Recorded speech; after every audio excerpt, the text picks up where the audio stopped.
All right. So we have to do the wait thing. We have to wait for 12 minutes. So just let everybody know. Whoops.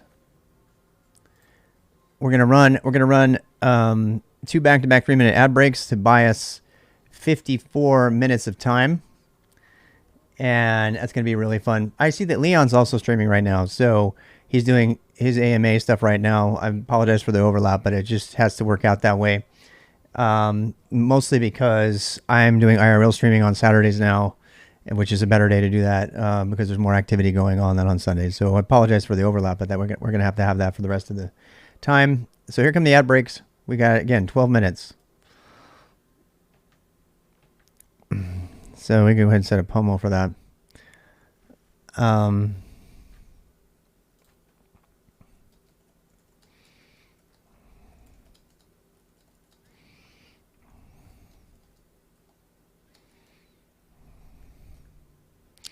Hello, if you can't hear me.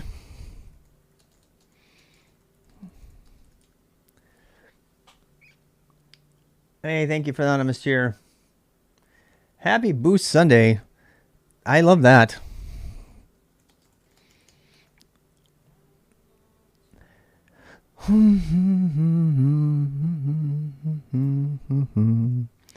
Bum ba ba ba doo boo.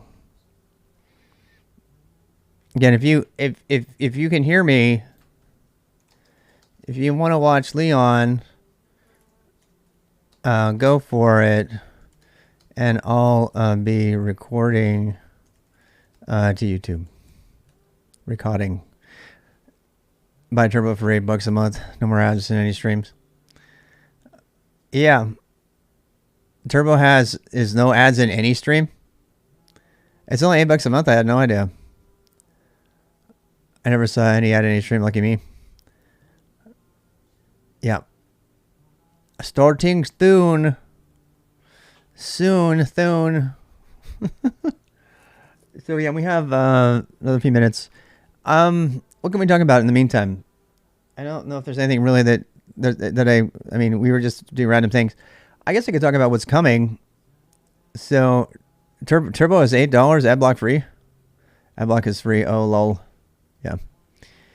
Yeah, I mean, if you're going to do the ad block thing and, you know, vote to not support a streamer, I mean, if that's your thing, I got nothing against you. Everybody has to make their own decisions, but I don't turn ad block on for Twitch because the people that are streaming, that's the only way they get any kind of remuneration for all the time that they spend to do it. And yes, half of it goes to Twitch. I know that. If you're going to do ad block, then and you're not going to like contribute in some other way to your streamer, and you're just going to suck down all that free knowledge, you're kind of a dick. I'm just saying, I'm not going to judge your life situation. You may be in a place where you have no money, and then later on you're going to come back and give, you know, streamers millions of dollars because you made a lot of money based on the free knowledge they gave you up front. And there's been a lot of people who have done that, and that's totally fine. I'm not judging you. But if you have the means and you turn ad block on and you don't support your streamer in any way, yeah, you're a dick. And I probably just pissed off everybody in my whole stream. I really don't care. I'm just telling you the facts. Seriously, it's the only way streamers get any remuneration for anything that they're doing. So, you know, just consider your life choices there. You know, it's not easy to do this. You know, I'm not the kind of guy who pushes advertising and stuff like that and like that kind of thing. And I hate that I have to, that Twitch doesn't let me have the option of turning ads off. But, you know, at least this way we're guaranteed to not get an interruption. And that's why we're doing it. Because either way, you're going to get interrupted. Twitch is going to interrupt you and they're not even going to ask unless you have ad block or something. So you guys can make your own stuff. GitHub supports LaTeX? When did that come? They have KTeX support now? Oh my God, that is so awesome. Do you know what library they're using for that? We have another 7 minutes to go. Do you know? We got to read about that. I'm going to go read about that while we're waiting. That is phenomenal news. That is like really, really good news. Yeah, that's like really, really wonderful news. I'm glad to hear that. Let's go check it out.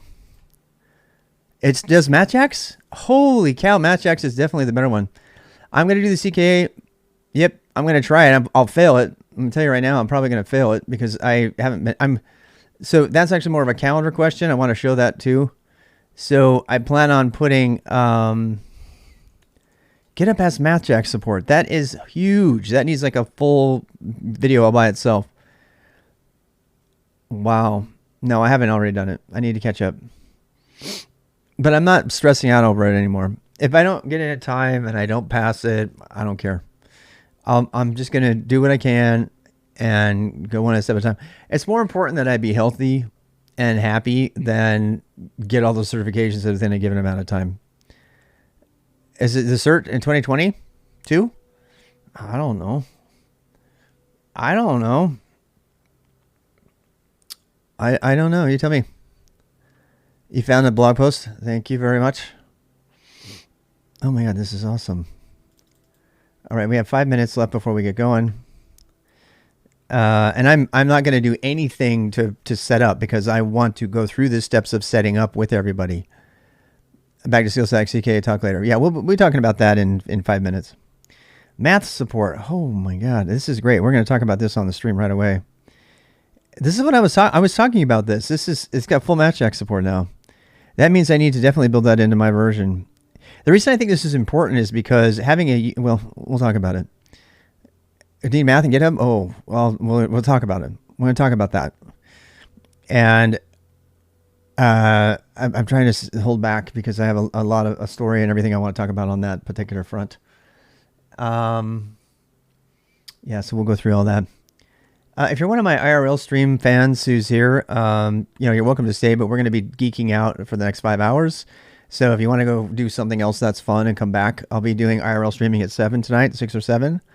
And I'll be on the trail. I'm going to try my new trail shoes out. I got people that come for lots of different reasons. And if you're here for the Just Chatting, if you're part of the Just Chatting crowd or the IRL crowd, then you might not be interested in the tech stuff. So compliments to feel better. Rob is a sucker for a well done Markdown extension. I am. I won't lie. It's nerd hours. It is kind of like nerd hours. That's not untrue. Is that it so far? The documentation? They didn't do it. No, they haven't. The number one way to publish any work with math notation is to use Matchax. Or LaTeX, actually. But the Matchax is like a simple way to put it in. This is super cool. I can't wait to talk about this. Yes, I talked about Obsidian. We talked about that at length 2 weeks ago. And if you want to read something on that, I've written about it. I started out thinking it was cool. And then I really dissed on it because it's proprietary. So yeah, 33 seconds till our last ad break. Got 80 or so people here. Welcome everybody. Yes. So the question about Obsidian, I've answered it many times, but the short answer on Obsidian is that it locks you into proprietary, even though it's got common mark support and everything. I don't believe in telling people they need a tool. You don't really need a tool. You don't even need GitHub. You don't. You just need a directory and a text editor. The end. A piece of paper even. All right, last 3-minute ad break coming right now. So that means we're 3 minutes away from starting. A lot of people don't. A lot of people, can you hear me total? I have to ask because once this happens, the ad break thing, it might actually... Mermaid.js makes GitHub documentation really easy. Absolutely. They added Mermaid? I mean, Mermaid is okay and stuff. I don't know. I mean, yeah. Hey, Snuggle. Snuggle up, I guess. What a great name that is. That is such a fantastic name. I kind of want to VIP you just for your name. That is such a great name. That is such a great name. Snuggle up, I guess. I kind of just want to keep saying it. It's also somebody who knows the reference, which means you're old. It's not a bad thing being old. I'm old. I mean, oldish. Yeah. Anyway, so This math support is awesome. I can't wait to talk about it. We have 1 minute and 58 seconds before we can get going on the boost, in which case I'll turn the music off. We'll have the music on the breaks only. Yeah, what was I talking about? Oh, hold on, Obsidian thing. Yeah, the Obsidian thing is, build your own tool.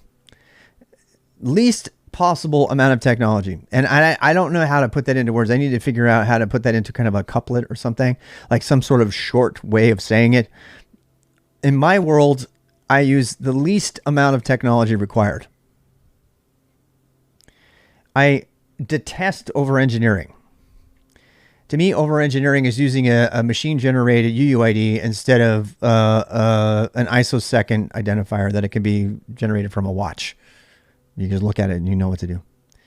To me, it's over-engineering to do that. And so I'm a big anti-over-engineering kind of person. You just finished your first blog post in Markdown file. I'll be running a lot until I have on-prem blog server.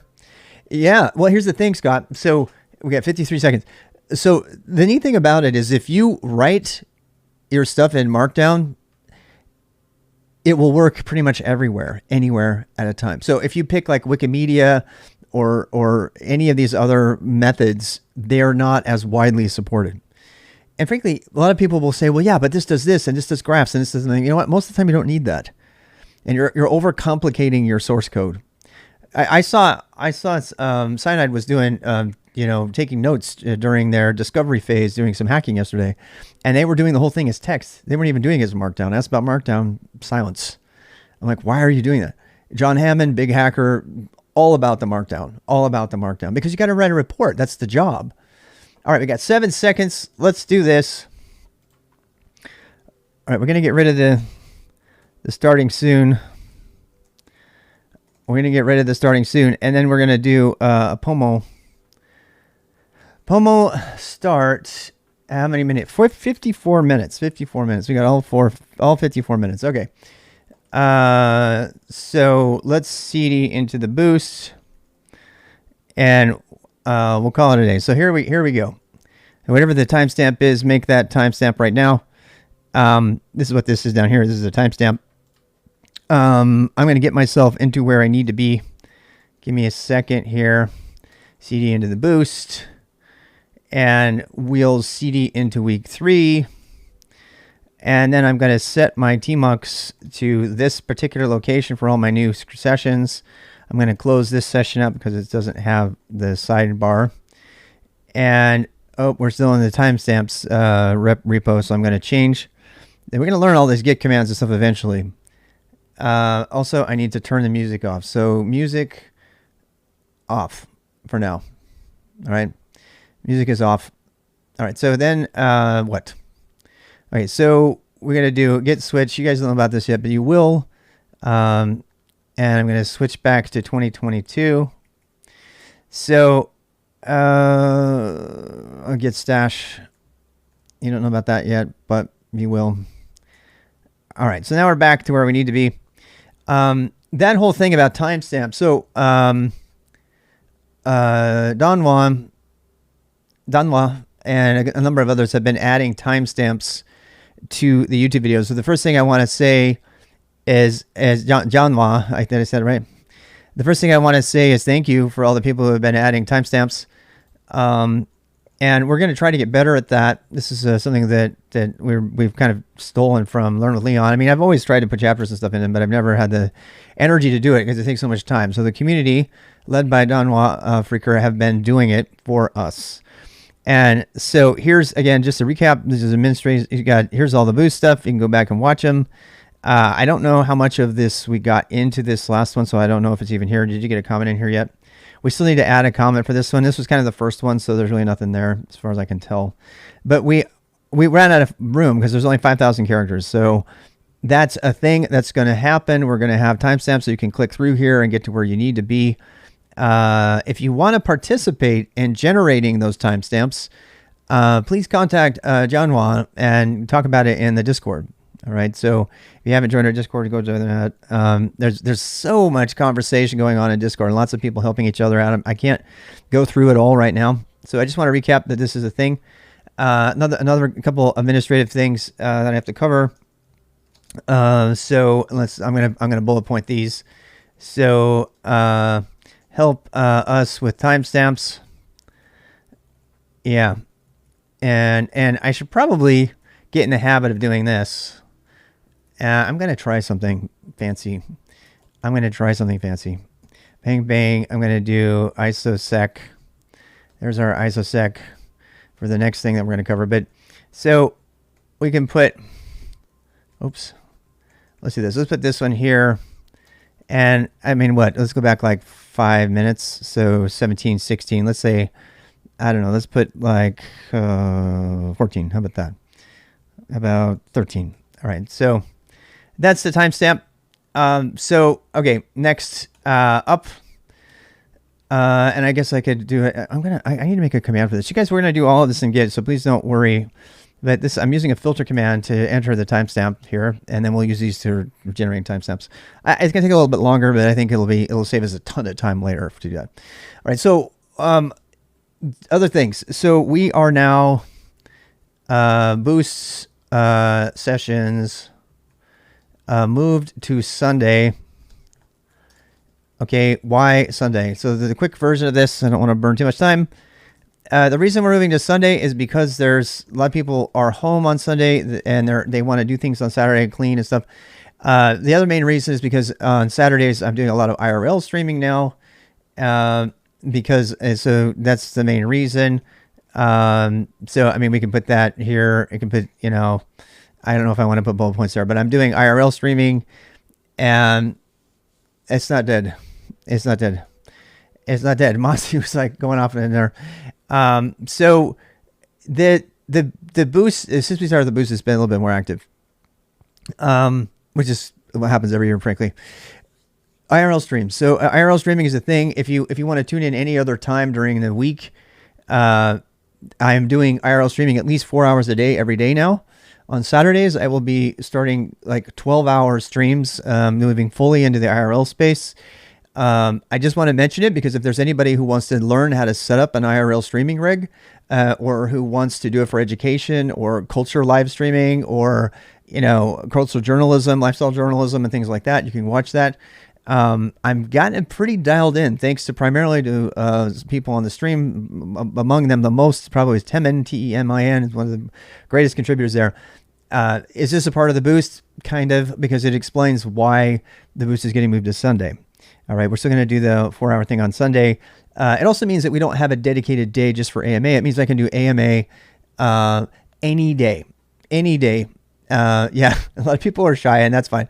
I don't want to live in a world where everybody IRL streams. It would be crazy. But if a few of us do, it kind of makes it interesting, particularly if you're international. Along with that, I just want to announce the plans that I have for the coming year. I am going to aggressively seek a teaching English as a second language certificate. And I don't know when, but one of the days of the week, I will be teaching English on Twitch as a second language. I'll be going through, first of all, I'm going to be going through the TOEFL certification myself. If you want to participate in that, let me know. If you're one of these people like me who's had a dream of going all over the world and traveling, and if you, thank you for the sub. If you're one of these people who likes to travel and have a reason and a way to make money, or even if you want to yacht all over the world, you can go into port and then you can teach. And that is something else I want to announce, is that next year, every other year, we'll be going to Europe. So we'll be in Vienna next year in September. So I don't know if you put that on your calendar. We're going to be in Vienna, and we're going to be someplace else in Germany. I don't know if it's going to be in Berlin. We'll find out the place. I'm going to be having 2 RWX con sessions there. And we'll be getting together and drinking beer and doing tech and maybe some English lessons, and we'll be writing it off my taxes because my wife is going there. She's going to have her first gallery show in Vienna, Austria next year. You heard it here first. Please, her own friends don't know this yet. I mean, they haven't been told that, but I've been telling people because I want to get excited about that. And there's a lot of momentum building up to next year. And there's going to be a lot of more IRL art streaming and stuff like that. Why does this matter? Because learning the English language, if you don't, you can spend all the time you want learning technology, but if you don't know the English language, you're going to be really, really, crippled, handicapped. And I don't like that that's true. It's just the way it is. So, and God knows I love languages. I love teaching languages. And I certainly love helping others. So I'm super excited. This was a dream I had of doing this in college. In fact, all the cool people in college in the liberal arts, language department in my college they would also add teaching English as a second language. And then they would go to Portugal and they would get immersed in Portuguese, the best way to learn possible. And they would learn the language of Portuguese while they were teaching English there. Chinese is the future. I actually went back to school after 6 years of school and said, hey, can I stay here for Chinese? They said, nope, you're done. Get out. But I still want to learn Chinese. I want to learn all of them. I want to learn enough, conversational language. So I'm super jazzed because this is like a dream for me. And it doesn't mean that I'm going to be bouncing all over the place. And so Saturdays are going to be Discover North Carolina, and we're going to be doing different towns in North Carolina, cities, where there's people, and be doing the IRL kind of thing. So please tune in for the IRL stuff, and I'll stop talking about it. I'm super excited because I really love it. Where's the tech and coding going to go? It'll still be there, but it just isn't going to be as much because I'm going to have more of a balance. It includes yoga, skateboarding, and all that, right? All that jazz. I'm super excited, particularly because it's summer. All right, enough of that. So what are we doing? I think that's all the administrative things we had to cover. Does anybody else know of any other administrative thing? 2023 September in Vienna. Yep, that's the current goal. I don't know when or where it's going to be. We just know it's going to be Vienna, unless it gets canceled for some reason. My wife's gets canceled, and my wife has family there, and so we'll be traveling over there. But if you are anywhere within the region and you want to start, because we're going to have, I don't know when, but we're going to have another Artibix kind of meetup in America, and I'm going to start pair streaming with members of the community. So if you live in North Carolina and you're in my neck of the woods and you want to go walk around and shoot the breeze while we walk around Mooresville or NASCAR or Charlotte or Asheville or Outer Banks, if you want to be involved with that, please let me know. I know I spent a lot of time. I spent like 10 minutes on that because I am super excited about it. And I want to make sure everybody understands that that's going to be probably 80% of the streaming that I do. I mean, not truly, because I'm co-working and that's like, 7 hours a day, 6 hours a day. So, there we go. What else we got? I think that's all the administrative stuff. Let's get into it. So what is the first thing? Let's just recap what we did last time. Can you IRL rig handle streaming in Discord audio for remote walk and talk? Nope. I can't stream to Discord. I mean, we could probably, no, actually, I think I could. Yeah, I absolutely could. Absolutely could, because it comes from OBS. We'll talk about that later. Lots of galleries there as well. Yeah, my wife's going to be showing you one. So I'm really happy to go to do that. Let's actually do our coding. No, I don't know. We'll talk about the Discord thing. We'll probably integrate that. Right now we're working on rigs and stuff, and we're up to 8 hours and stuff. By the way, all your money and your subs and everything and your GitHub go to pay for all of this. So to have an IRL rig, you have to, you pay at least $200 a month just in streaming account services. So I just want to thank everybody for that. Again, you are truly supporting every part of the stream. And I think that by teaching English as a second language and doing culture streams and the boost, I think I'm hoping anyway that there's going to be enough value there to keep that coming so we can do cooler things and you can buy me more beer. When we go on walkabouts. You'd have to watch some of the recent IRLs to get that. That was a joke, inside joke. All right, so we've got 42 minutes to actually do something important here. What are we learning? Hey, J-Bears. Today we are going to be getting where did we leave off? All right, so let's read what we did last time. Just again, I'm doing what you would do. And some of you probably been through the stuff. We can go through, went through abilities of a mentor, blah, blah, blah. What is the shell? We covered what is Unix and Linux. We did a little bit of Linux history. We talked about when to use apt and apt-get. We focused on getting started installing stuff on our VM. We talked a lot about the file system and what an inode is and what a shell is. In fact, we had some questions. And how's it going? We had some questions in the chat about that, about what a shell is. And so what is shell? What's a shell history? And we're going to be returning back to the shell. Here's the commands we learned. We learned man, sudo, apt, all these different ones, how to search for things and using apt. And we're going to continue down that road. We learned cd, pwd, and ls, which are the primary commands for looking at where you are. And we'll continue down this path. So what are the goals for today? The goal for today is to get your virtual machine running in a state where it can be connected to. So you want to drop we want to have, by the way, I didn't cover it here, but you're supposed to have Microsoft Terminal installed. Either iTerm 2 if you're on a Mac or Windows Terminal, okay? And install and configure the terminal software. We did not go through that. I can kind of show you some of that, but it's relatively straightforward. You just have to go through and install it. So hopefully you'll have that done. We will be installing git-bash today, and I'll talk about why. We'll talk about git-bash versus, we talked a lot about WSL2 last week, although I don't see it on here anywhere. We might have to recap on the WSL2 stuff really quick to talk about why I don't think you need it. It's just a hassle to install it, and then it'll cause you problems later. And we talked about Replit. Okay, so what do we need to do? The first thing we need to do is get our VM running. So I'm going to go over now. Guard your eyes. Where's my sunglasses? I almost need to put them on for this.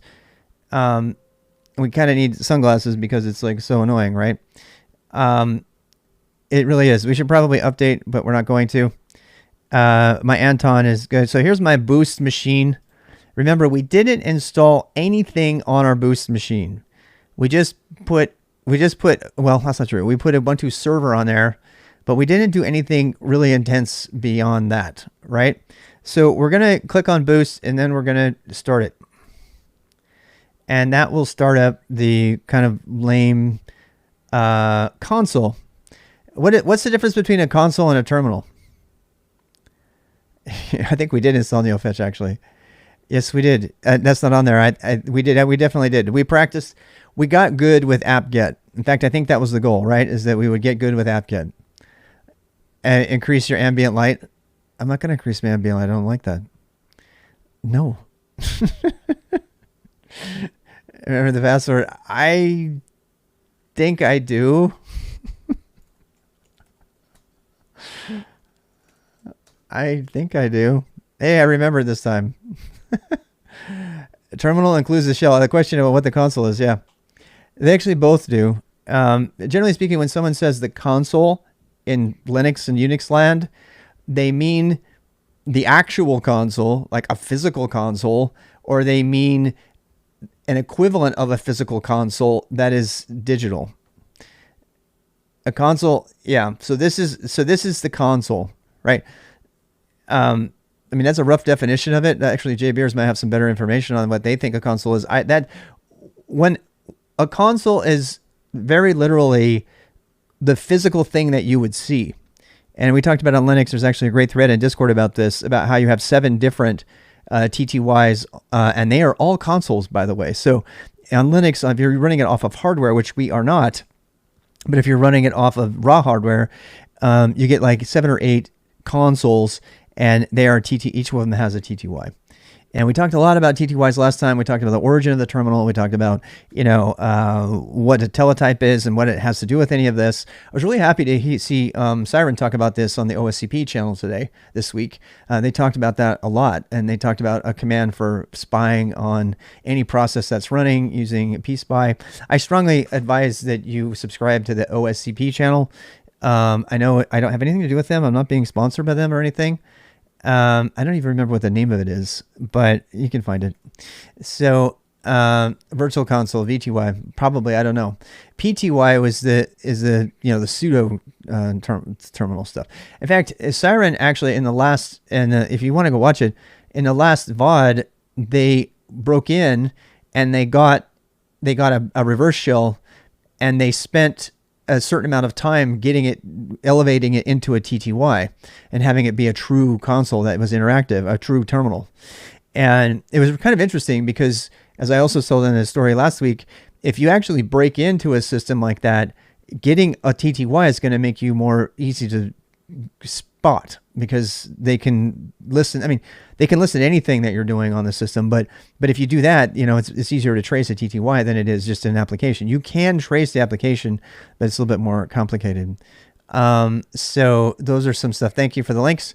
Again, I don't have anything to do with offensive security at all. I think that they're doing great things there, just like I think Hack the Box and Try Hack Me are doing great things. And I've told everybody that there is kind of a security slant to the things we're doing. My hacker skills are so soft right now. I didn't even know there was a piece by the way, written in Go. I'm just going to put that out there. We'll do some of that stuff for fun. Let's keep going. So we got 36 minutes. So we have a connection, but what we really want is we want to be able to connect from our terminal. So we want to be able to go like this and start up a Windows terminal, and we want to be able to connect to it. But we're not quite ready to do that because we need a way to connect to it. And anybody know how we're going to connect to it? We've talked about it before. Anybody remember? Kind of a little bit of a pop quiz. What is a program that's going to let us connect to a remote system? SSH. Good. Okay. Secure Shell, which is, the industry standard for this kind of thing. You can do all kinds of stuff with it. Oh, great answers. Thank you for that. SSHD. Yes. So now this is a part where I struggle because, a lot of you probably have an intuitive knowledge of what the network is, but I want to back up just a bit before we do SSH. And I want to talk very high level about what a network is. And I'm talking like 5-6 minutes. We're not going to really blow, a lot of stuff on this. Okay. So we're going to say this. So, how to connect to our, VM. Right? And the answer we talked about was Secure Shell, right? So let me actually put another timestamp. I'm trying to do this fast. Please bear with me. We'll get some software written that does that automatically at some point. But I don't have that right now. All right. So how to connect to our VM? We're going to use Secure Shell. But what is Secure Shell? And why do you care? And, this is covered very well on the internet, so I'm not going to overly, belabor the point. There's extremely amazing good videos that are made about Secure Shell out there that are done with much more care and quality than I will be able to do right now. But what it is, so in a nutshell, you have, we're going to hit this again during a network day, but whenever you have two things connect on the internet, whether it be a web browser going to a website or it be a Secure Shell program connecting to a Secure Shell server, you have what's called a client and a server. Okay, so I'm going to put brief overview. I guess we'll just leave it here. So a brief overview, a client and a server. Telnet, bite your tongue. That's an inside joke. Telnet is a method of connecting that is not secure. It's all in plain text and can be sniffed off the wire and you can be owned immediately. So don't use that, Frank. So we used to do that. So what are we talking about? All you can do is you can imagine there's a computer out there somewhere and it has a program that's running on it, right? And we can demonstrate this. There's lots of commands I can do to show you this. It'll just confuse you. There's a program running and that program is listening. It's listening, and there's, we're going to tune it for listening. There's like all kinds of commands for this, especially if you want to be a hacker. And that program is just sitting there, and it's listening for inbound connections to your network card or your network interface controller or your network card, NIC card, whatever you want to call it. And your computer could be connected to the network by a Wi-Fi. It can be connected from a wire called Ethernet. It could be connected in any number of ways. But that connection to the internet, and we'll talk about how packets and all the internet work. We have a whole day we're going to spend on that. Frankly, you could spend, a month on that topic if you want to get good, because there's, network engineers, that's all they do. And if that becomes a specialty you want to do, maybe that's, you can consider that. But for right now, all you need to know is that there is a program that's running on a computer all the time, even when the computer, nobody's looking at it. And that's called a service or a daemon. A daemon as in serving me. To probe a website, yes. And that thing is running and it's listening all the time. And it's listening for incoming connections. It's like, if there's another program out on the internet and it walks up to its door and it knocks on the door and says, hey, can we talk? And he's like, no, go away. And otherwise it's like, okay, yeah. And it says, okay, let's make a connection. And it's like, okay. And now they're talking. So now they have this interactive connection. It's almost like, my Aunt Nona was actually an AT&T operator. She still has stock. She died a while back, and she would, connect one ringy dingy, she would like connect in the wires. and make the connection, and then they could talk to each other. That's, by the way, is called a stateful connection, because the connection is maintained, it's kept open. Every keystroke from this side gets responded to on this side, and vice versa. Okay, that's a stateful, network socket connection. And those are all terms we're going to really dive in more on in networking. But for right now, when I say we're going to install a secure shell server, that's what I'm talking about. We're going to be installing a program that has one purpose. Its only purpose is to listen for incoming requests for a connection from what's called a client program, which is a program that says, hey, I want to dial you up and talk to you. You probably heard the term browser or client before. Maybe you've heard the term World Wide Web client or web client. A client is something that's connecting into the server and keeps a connection. Now, browsers, we'll talk about stateful versus stateless connections. Like when you request a single web page, and sometimes the server will give you back that web page, and then it's like, we're done here. And then you say, but I have another thing I want. And it's like, it happens really fast, right? And to speed up the internet, some time ago, they added stateful connections so that you could request multiple things at a time and it would keep going back. But the type of connection we're making right now is not like that. This is the kind of connection where if I type a keystroke, I want to see it. That means the server has to get it, process it, and echo it back to me. And we don't need to really get into the nuts and bolts of that, other than to know we need to install a server so we have something to connect to. If you're a hacker and you break into a system, one of the first things you're going to install on there is what's called a reverse shell, because you're going to install software on there, a server, so that it will accept, connections from you, so you have a backdoor. And that's basically you've just opened up a connection that's going to be open. It might even be disguised as a printer process. It looks like it's a running printer program and not necessarily your backdoor. There's lots of cool things there. And SSHD, the secure shell server, is one of the better backdoors to install, because if you hide it well enough, nobody will know, and then they've got to do other things to find it. So it's client great. You got it? Hey, let's talk SSH server. Okay, client great. That's good way of putting it down. Okay, so I think that's enough. So that's enough background. I think that was more than 5 minutes, but now let's actually do the installation. Okay, so the first backdoor, or it's called a reverse shell. There's lots of, a reverse shell is, strictly speaking, it's more than just a server.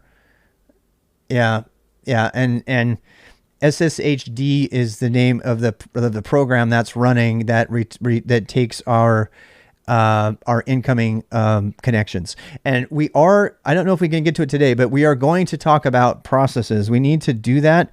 But I kind of want to get this connection stuff done, and then we'll come back and circle back and talk about it. We need to talk about file management. We talked a little bit about browsing the file system. We haven't talked about creating and deleting and removing and renaming files yet. And we haven't talked about processes, the running programs on a system and how to look at them and dig into them. And then we're going to do piece by and all kinds of fun stuff. And we're looking past proc. That stuff's coming. But right now, all you really want is you want a connection. So let's get on with it. So here is our boost thing. And we can look up the IP address of it. So the first thing we have to do before we do anything else is we need to make sure that our computer is on the same network as everything else in our computer world. Okay. Now, strictly speaking, there are ways to get around this, and I'm sure some pedantic person is going to remind me of that. But the easiest way to do this, and you got to be very careful, because when you do this, you're actually making your virtual machine into as if it were a piece of computer, a laptop sitting right next to you on your Wi-Fi network. Okay. So what we're going to do, and you can actually change, somebody told me this a couple of years back, you can actually change this while it's running and without having to restart it, which I find absolutely fascinating that it can do that. I really do. But we need to go find, it's stuck. So yeah, what is it? Is it right control to get out? I don't do that very often.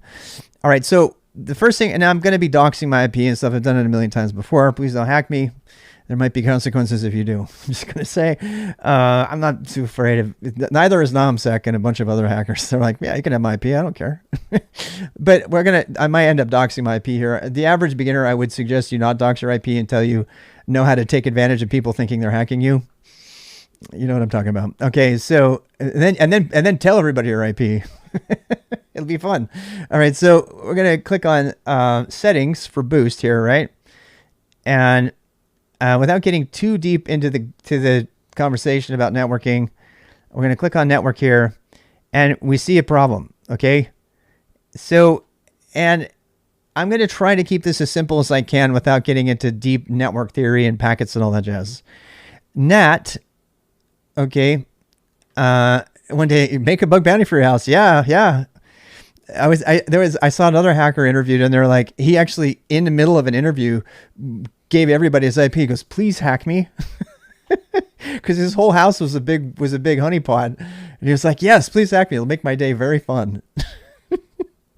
So just be careful. I mean, there's some people out there that are not as open with it. They may actually dox their IP and pretend like it's a mistake, and they're just getting ready to own you. So but if you're a beginner and you don't know how to own people yet, you might not want to dox your IP necessarily. It's not bad these days. You can't even do inbound connections. Okay. So what are we doing? We're talking about network address translation. So what is different? What is NAT and bridged? Okay. And I'm going to try really hard to not go down into the weeds on this and stay high level. This is something that I really appreciate about Leon, by the way, who's also streaming right now. Leon is really good at cutting to the simplicity of the thing, and without overburdening you with too much information. And I'm the kind of guy who likes all the backstory, so I tend to overdo that. NAT versus bridge. So NAT, the term NAT stands for what? Who knows? I know. I'm just want to see if anybody else wants to do it. Leon's doing just front end stuff, mostly front end. Yeah, network address translation. There we go. So that's a big fancy word, right? So you can kind of intuitively guess what this is. Again, I'm trying to promote sort of an autodidactic approach to this. How would you figure this out? We just got a zombie sub on YouTube. How would you figure this out on your own? Right? So the way to envision this is, so if you could picture all the computers at your home, you already know that you have to have a Wi-Fi router. If you don't understand how you have a Wi-Fi router at home and then you attach your phone or your laptop, most people know that already. I'm kind of assuming you know that's a thing. Yes, that's right. And what NAT does is, because we have a virtual machine running inside of a host machine, that's how you distinguish them, by the way. The host machine is the host that's hosting the virtual machine, is inside of it, right? And the picture here would be nice, but do your own visualization in your brain about this so you can pull it up later. What you can imagine is, you can imagine your computer, the host computer, is kind of like a house that has Wi-Fi. And it has its own, Wi-Fi password and its own protected network and all that stuff, right? And so every virtual machine that runs on the host computer is kind of protected. It's on its own little IP place. And they don't know about routing yet. So you can think of it as that. So if you can picture going to your friend's house and you got a phone, right? You go to your friend's house, you got a phone, and you're like, oh, can I use your Wi-Fi? And they're like, yeah, what's your password? So you pull in the password, and now your phone is on their Wi-Fi, right? It's using their network, their local, private, protected network. And there's lots of ways to break into it, and we'll talk about that someday, but not today. You never just trust the Wi-Fi password. They're so easy to hack. It's crazy. The point is that you're on that network. It's separated from everything else, and it's, to some degree, it's protected, right?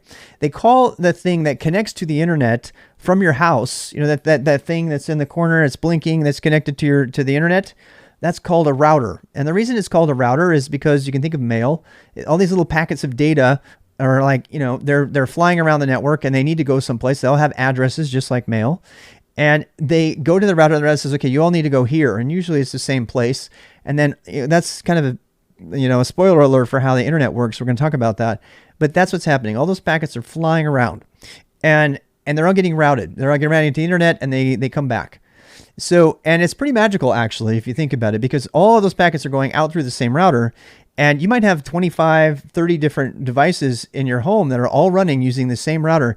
And when somebody out there answers that packet and sends some of that data back to you, whether it's a game or a web page or SSH, the router says it looks at the packet and it's like, you go over here, and it basically mail sorts it and sends it off on the right way so that your computer gets the right knowledge. Okay.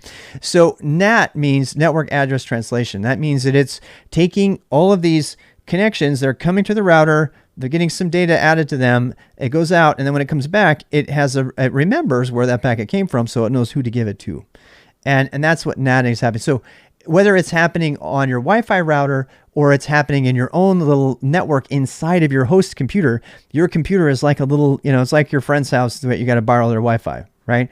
Your computer is that. And every one of the virtual machines running inside of it is all like it's a computer in that house. So like if you had a laptop and a phone and all that, you can imagine that each of those is a VM inside of that house, and they're all accessing the internet or whatever through that routed connection. Now there's a problem with this though, because what happens with stuff descending?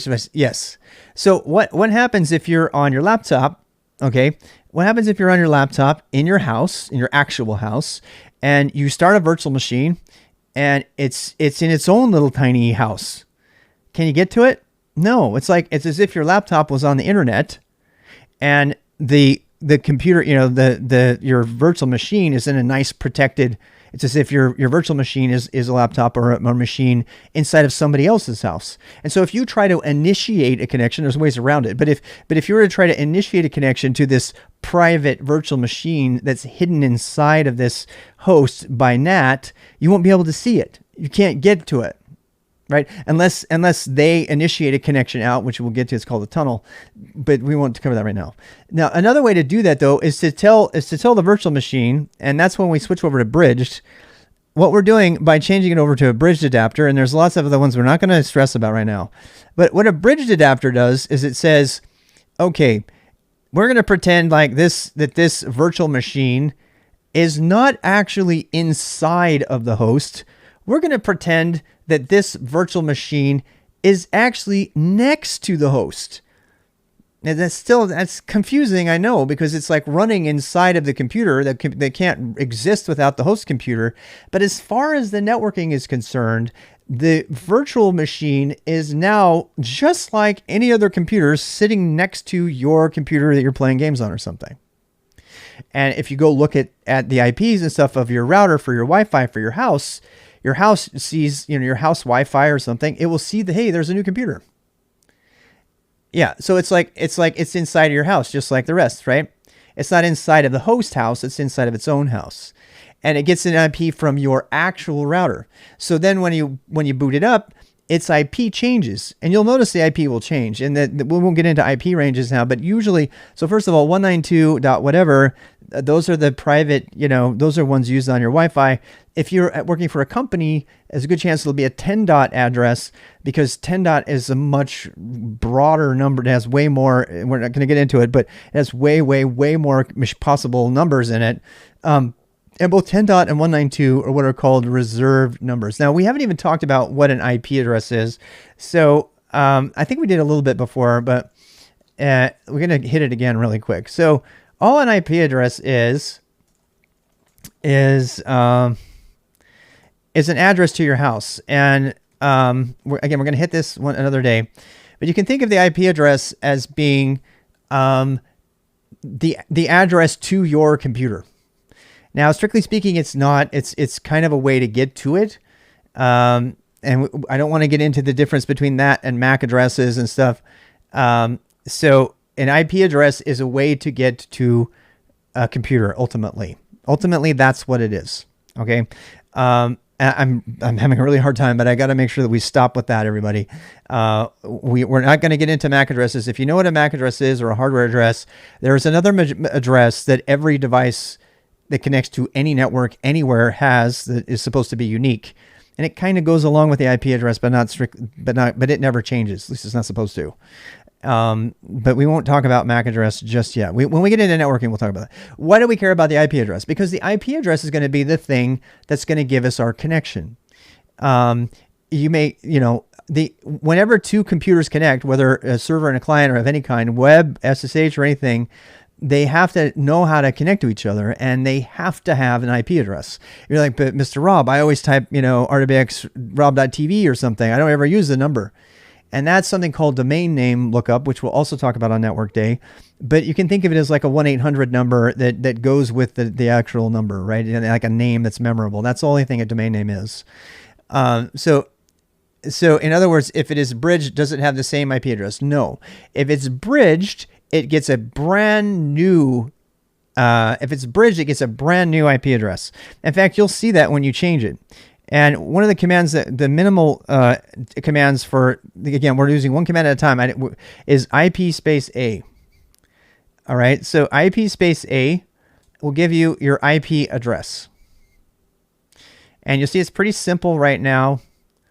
I don't think there it is. Okay. So, and we're not going to talk about loopback addresses 1.27. We'll talk about that later. But see down here, see this one here, number 2. If you keep looking through there, you'll see iNet, and it says 192.168.1.35. That is the IP address. And there's lots of other information here. I'm not going to explain it right now. If you want to do that on your own this week, that's fine. We're going to cover it during a whole day. We'll go through all of this stuff, and we'll do Nmap and all sorts of fun stuff. So what's the advantage of a bridge connection over a VM if one wants to SSH into it?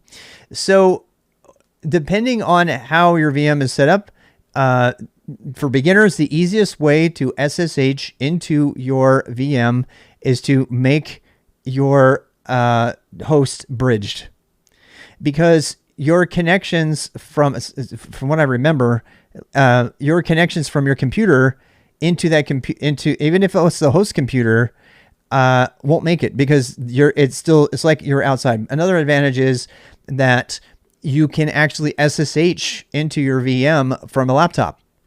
You can SSH into it from a phone on your local Wi-Fi network. You can SSH into it from another machine. I do this all the time. I'll actually be at the dinner table sometimes coding on a laptop, and I will SSH in, and I'll actually be streaming from this computer. So one of the reasons that we're switching over to Bridged is because of other advantages that we'll give you later. And you can add multiple VMs and have them all. It's like you're just adding more computers to your own network. That's the advantage. The advantage is it lets you SSH into it. Okay. Yeah. Is there a 6? Yeah, please. Yeah. There's lots of great materials on that. Let's put that in the reference links. Thank you for that. Bridge uses the same physical interface with a different IP and MAC address. Yep. That is a very, very accurate description that uses words people might not understand. So I'm all for that. So let's do, we're going to do a related section here. Related. If anybody else had any good links here, since this is kind of a pair programming session, if you want to go look at those, there's lots of things you can go. If anybody else has any resources. So bridge mode is like adding another computer in your house. Exactly. That's the most succinct way to say it. That is the most successful way to say it. And so that's what we're talking about. Did you get a connection? Congrats. So as soon as you switch over to Bridge, you got a different address, and now you have something to connect to. Now, if I remember right, we didn't actually install OpenSSH, so I'm going to actually take one from Siren's Book of Education. I really love watching Siren the other day. They were like, well, what if we try this? And they do the same sort of thing that I did for SKILSTAK for years. They deliberately cause you to fail, and then you can like, well, what's going on? Why is it failing? I love it. I love that style. So let's actually do that. All right, so I have 192.168.1.35. I have an IP address. Whoops, we did the IPA. Let's make sure we put that in our notes. If you guys think this is taking too long, I'm sorry, but I am doing it more the way you would do it so that you don't forget to take the notes too. Okay, so what was the command that we used for that? Make sure you get this in a note someplace. Okay, we did, and I don't know how you're taking notes, but just make sure it's there. We did IP space A, right? And if you want, you can grep out that one, but that's pretty much fine. So like show all IP addresses. I mean, that's not completely stating it properly, but it's good enough for beginners. The systems approach, what is that about? Give me something else. Let's see, what was the question? Well, we'll come back to that. We'll come back during questions time. I got to be good with not doing questions until we have question time. All right. So, and that's with us in 11 minutes. All right. So we've got all this going on, and now we want to connect to it, right? So if you're on Windows and if you have a terminal, great. But I'm going to try something. I'm going to try something a beginner might try. So they might know that they can get a command line, right? So they might know that they can run a prompt. So this is DOS. This is going to fail, but I'm going to show you what you might attempt. You'd be like, okay, can I SSH from here? I don't know. Let's see. SSH. Do I have SSH? Ooh, I have SSH on here. Where did my SSH even come from? Does anybody not have SSH on their computer? Just type SSH enter and see if it's there. Does anybody not have it on their computer? Remember, this is not Linux that I'm on right now. This is my Windows machine. Does anybody not have it? Now, Mac comes with SSH by default. Mac comes with SSH by default. Does anybody else not have it? You got it? Okay. If you have it, great. I think it's actually a standard thing now. If there's any reason that you don't have it, I'm gonna write about this right now. What is git-bash and why would I need it? Okay, I'm going to talk about a tool that I still love it's fallen out of favor since WSL2, but I happen to think it's still much better. Use PuTTY. Well, PuTTY is another thing you could do at this point if you wanted to. Yeah, it's worth mentioning PuTTY. So do you have a link to PuTTY? All right, so let's actually do that. Let's learn PuTTY at the same time. What about PuTTY for SSH access? And this is I want you know what? We're going to cover it because you need to know both of these. Let's do git-bash first, and then we'll do PuTTY next. Okay. Anybody who wants to download PuTTY right now can go for it, but we're going to do git-bash first. All right. So git-bash is a tool. If you go to git-scm.org, I think it is. Now, if you're on a Mac, don't do this. You don't need it. In fact, it's broken on Mac. The arguments for this command, yeah, but they might not have man installed yet. Okay, so here we go. Download this. Download for Windows, right? And I can get the latest. I'll go ahead and do an upgrade. We're gonna download for Windows. Click here to download the latest Git for Windows. So this is a tool that was created to use Git, which is a source code management tool that we will get to. And we're going to go through in the installation process. I still think everybody should install this. The reason I like it is because it gives you bash without going through the hassle of WSL2. And I'm not going to get into those weeds on that. If you want to ask me about that on an IRL stream or something, I'll give it to you. I've told everybody that a million times. But we can go through that. Okay, so this is free and open source software, blah, blah, blah. Next, you can pretty much just accept the following applications use files that need to be replaced. Please close them. I'm running bash right now. I'm not going to be able to. So go through and install with the defaults. And I'm not going to do the defaults for you right now. If you have any questions, we got Discord. The reason for git-bash is that it automatically gives you a bash command line. And the way exit setup is not complete. Do you wish to exit setup? Yes. Okay. So you can go ahead and go through that. But the thing that's cool about that is instead of having you don't bother with exe, why not WSL? WSL is a huge fail for a number of reasons that I delineate in excruciating detail. The biggest fail with WSL is that it corrupts your files. It's never up to date. You cannot connect block devices like USB to it. And it's just a total disaster. So I went through it. I thought it was a really good thing. If you really want the download on WSL2, you can go look at my videos on it. Videos WSL2. I was a huge proponent of it, and now I'm not. Or you can go read my Zet entries on it. I'll post both of those for you, and you can go read about that. That I strongly advise against using WSL2. Because first of all, it's harder to install for a beginner, like way harder. If you're going to use WSL1, they're not the same, and I don't want to get into the details on that. I still think git-bash has tremendous value for most people. because of this. Because first of all, it does permissions correctly. WSL2 gets permissions completely wrong, which is so terrifying.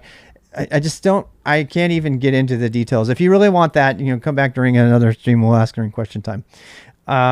So we're going to click on start, and we're just going to start typing BASH, and bash comes up. Please don't burden the chat too much with all those details right now, because they don't have no idea what you're talking about. So as you can see, that's right, Garfield. Okay, so, but you know what? Let's save them for question time, and I'll look up. Guys, look here. We have, what do we got right here? Right? I have a bash thing. So, the takeaway here is install git-bash. You know what's really cool about this? I can use bash shell commands on Windows files. You cannot do that with WSL2. Not truthfully, you cannot do that. You can sort of, but not really. Not in a big way. I mean, I can do find and all that stuff that I learned from bash, which you're going to learn. You can now use it on this, including git. Now, this is just a tiny little terminal, but I want to show you that this terminal, let's actually turn up the scope on this. I think I'm deliberately using just the terminal that comes with it, right? And let's change it. There's lots of other ways to do this, but I'm going to bump up the scale and maybe change it to Ubuntu Mono, which is my favorite. I had to install that font. I'm not going to install fonts here. That is not part of scope here. So we're just going to do this. We're just going to apply a very basic shell. All right. So I'm running git bash, right? I'm running git bash, and we're going to use a couple other commands. Let's use clear. What does clear do? Clear clears the screen. Let's put that here, right? And so clears the screen. People always ask me why I don't use Control L, because Control L is an Emacsism, and that's why. Just know the clear command for now. All right, so we already talked about what this stuff is. We talked about this is my name, the @ sign. You can't really see it. We talked about the host and that I'm in my home directory. We talked about that last week. Okay, so now do we have SSH? Let's try SSH. All right, but if you don't want to just run it and want to see if you might have it, you can do which SSH, and that'll tell you if you have an SSH on your computer. Now, you'll notice that it was installed as a part of some of the other stuff.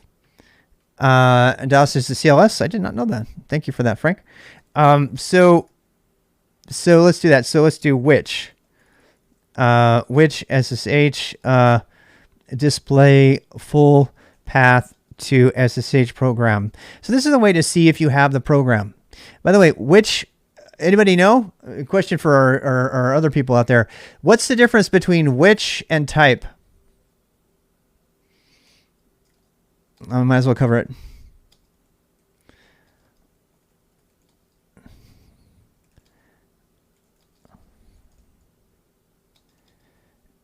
What's the difference between which and type? They both have there's another one called command too. They have very significant differences, and we're going to cover those at length during the bash day, but I'm going to mention it here. So type SSH, it gives you a little bit more verbose thing. Exactly. So type will tell you whether or not it's a command or it's something else that you can run that's not a command. And there's lots of things. There's functions, there's aliases, and stuff like that. So we're getting a little bit ahead of ourselves, but I want to mention type because almost always type is the better thing to use. Almost always. Because type will tell you, I mean, you might do a which SSH and forget that you created an alias for it. We're getting into the aliases later. Type is a shell built in too. And so you can actually do type, and it will say type is a shell built in, right? You can do type ls and see that ls in my case is an alias, and we haven't gotten to aliases yet, but you can see the difference, right? If I overrode SSH with something else, I would do type, and it would tell me something that overrode it. This is also for security. If you want to know whether you're getting pwned or not, this is a good thing to do unless they've Trojan the type command built in, which is really impossible.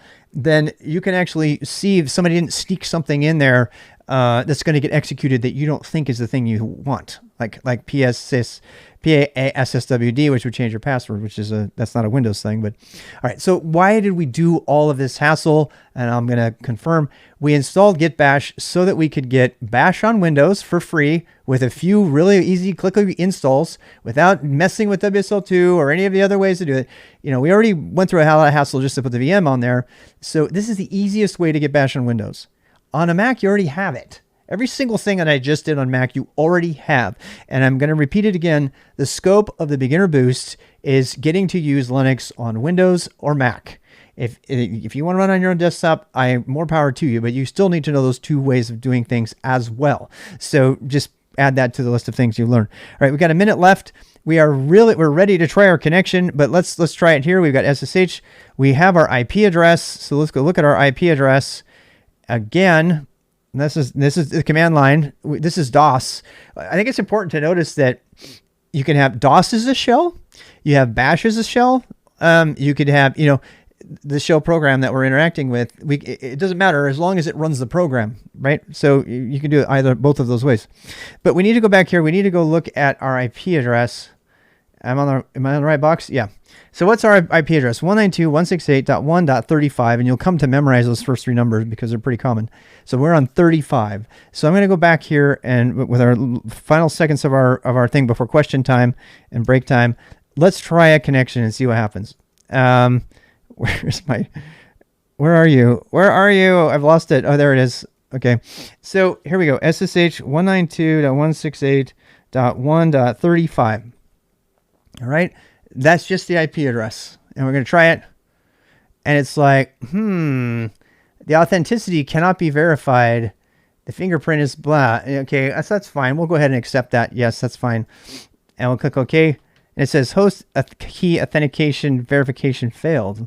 Sudo TTI will not be allocated because standard in is not a terminal. Well, that's interesting. I haven't seen that before. Let's try it from Windows terminal. Actually, let's do that when we come back. I'll show you how to run bash as from Windows terminal. That's what this is when we get back. When we get back, that's what we'll do next. So we have a little bit better terminal. Well, you have to kind of right click on it.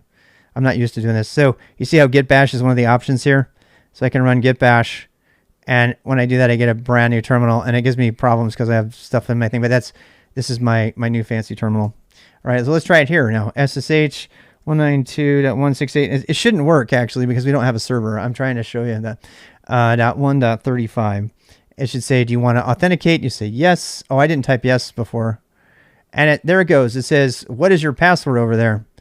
And it's like Rob at whatever. Well, what is my password? My password is password, right?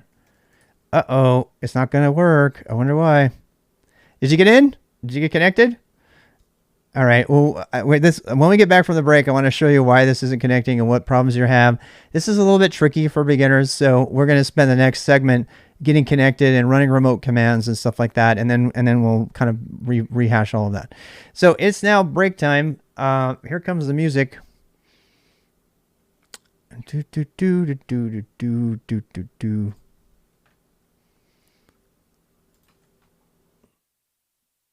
If you have questions, now's the time to ask them, especially if they're off topic.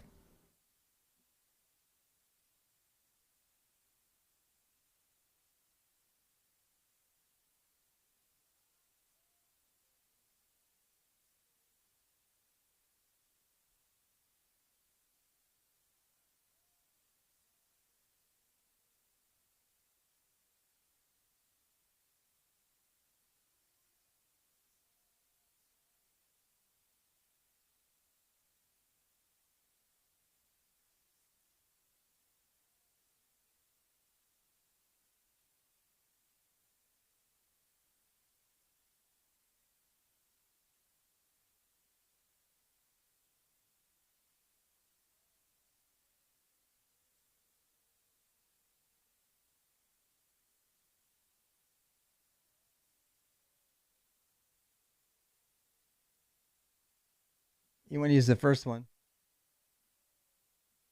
The one that has LO in it is the loopback address. You don't want that one. You want the one that says E, the one that's 192, usually.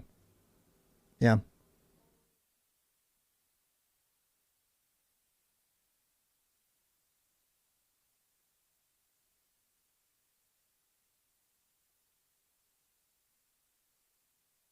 You made it in? Good job. Ifconfig is deprecated now, yeah. It's been deprecated for a while. You can use it, but it's been deprecated. ifconfig and ipconfig. It's probably worth mentioning. But it's been pretty... It even ran neofetch remotely? Cool. Awesome. It's pretty fun feeling, isn't it? The first time I remote connected to a computer, I was like giddy. And here's something really cool to think about. What you just did is exactly the same if you spun up a box in Amazon or Azure or Google, you know, same thing. Yeah, they haven't learned pipe commands yet to Mario, but they'll learn them eventually. I don't want to hit them with too many things at once. Use Telnet to connect to routers and switches? No.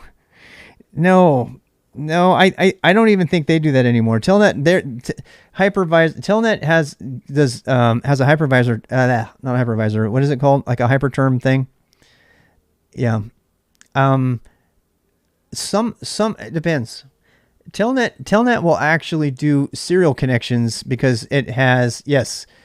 Telnet has some things in it that if anybody's ever used hyperterm, this whole terminal thing, you can actually do the terminal thing with a serial connection. So that's not even an IP network connection. You can do it with a serial connection. And Telnet has serial connectivity built into it. So you sometimes can use, you know, terminal connections like that to connect to a router that you're plugged into. You've got a serial connection right into the router. Telnet should regularly not be used for anything. If anybody tells you to use Telnet, I don't care what it is. You should ask them why immediately. Telnet is a completely insecure connections. Yeah, if you had a serial connection, okay, I feel better about that. Thank you for telling me. If you have a serial connection, then there's nothing to wiretap except for the physical wire itself. So in those cases, Telnet is more of a thing because now you have a serial. When you do that, by the way, when you do a serial connection into a terminal like that, you're actually not using, you're using a terminal, but you're using a console. It's as if you plugged in a piece of hardware, especially if you're using hyperterm, you're plugging in a piece of hardware and you took it in, you got a whole serial cable and you plugged it straight into the computer. And so using Telnet to connect in that way, is totally acceptable because you can see the wire. No one's going to sniff the wire, right? And so that's fine. That's fine. And you can use hyperterm if you're on Windows, or you can use Telnet if you're on Unix or Linux. You got to be really careful when we talk about Telnet. I mean, I know Frank was joking there, and if he didn't put a kappa after it, I wish he would have, because people will try to use Telnet. SCP. Yep. Can you copy a file? Yep. Use SCP. SCP, and there's also SFTP, and we're going to cover many of those today because those are probably the most important commands. rsync is built on SCP. rsync is how I'm going to build the KEG, the knowledge exchange grid, will be built on rsync. It will be built on SCP and rsync. That's how you'll be able to browse the knowledge exchange grid that's coming. I'm going to build over time. It's all about rsync. Why is the ad break time already? Well, we have 54 minutes of uninterrupted ad time for every 6 minutes of ads that I run.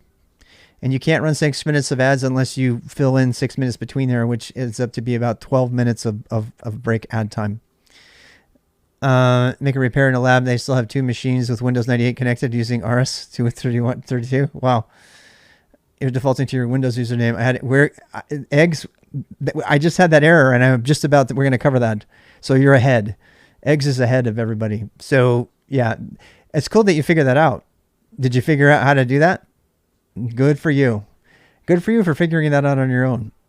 Yeah. I mean, we didn't connect for lots of reasons, but that was one of the main ones. Yep. Yeah. That's exactly what you do. Or else, I mean, even if you researched it, I wouldn't hold it against you. You know, that's the way to do this, right? I've got 5 minutes. Do I have enough time to make new coffee? Anybody else have any other pressing questions? 192. Can I SSH with the 127? No, you can't. And we're going to talk about I was trying really hard to not talk about the 127 IP, but it sounds like we're going to have to talk about it because I was trying to hold that off to Network Day, but there's been enough questions about it. I'm gonna cover that. Why can't I use the 127 dot address. All right, so we'll answer that one after the break. And yeah, network day is not for a while. I know, Tanify, you talked about doing a network day with us, right? I'm trying not to get sucked into network day today. This has been a long running challenge for me, because as soon as you start talking about SSH, you're now talking about, we already talked about NAT and Bridge. Yeah. NAT by far is more secure. Network day takes lots of prep. I know it is. And so I'm trying to cover the minimum necessary for them to make connections. And then we'll move to network day. We'll cover all that in depth. I don't want to cover network day until we do the Discord bot. And then we'll actually write a client and a server, and we can talk about timeouts and HTTP headers and all of that jazz. You know what I'm saying? I think that would be the time to move on. Yeah. Hey, J-Bears is on. Anybody want to go watch J-Bears? J-Bears is a great hacker as well. They've been hacking online to help people out. Does it professionally. Lots of great people out there. I need a better... I saw Chris Nova's shout out the other day, and I was really impressed. It was really, really fun. She has kind of like a confetti shout out. I gotta step up my game there. You have an idea of how to possibly teach networking starting from level 1 all the way to level 7? Yeah, I would love to talk through that.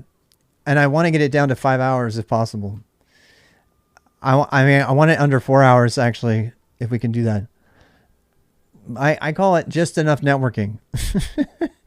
Because, look, you can spend your entire career learning networking, VLANing and all that stuff. And, packet mangling and packet sniffing. And I did a lot of that. I read the book. I don't want to send people down the wrong path too easily. We are going to use Nmap though, because that's a fun hacker tool and everybody can learn about networking from Nmap. My Nmap skills are atrocious because I don't do it every day anymore. Yeah. So yeah, it'd be really, really fun. All right. We got 2 minutes and 20 seconds. What is the topic roadmap for this course? Just go ahead to the boost. If you click on the boost, it's not really a course. First of all, it's what I call, like live mentoring, and we're just kind of pair programming things together and pretending like you're with me. I'm doing the same thing I did for several years at SKILSTAK in private one-on-one mentoring. I'm just trying to do it with 121 people. So it's not always customized to the user's needs, but that's what it is. The goal of the boost is fundamentally to get you, if you want one, to make you ready to get an entry-level tech job and in back-end development, back-end OPSEC, offensive security, or back-end system administration and cloud. It is not going to cover everything, but it's why it's called a boost. If you go out to the boost page, if you click on the boost link, there's a little write-up there, and it tells you my comparison about, learning how to ride a bicycle and then getting a boost from somebody and getting help, and then you have to learn how to pedal and steer and everything on your own. It's slower this year than it's ever been. The last 2 years, I tried to do it fast-paced, lost everybody. And I would tell them, you need to go on your own time and go study this, but this is what you need to learn. And then we didn't make time to do it together. And so I'm not doing that. This year, one of the biggest differences is I am doing every single thing that I talk about with you, which is going to push out the content a lot. It's going to not even finish probably till September. But I think that that's better because we want people to be, it's more like pair programming, right? Now, some things I have you do, like, for example, install git-bash. I'm not going to walk through all the steps of installing git-bash because it's going to change, or how to install MS Terminal or things like that. I mean, I'm assuming that you have admin on a machine, you know how to use a computer, that you know how to use a web browser, you know how to type, and you know how to install software, at least on Windows and Mac. I'm also assuming that you only have Windows and Mac, that we're not going to get into the guts of like doing hardware. All right, we are 14 seconds from starting again, our next session. Help desk connection. I don't think so, but it could definitely help. I don't think so, but it's a helper for sure. That, you should ask Annie ask you about that. Yep. All right. So, we are now live again. So let's go back and restart the Pomo. So Pomo start, we're back on our 54 minutes on that. All right. So a number of questions came up during the break that are related to this. And one of the ones I was trying to avoid, because again, the reason I'm trying to avoid these is not to avoid you. It's I don't want to suck you down into the weeds too early on things like networking, and I'm struggling really hard right now. Tony Fa and I are going to put together, as best we can, a full, exploration of what networking is that will try to fit into 4 hours on a day someday in the future. And Tony Fa gives, presentations all over the world for money, and they get paid for it. So we can, we're going to combine notes and we've got other presentations. So if you feel like I don't understand networking, I feel like I've got a gap, please calm down on that and just know that you've got enough knowledge right now to make a sugar cell connection. And that's all you need for now. And it's the hard thing about tech is there's certain things that it's like chicken and egg syndrome, right? You have to learn this thing in order to do this other thing. And then you can learn this other thing more deeply once you learn the other thing. And there's these like interdependencies which in your learning, which get very complicated. If you're a guy like me who likes very OCD about what do I teach next? What am I going to cover next? It's very hard because there's cross interdependencies all over the place. So that's why I'm doing this very organically with you this way. So one of the questions was, what is this other address? All right, this other address. And I was trying to kind of like skip over it and be like, oh no, they're going to ask about that address, but I'm going to talk to it. Okay, so so you see that when I did IP space A, there's two addresses there. There's this first one, which has the word loopback, and that's the word we're going to come back to, but make sure you remember that. And then we have another address that says ENPOS3. We're not going to break down what the names of those things are or any of that. And by the way, if you run these exact same types of commands, probably worth covering this. I didn't want to, but I'm going to anyway. If you want to run the same equivalent command on a Windows machine, what is it? \A on Windows. So the Windows has the same too. I could put this up here probably on Windows. So you can actually run this. Let's do this. Let's run a command here. This is a very valuable command to have as a hacker. So this is a plain old DOS prompt. Is it /all? I don't do it very much. ipconfig /all. All right. So, oh my gosh, look at all those IP addresses, right? And there's a ton of them. Why? Because the virtual machine, everyone is getting a interface to the network that's connecting. There's multiple things that are connected to all these networks, and that can get confusing. But I want you to notice that this does have also, it has a loopback. So it has at least one of these addresses is going to be 192.168. I already told you I don't mind doxing my IP here because reasons.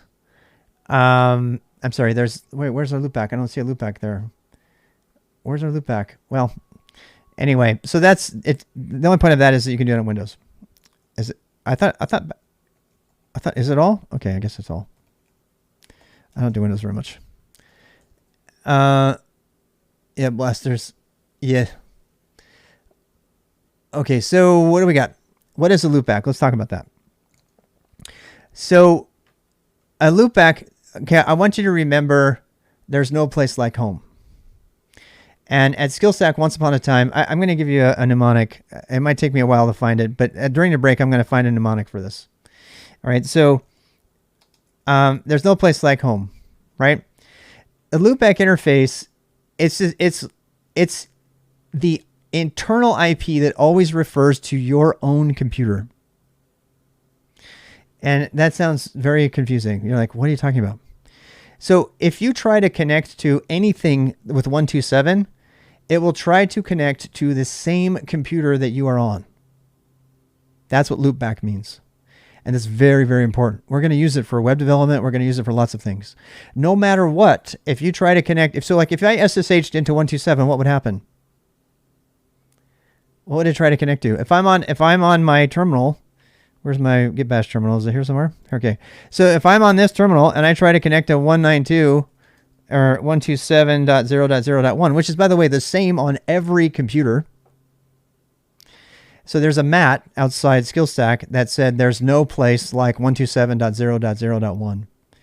And it's a really geeky joke.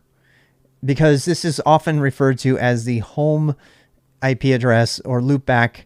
There's a really embarrassing thing. There was a company that launched their IPO, and in their IPO of their company, they told everybody where to go to get to their site, and they actually published a 127 address.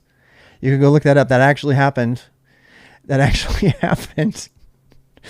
So why would you even have one of these? You have one because you want to like work on the same computer, and you want to maybe pretend like you're running a web server or a chat server or an SSH server, and you just want to practice connecting to it, and it's all on the same computer, virtual machine or real machine. It's the same computer.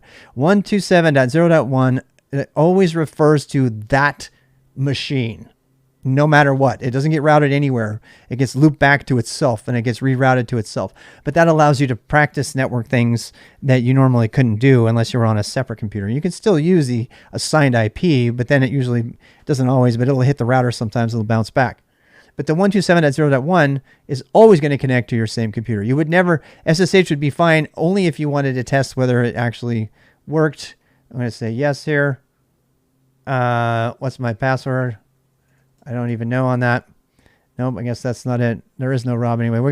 This stuff, we're gonna go through all that now. It is exactly that. So localhost is the permanently assigned host name, domain name, whatever you want to call it. Localhost.local domain is permanently assigned to 127.1. whatever. A 24-bit number, yes, but we don't. Yeah. So it's a little nuance there. So every computer on the planet is going to have a loopback device. All right, and you can use it for whatever you want, but obviously connecting to it isn't going to get you anywhere because you want to get off that computer, right? I think I beat that one to death. Did I sufficiently? You guys have got it now. So that's what it is. Unfortunately, I didn't do an ISO sec before I did that. All right, so I'll put this up here and I'll back this off. When does this start? We started like, how many minutes ago did we start? I would say that's probably about 5 minutes of talking, right? Or so. All right, so before we move on, I do want to talk about PuTTY. I don't know whether to talk about PuTTY first or to get our connection to work. Windows Remote Desktop, you can do that, but that's a different thing. All right, so let's get our SSH to work, and then we'll talk about PuTTY. And PuTTY is an alternative, and it's usually easy to do. Mr. Robot uses it a lot. It's easy to put PuTTY because you can just download it right on a computer and then go, but we'll talk about that a lot in a bit. Let's get our connection to work. So back to this. So I'm running git-bash, and it's not happy, right? I don't even know if SSH is running over here. So how can I test that now that we know about localhost? How can we test it?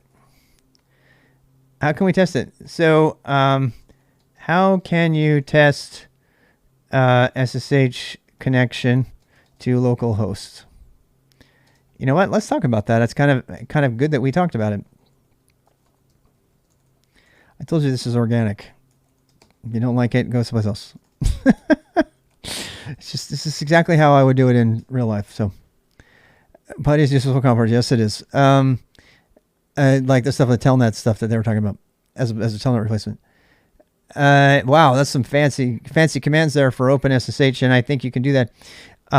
We're not going to learn about the service command today and the systemctl. We're not going to go down that path just yet.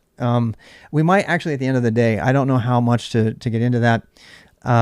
This is hard because, this is required, but I don't want to get into the weeds too much. And people are like, why do I have to learn about SSH? I just want to code or whatever. So let's go back to this. Let's use the minimum possible technology to test whether SSH works. So we can SSH to localhost, right? And you can do this. You can SSH to localhost. Hey, how's it going? And you do yes here, and type your password. PASSWORD is my password. And look, I have a connection. All right, so I want everybody to try that right now with me, okay?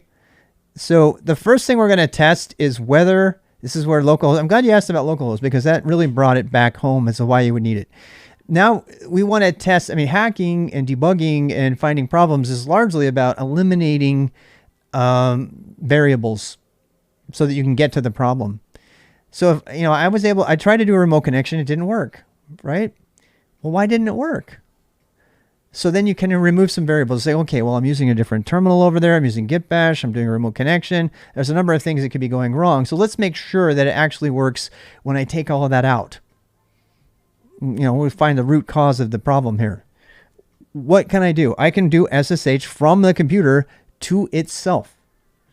And I can say, and we can do, well, how do I address the computer by itself? Well, it's the IPA. Okay, let's do IPA. The natural thing would be to connect to this IP address, right? So let's do that. SSH 192.168.1.35. It's like, what is all this about? It says the authenticity can't be established. The host key is known from another address. Uh-oh. Okay, now this is the part where I get so frustrated because in order to do these kinds of things, you have to know how to edit files yet, but you haven't learned how to edit files yet, right? We haven't done that yet. And it can be frustrating. So the reason it's doing that is because I already connected using localhost.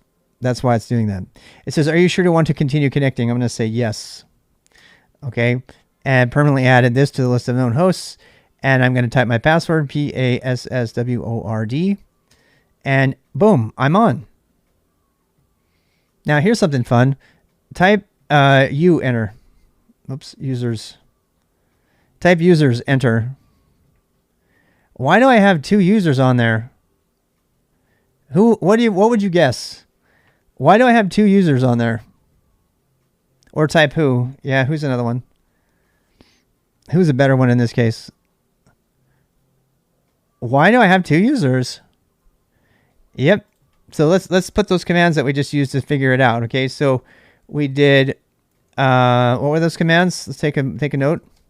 So we did who is the best one. So display who is logged in and how. Users is kind of the same, except for you can kind of loop through it. Short name of all logged in users. Okay. Another one you can do is last. I think is that on here? Yeah, last. Okay, and these are I'm kind of again one at a time.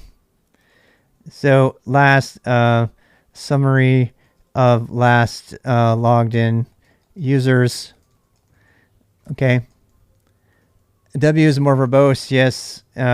There's a few, there's like so many about who am I is another one, right? So you could do, W is, basically display longer, version of who is logged in. I wasn't planning on covering all these, but we might as well. Could not resolve hostname. Who am I displays only the logged user. Yeah, right. So who am I?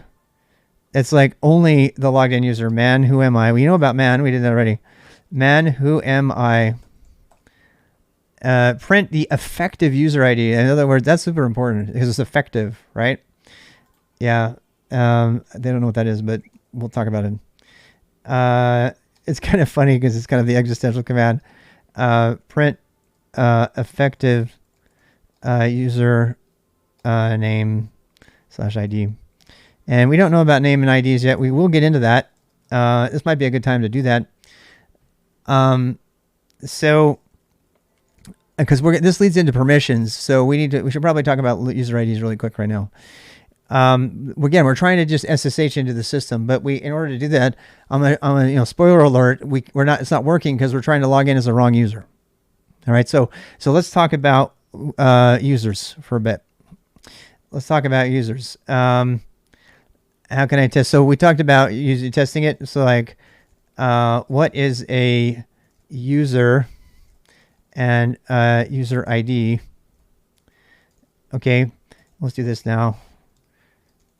It's taking me longer, but it's going to make us have nice chapter headings in our videos. So,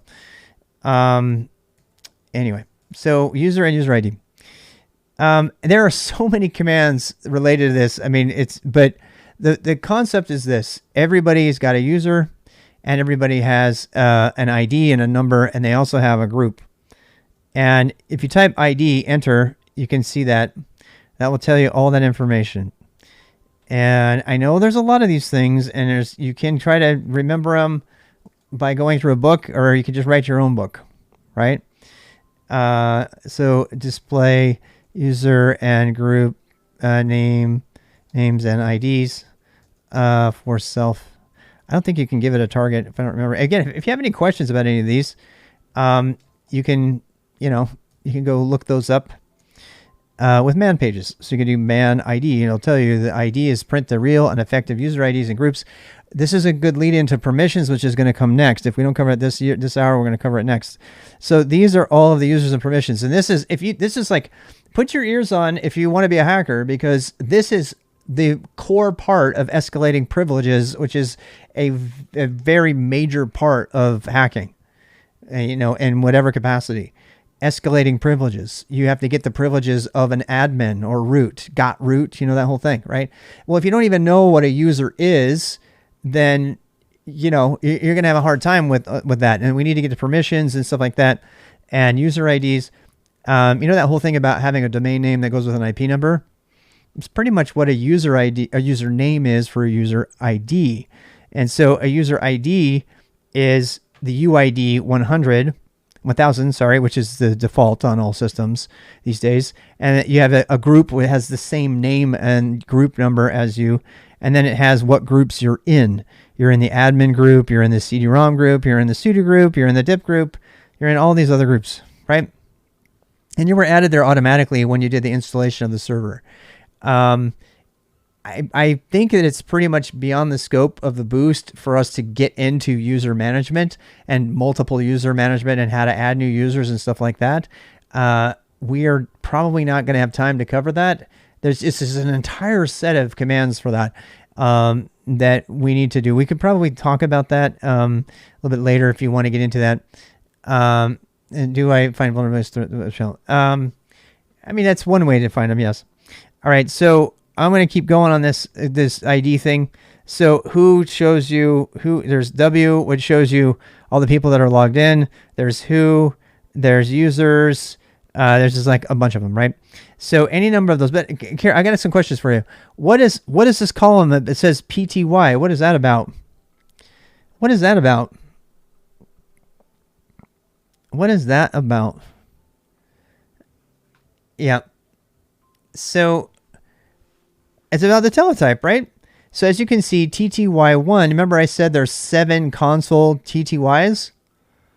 So the top one is, it says login. See how it says login? The time I logged in was at 17:28. That's when I logged in.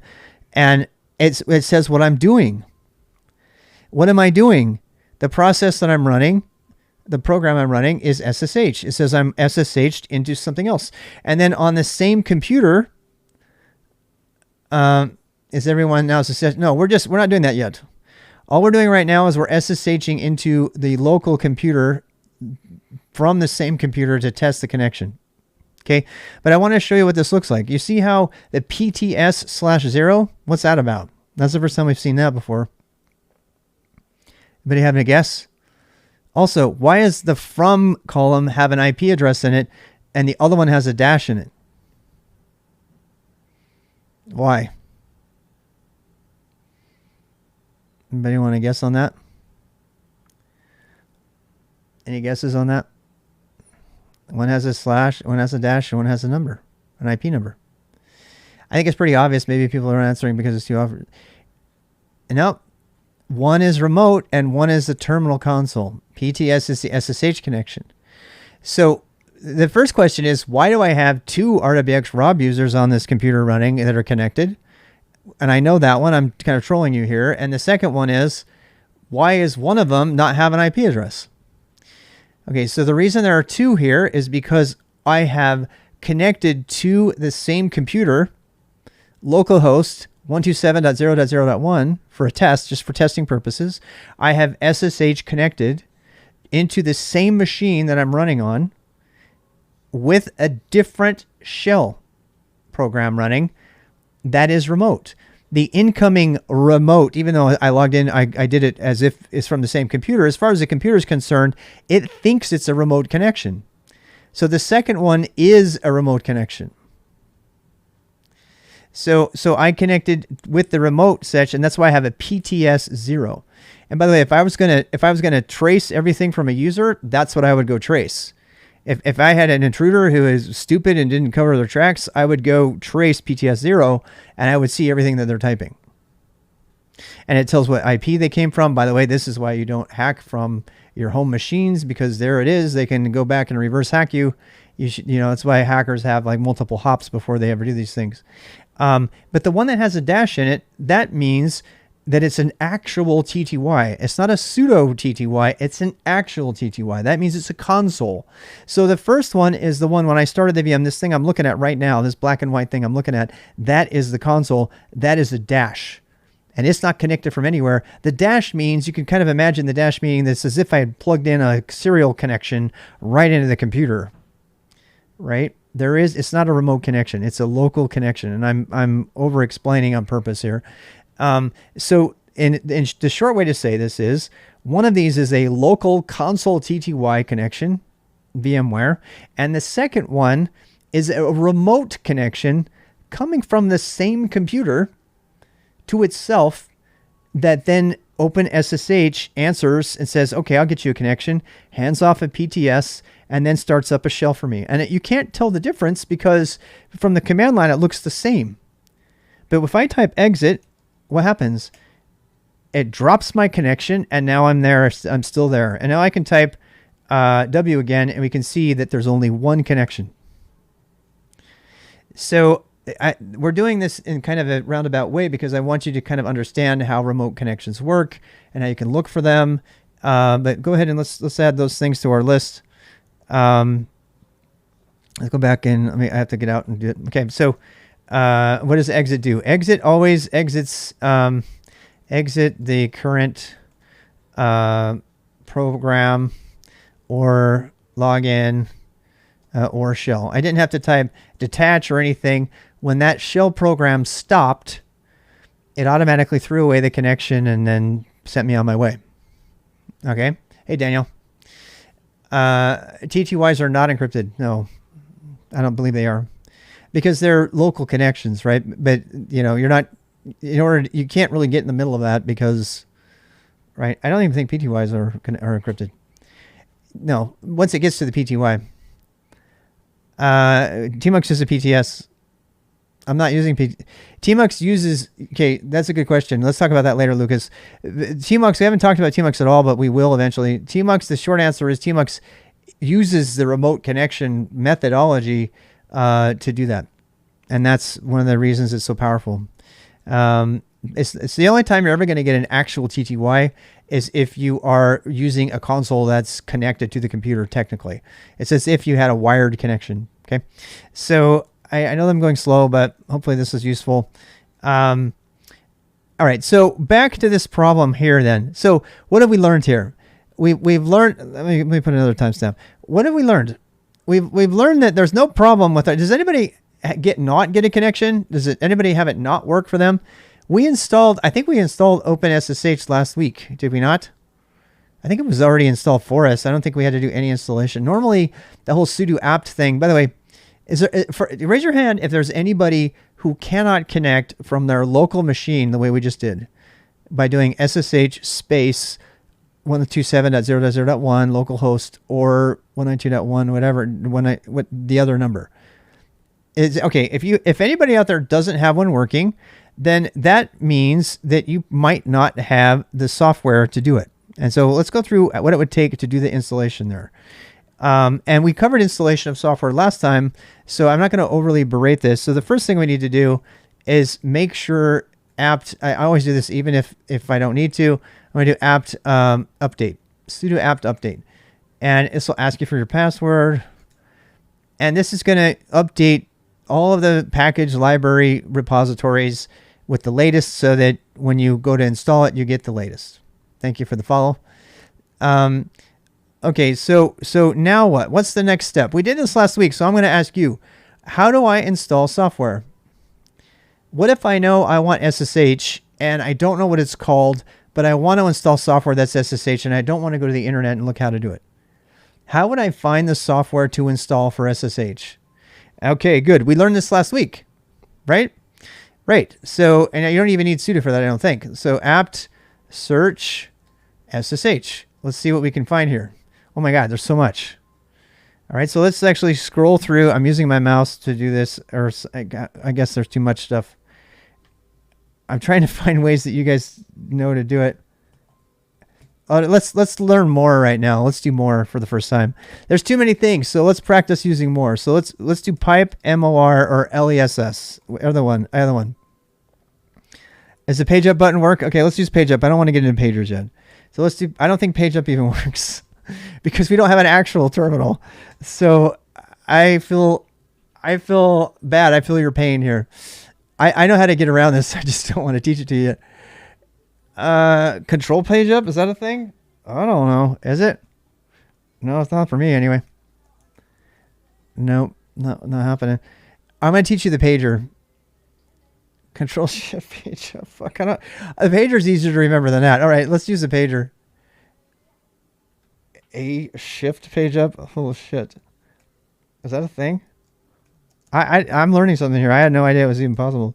No, I'm not doing page up.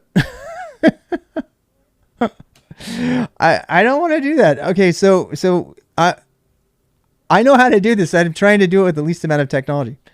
We're going to learn a pager. All right, so we're going to do pipe. No, we're not doing that yet. We're not there yet. Okay, so we're going to put a pipe, and then we're going to type less or more. Oh, that was nice. Thank you. Let's type less. All right. So now I have to teach you about these one thing at a time. And so what is less? Less is called a pager. So what this does is here, I got to put a note. I know this is slow, but you know what? At least we're not losing anybody this time. No one's going to tell me that I went too fast this time. They told me the last 2 times. So I'm being like excruciatingly slow. I'm really sorry, but, okay. So how can I see stuff scrolling off the screen? Okay, and we're gonna do this. Y'all are laughing at me. I am not gonna let myself give in to my own peer pressure to go faster. I'm not. I'm gonna force this to go through it all nice and slowly. How can you see stuff from scrolling off the screen? All right, so you do this. You do pipe to less, or pipe to more if you're an old fart like me, and that's what you've been using for like 25 years. Less or more. See scrolled output in terminal. And you're not always going to have a terminal that's going to do anything. This will always work. All right. It will always work. Yeah. Less is more. Exactly. So that will always work. You're going to be doing this for the rest of your life. So get used to it. You're going to be on systems that do not have other abilities. So I'm going to do that. I'm piping it to less now, and I hit enter. And you can see I don't get the colors and stuff. You can actually force it to do colors if you want. Is it -C? I think it's dash color. Nope. Doesn't have a stable cellular interface. Use caution script. Value. Oh, I've never used this, so I don't know. Color force. I want my colors back. I don't remember it. Do you remember what it is? Is it color dash auto? Okay, there you go. I don't know. I don't. Mine's been alias for years, so I have no idea. I mean, you can look. Hey, look! I can actually read the help documentation.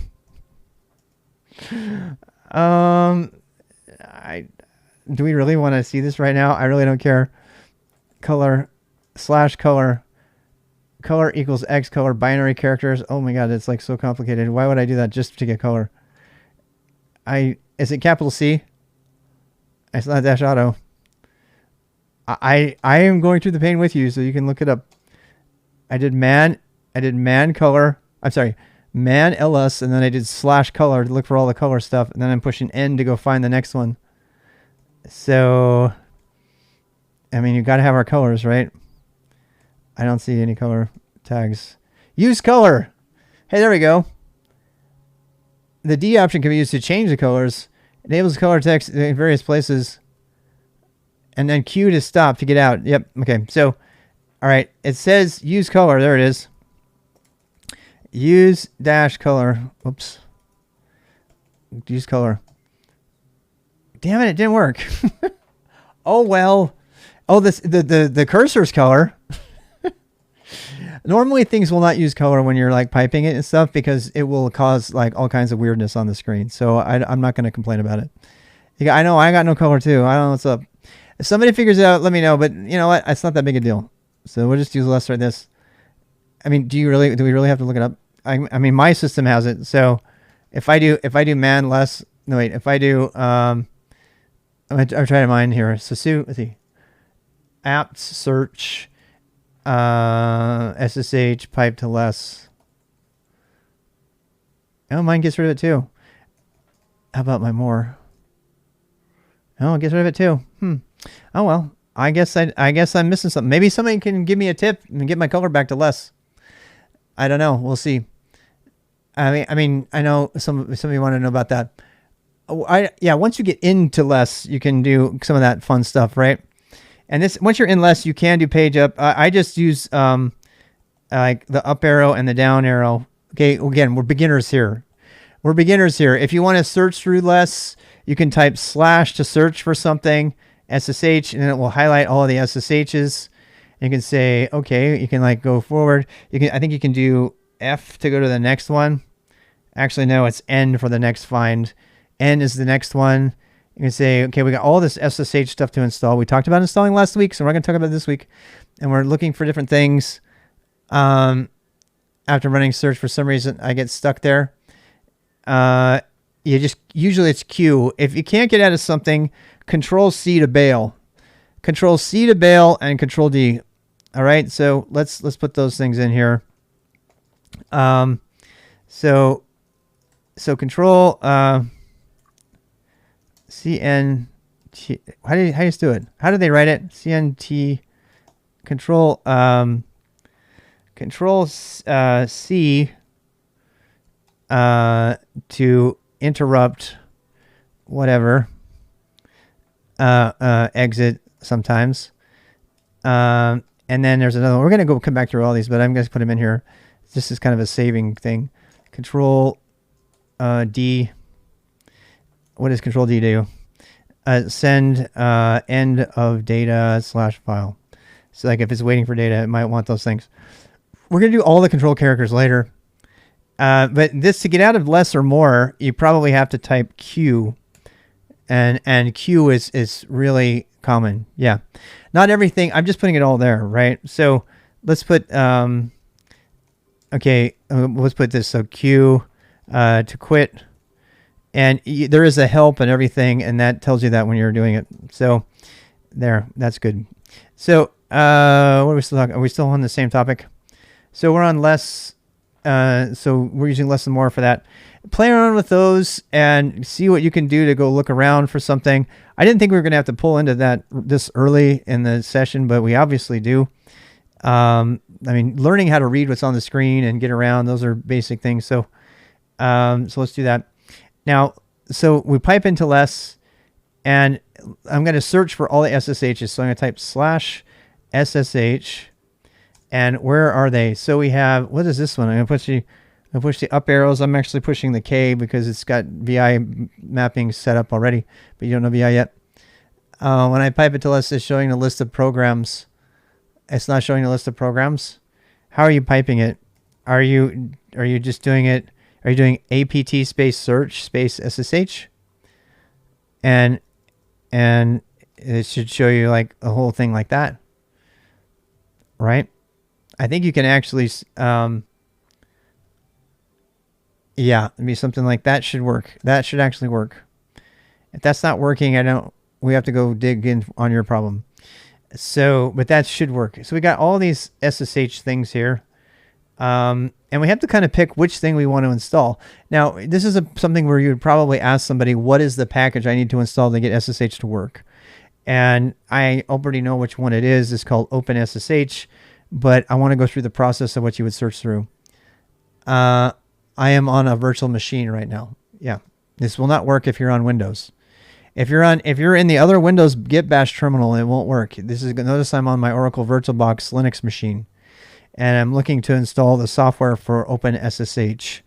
Okay, so then we go to, so then we're going to go to, keep looking down. There's lots of stuff here. It's a little overwhelming, but I talked to my friend, and my friend said I need to get OpenSSH on here. So let's go do that. Let's find it. So OpenSSH client, OpenSSH SS1, OpenSSH known host, OpenSSH server. And it says down here, you see how it says installed automatic? That means that it's already been installed and then it automatically starts. Does not have a stable command line. It works through piping to less. You might have to try app-get and then pipe that, but I don't know. And we talked about that last week. So we have OpenSSH server, and that's the one. Mine's already been installed. But if I was going to install it, what would I do, everybody? What's the command to install a package now that I know it? So I know it's OpenSSH, so let's actually do our query again, and we know it's, your friend said OpenSSH, so we're going to see about it. Oh, that's got too many. Let's do maybe the beginning of a thing. Okay, so there's all of the OpenSSH things. And we talked about the caret meaning the beginning of a thing. SSH server. We have to get the right one, don't we? So, yeah. So now we need sudo apt install OpenSSH-server. You don't need any of the other stuff. And you can do apt-get if you want to. Now, mine's already installed. Some of you might not have it installed. And that's all you should have to do. And from now on, every time you restart your computer, you should have OpenSSH running. And it should be running right now. I really don't want to get into how to show you if something is running just yet. But it's super hard for me not to show you right now. Service status OpenSSH or SSHD. It's like it doesn't know which service it is. Oops, I got it backwards. I do. I always do that. Yeah, so that we haven't talked about this yet, but that's what we're going to get into the next time. I'm not going to even write it down right now. But service status SSHD, that will tell you if something's running and what's going on and when something can't log in. We're going to do all of that. Okay, so we've got 15 minutes left on this boost. So why did we do that? We did that because I couldn't connect. How can you test? So what package needs to be installed to connect with SSH? Okay. And that's what we just kind of covered. Right? We covered that pretty much just now. It took us about 10 minutes. So I'm going to say like 49. All right. That might be something that you have to practice more than once. And how can you do that? Let's talk about that. How could you practice installing, doing all three steps? How could you do this repetition over and over again? Knowing what we know now about virtual machines, if you want to have practice off the clock and you want to do exactly what an admin would do, you can start a brand new, remember the snapshot I told you about? So what you could do is you could take a snapshot each time, you guys know how to take a snapshot. We did that already. So before you go to do something installation practice, right? You can take a snapshot and then duplicate that snapshot, start it up and do the install. And then you can throw it away. And then you can do the same thing again. You can copy it again and practice doing the install and then throw it away. And so that's why we're using VMs for this, because they give you a point in time.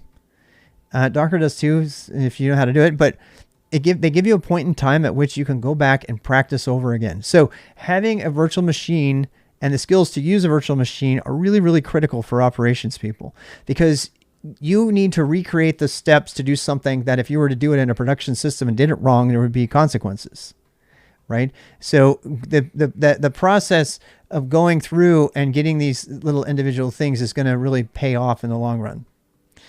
I think it's apt install open. I think it's OpenSSH-server.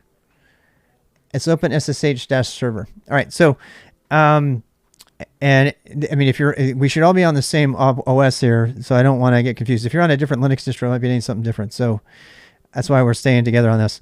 I'm going to repeat this process though. Make sure that you know how to go in and take a snapshot of a VM and then run that and then do your installation and throw it away and do it over again. Because you want to do that. Like the stuff we're doing today, you're going to have to stop the video and repeat it over and over again, and then you can practice that. So installing OpenSSH is like just old hat to you. You don't even need to think about it anymore. All right. And then that's how you practice operations tasks. All right. So what package do we need to install? We already talked about that. I'm giving kind of the answers down here in the commands here. So sudo apt, you could do apt-get or apt, doesn't matter. Apt install open SSH server. Install SSH server if not already. Now, one of the checked boxes when you started was to install it, and I think that's what I did. I actually installed mine automatically. So there we go. All right, so 12 more minutes on the SSH thing. Now let's actually, so we've done all of the problems with SSH. You should have a running server by now. I'm assuming you have a running server. So how do I connect using the right user? What is the correct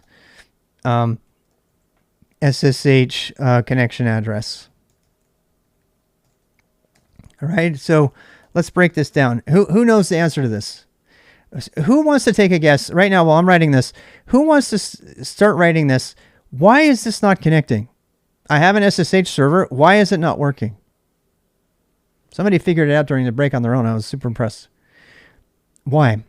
Because all the things you need to know about why it's not working are at your fingertips. You can figure it out on your own by doing your own learning and your own research. Where would you go to ask the question, why isn't this working? You can go to the internet, but where could you go that's more important than that? What's the command? We already have it. We don't need a token. Nope, it's not a token. We need the username. Okay, we do need the username. You can go to man. Where would I go if I'm having a problem with the SSH command and I'm totally lost? Do I throw my hands in the air and go do an internet search? You could, but before then, you know you're going to use the SSH command. So what's the command to look up information about that command? Either SSH or man space SSH. So try that and see if you can figure out why this connection is broken. Why when I connect to SSH to localhost it didn't work, but why even this one? Why didn't that one work? Because it's like host key validation failed, blah blah blah. All right, so we're gonna try some different things. What is it? What is the correct SSH connection address? And we did talk about that. All right, so give that one a shot. And again, I'm talking very, very slowly, so hopefully y'all can get that. All right, so let's do the command. So the command to look this up would be man. I would go, okay, man. Well, let's pretend I'm on git-bash. It will work in DOS too, but this is why git-bash is nicer, because git-bash comes with man. DOS doesn't. So where's my git-bash? Here's my git-bash. And I'm going to do man SSH. There's no man. Damn it. Well, what if I go over to my Linux machine and try that man? Let's try that. Okay, let's do that. Man SSH. Okay, we can look over here. Ooh, much more information. Okay, you could do SSH-help too sometimes. So it says there's a bunch of stuff here, and this is probably the most annoying thing about man pages. Yeah. So it says here SSH connects and logs into a specific destination, which may be specified as either user optionally, the square brackets mean optionally, at hostname, or URI of the form SSH:// blah, blah, blah port. And A port is something you haven't learned about yet, but you can add, a port is literally the word door in French. So just remember, a port is like a number for the door on the house, and the number on the house is the IP number, roughly. And the user must prove their identity for the remote machine, blah, blah, blah. And for the record, logging in with a password is usually disabled because it's insecure. And we will get into some of that when we talk about keys. And we will talk about keys. I don't know if it's going to be today or tomorrow. We've got to talk about GPG as well. Is a series of tubes. It kind of is, yeah. So let's do that. So let's say known host is a little bit different, yeah. What else can I do here? So we know that I got the name wrong, right? So I just read that. So now I know to try this. rwxrob at, and then I'm going to do the IP address 192.168.1.35. Now we have a bridge connection. So if we didn't have that, we wouldn't even know if it was there, right? Okay. Oh, look, it's giving me a password prompt now. Now normally it'll do this on the command line, but because we're using git-bash, it gives you these Windows prompts. Now, I happen to know the password, right? PASSWORD. And we'll connect. And, oh, are we there? Are we there yet? We're not quite there yet. What is going on? It doesn't like me. Did I break something? I think it's my... What's going on? It's working, but my terminal's broken. That's kind of weird. I wonder why. I don't know. That's new. I've never seen that. Are you seeing this? ls is working. cd ... is working. That's interesting. It's almost like I didn't have a login shell. That's very weird. You know why I think that is? It's because I'm doing it from git-bash. This is the first time I've done it in git-bash in like years. So normally I don't do this. This is probably the time for us to actually put git-bash into an actual terminal. And nobody really wants to use anything but Windows Terminal now. So let's do that. Let's do the Windows Terminal thing. But we got a connection. We put a password in there and everything, but we couldn't see anything, right? So we don't just want to use git-bash. We want to use git-bash, but we want to use 0 updates where yours says 13 updates. Yeah, because I haven't done any updates. And we know how to do that too. We learned it last week, right? If you want to do those updates. Just let me check the same thing, and then I'll show you how to install the terminal, okay? So let's start up a git-bash terminal using this, and I'll show you how to do this in here. And now let's try it with a better terminal this time and see what happens. SSH, I have to click on it, sorry. SSH rwxrob at 192.168.1.35. That was the number, right? Stacked up RCU GPU. And we'll type password, PASSWORD.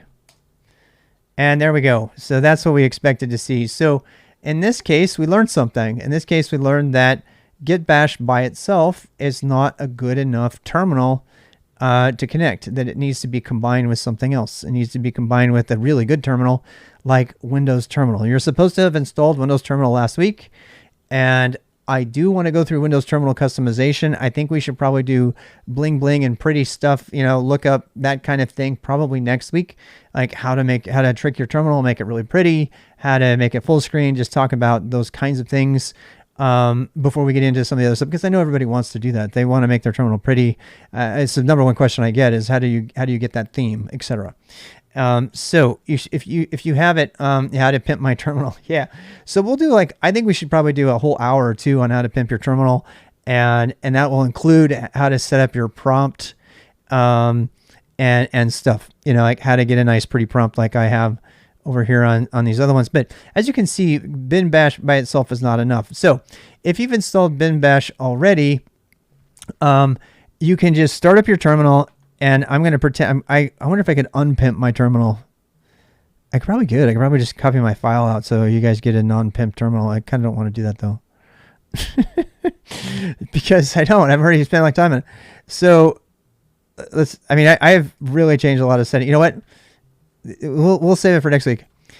So, will it include Googling from the terminal? Hell yeah. That's going to be later. Yeah. That's yes. We're not going to do Googling from the terminal until we've done bash scripting, and then we'll do that because we have to know how to write a script, and that's coming within the next couple of weeks here. All right, so we have 4 minutes left on this. At this point, you should have a connection. if it asks you, do I want to trust this host, type yes. Okay. And the reason for that is complicated. We'll talk about it in networking later. It's trying to protect you from a man in the middle attack, it's called, which means somebody might be pretending to be your host instead of that actual host. And you're going to need to type yes there. The rest of the conversation about man in the middle attacks and host keys and all of that stuff needs to take place after you know how to edit files. We don't know that yet. So the primary objective for today is to get a connection from Microsoft Windows Terminal or iTerm and have SSH working to connect. That is the primary goal. If you need any other help with that this week, that is your primary goal. By the end of this week, by next week, you should be able to just sit down on your computer, start your VM. If it's not already running, you can leave it running in the background if you leave your computer on. And then you just need to run SSH, boom, and type and run right into the IP address. Now, it's important to know that sometimes your IP address might change. And so, but you know the command to find out whether it did, right? That might be like, I want you to get into the habit of troubleshooting your own issues. Like, why can't I connect? I was doing this yesterday. Last time, it's harder now. You know, you need to go see if the IP has changed for any reason. These days, routers don't change it, even if it's dynamic. We're not going to get into that. That's a networking conversation, but it is DHCP. DHCP means that dynamic host control protocol. It gives you a different IP address, so the IP address can be shared across computers. But usually they'll give you the same IP address every time. But you know how to know if it didn't, right? So go to IPA and see if it's there, and then you know what to connect to, right? There's so much more to cover here. Host files, you can set up configuration files for SSH, and all of that jazz. But right now, I want to make sure everybody who's listening has got the ability to SSH into the computer. Can you connect to the computer from your shell? And you should be able to do that. I wonder, let's try DOS. I'm just for the sake of fun, I just want to do it with a DOS prompt. So to get a DOS prompt is just, Windows key CMD. And we'll say, okay, what about CMD DOS? Let's just do an experiment. I'm kind of interested. One of the best ways to learn is to just test things out, experiment, right? I want to see. I haven't done it. Let's try it. I mean, I'm not going to do that normally, but if I had was a DOS prompt, would I be able to do it? If I installed git-bash, would I be able to do it? I don't know. SSH rbxrub at 192.168.1.35 and password. Oh, booyah. And I got my terminals even better. So in that case, it worked even better, didn't it? In that case, CMD worked. But now, isn't that fun? So that's interesting because git-bash gave us the SSH command, but we can still do it from CMD because it's just another program for git-bash. All right, let's try it from another program. So Frank reminded us of another program that you can download and use, and this Mr. Robot Elliot uses this actually. The episode where he gets beat up by the warden. Yeah, go watch. If you're a Mr. Robot fan, which is really rough to watch, I'm not recommending it if you're a minor. It's really rough, but they use it, and he uses PuTTY. So PuTTY is a program that has one purpose: make an SSH connection into a machine. So every other thing that we've been using a shell. We use the Windows shell. We use command shell. We use command bash shell. We used whatever, and then we had that shell, and then we did SSH from the shell and connected to a remote shell. But with PuTTY, you don't need a local shell. With PuTTY, it's a program that accesses the remote shell directly. So you don't need to get a shell on your local machine. A lot of people think it's a lot simpler to use PuTTY. We used PuTTY for 5 years at SKILSTAK when people first started, and I just had them connect to the cloud. And my workplace once told me, why don't you just connect from PuTTY to our servers and use those? Why do you have to have things locally? Why do you have to have any shell at all on Linux on your Windows machine? Why can't you just use PuTTY? So knowing how to use PuTTY is still a critical skill. And we're going to cover it right now. Actually, we're going to cover that after the break. So download PuTTY during the break. Download Putty during the break, and we'll begin with that. Okay. Here comes the ads and stuff and the music. All right. If you have questions, let me know. I'm gonna actually go get some coffee. I'll be right back. But download Putty. Go download Putty. Make sure you get the right one, by the way. If you know what that means, ask around. Make sure you get the right one, because this is what the hackers love to put Putty out there and own your machine. So be very sure. WSL. Yeah, but we're not going to do anything with WSL2. I suggest you avoid it. If you know what it is, fine, but we're not going to do it. Break is 12 minutes long, so it'll be till minus 1 2 colon whatever down here. Yep, that's right. It gives us nice font. Windows Terminal gives you killer nice fonts. That's why we're going to do it. Yeah, well, I think we will do pimp. You know, maybe we'll do pimping the terminal like today. I don't know, because getting into encryption and keys and stuff, that's going to take a good long time, and we probably need to do that next week. We still need to do GPG because we need to get stuff. Cannot resolve hostname. What are you trying to connect to? Where are you from? It's SSH. Unsuccessful. Did you try to do it locally? Slow like a fox? Did you try to do it locally?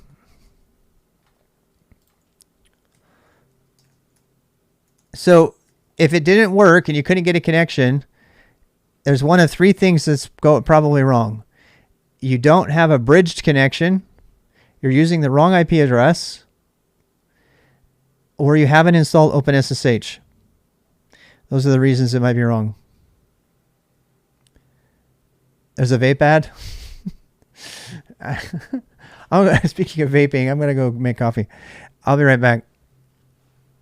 Favorite terminal emulator? Windows. The Windows terminal app is my favorite. A lot of people like Alacrity, but it doesn't have full support for everything. We didn't do the service stuff. Yep. You guys help them out. I'm going to make coffee.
My arm's actually pretty good.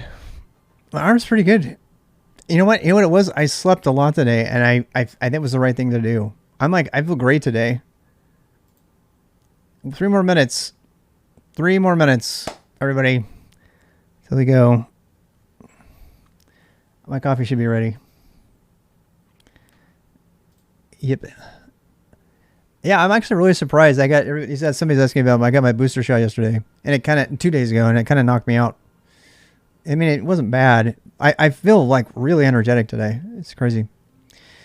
We learned about the file system before we learned about how to edit files. Yeah, absolutely. We already started. Yeah, that's next. Actually, we need to learn to connect to the system, and then we can start. We're going to pimp our terminal out.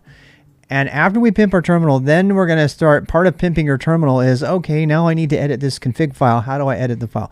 We're doing everything kind of naturally in the progress that you would do if you were trying to learn all this on your own.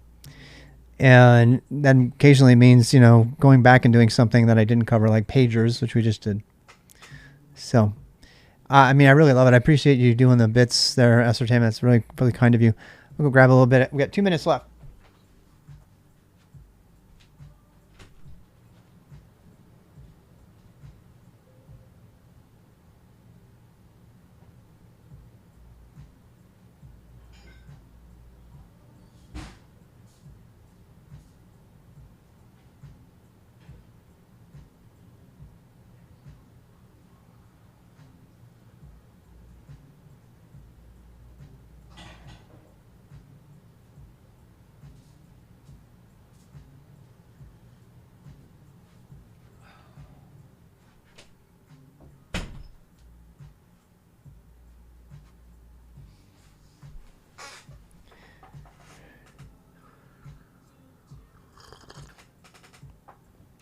I don't mind saying that this SSH stuff, I'm kind of happy that we're doing it the way we are, because I used to teach this stuff to like 9 and 10-year-olds, and I'm going to talk about this again when we talk about PuTTY.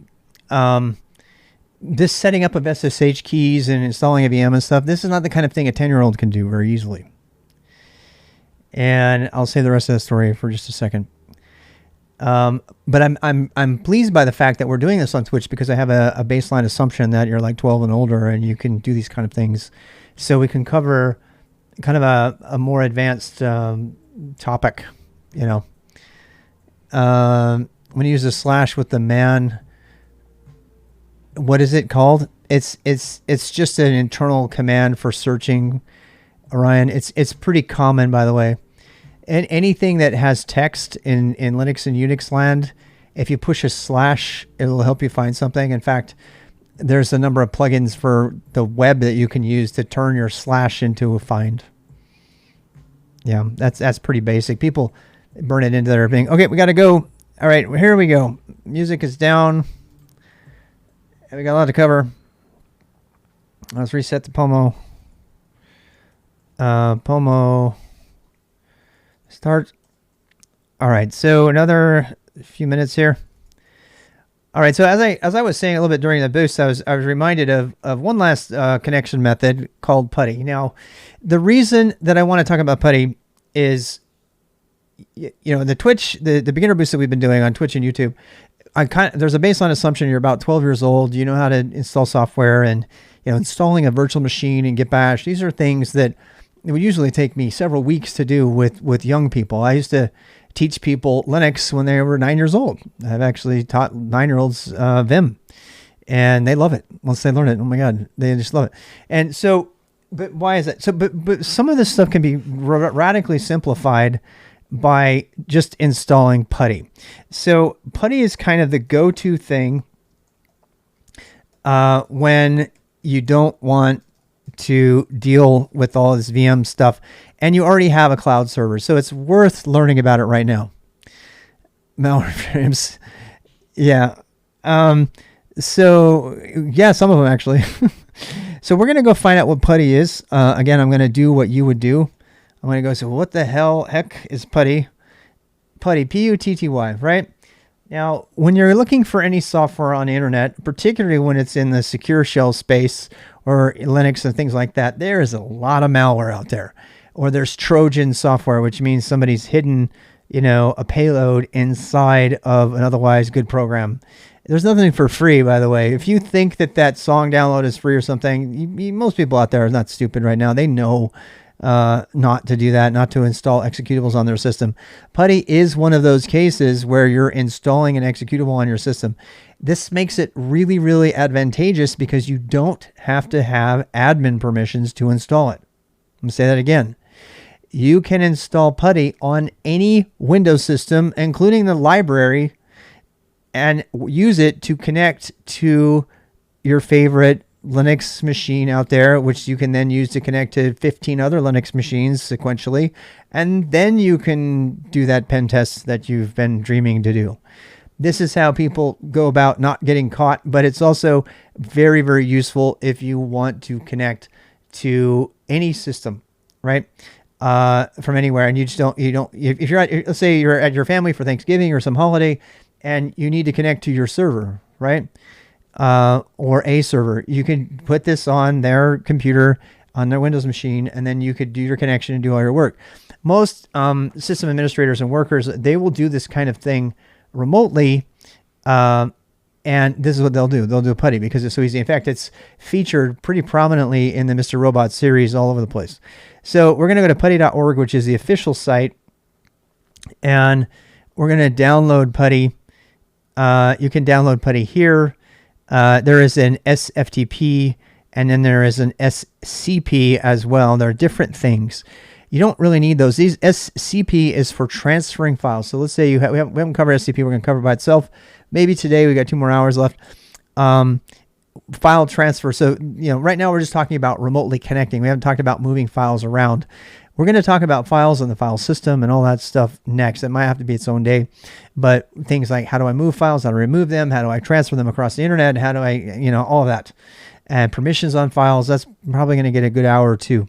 So let's just focus on connecting. So we're going to download PuTTY, and this is one of those things where it's like, okay, I'm downloading PuTTY.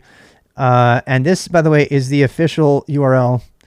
It's been that official URL for years, so I happen to know that that's the right one. But again, make sure you got these places right. You might get somebody trying to get you to download some malware. And Windows in this case does have an installer. You can download, you can click on the installer and then run it as admin and do that. But in this case, we're going to pretend like we're hackers, and we're just going to download the exe by itself. We're not going to do any installation because you don't need to do any installation. You can just run it right off your desktop. So we're going to go get that one. So we're going to get putty.exe for x86. You need to know what kind of software you have. By the way, this does work for Mac if you want to try that. And so we'll click on putty.exe here, and we'll download that. And you see it's in my downloads folder. I can even run it from here if I wanted. Why not? I can just click it right here and run it.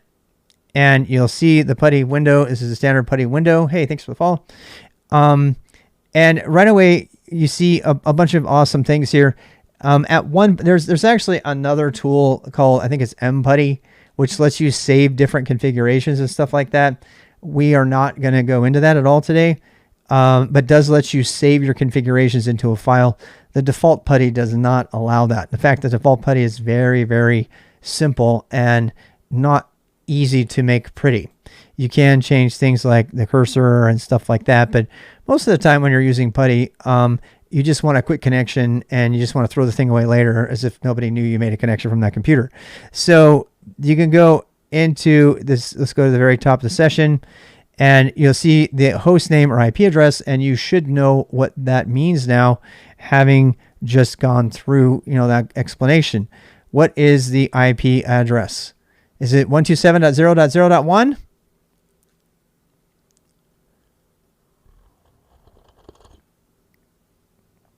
It might not be getting an IP address. That might be.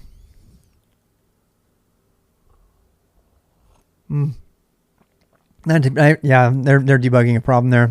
They're helping somebody else there. So it's not. Why is it not that? What if I try to do that? What's it going to connect to? It's going to connect to my own computer, right? No. It is port 22. We're going to talk about that. Now we get a chance to talk about ports. Okay, so we remember the address 192.168.1.30. Whoops. Damn it. I pushed enter too early. I'm such a spaz. I am a spaz. All right, wait. Where's my downloads directory? You guys can laugh at me.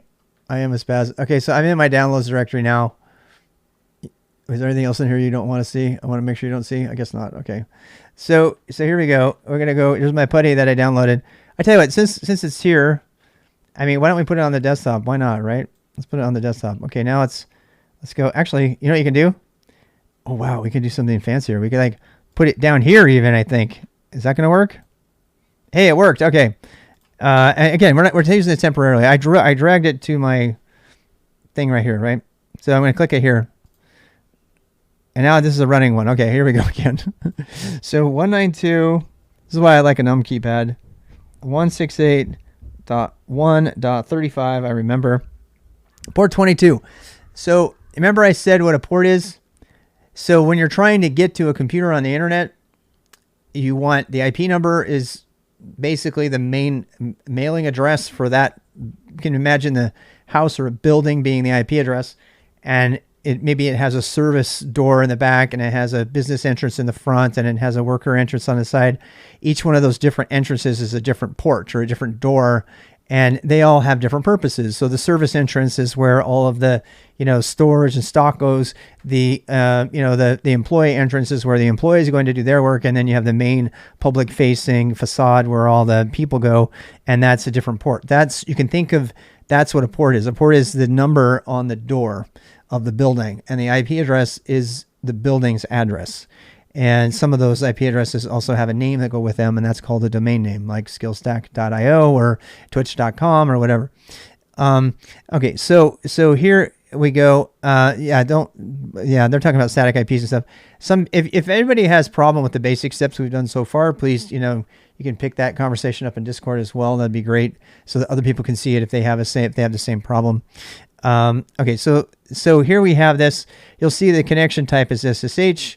Frank was mentioning that this also supports serial or telnet, and some people were asking, how do I connect to like routers and devices and stuff like that? The whole idea of a console. That's what you would use that for, right? You would be plugged in, like literally into a machine, a router or something, with a wire, with a serial cable, and then you would use serial for that, and then it wouldn't do any kind of routing. It would just go right to it. SSH is what we're going to use here, so you really don't have to change anything like that. If we click on default, it'll save it for the default, or we can give it a name. I can call it boost, and save it.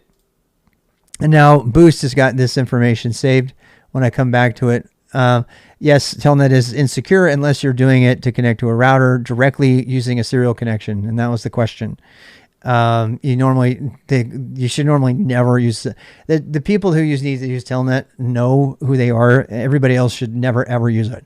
You should only use secure shell if you don't want to be hacked horribly. So make sure you do that. And now we've got this nickname for this connection. You can play around with all this other stuff and look at it, but right now we're just going to do that basic thing. It says close window on exit, only on clean exit. That means if there's an error, we're not going to do it. We'll click open, and it will give you the prompt. It gives you the fingerprint, and the SSH tool protocol in general sends a fingerprint. This is how it knows whether somebody's trying to pretend to be the server you're trying to connect to. So the first time you connect to something, it says, are you sure this fingerprint is a legitimate thing? Almost always you're saying yes. I've never clicked no. And you're like, yeah, that's it. I mean, if you really wanted to, you could go onto the machine that you're trying to connect to and look at its host ID if you really wanted to, and then double check it and say, okay, yeah, they're the same. And then you would click accept. Okay. Most people will just click accept. They don't even think about it. And by doing that, what Secure Shell saves you from is it stores that host fingerprint for that machine in a file, so that anytime you try to connect to that host, it says, has this fingerprint changed? And it does change, believe it or not. Can anybody think of a time when a fingerprint might change?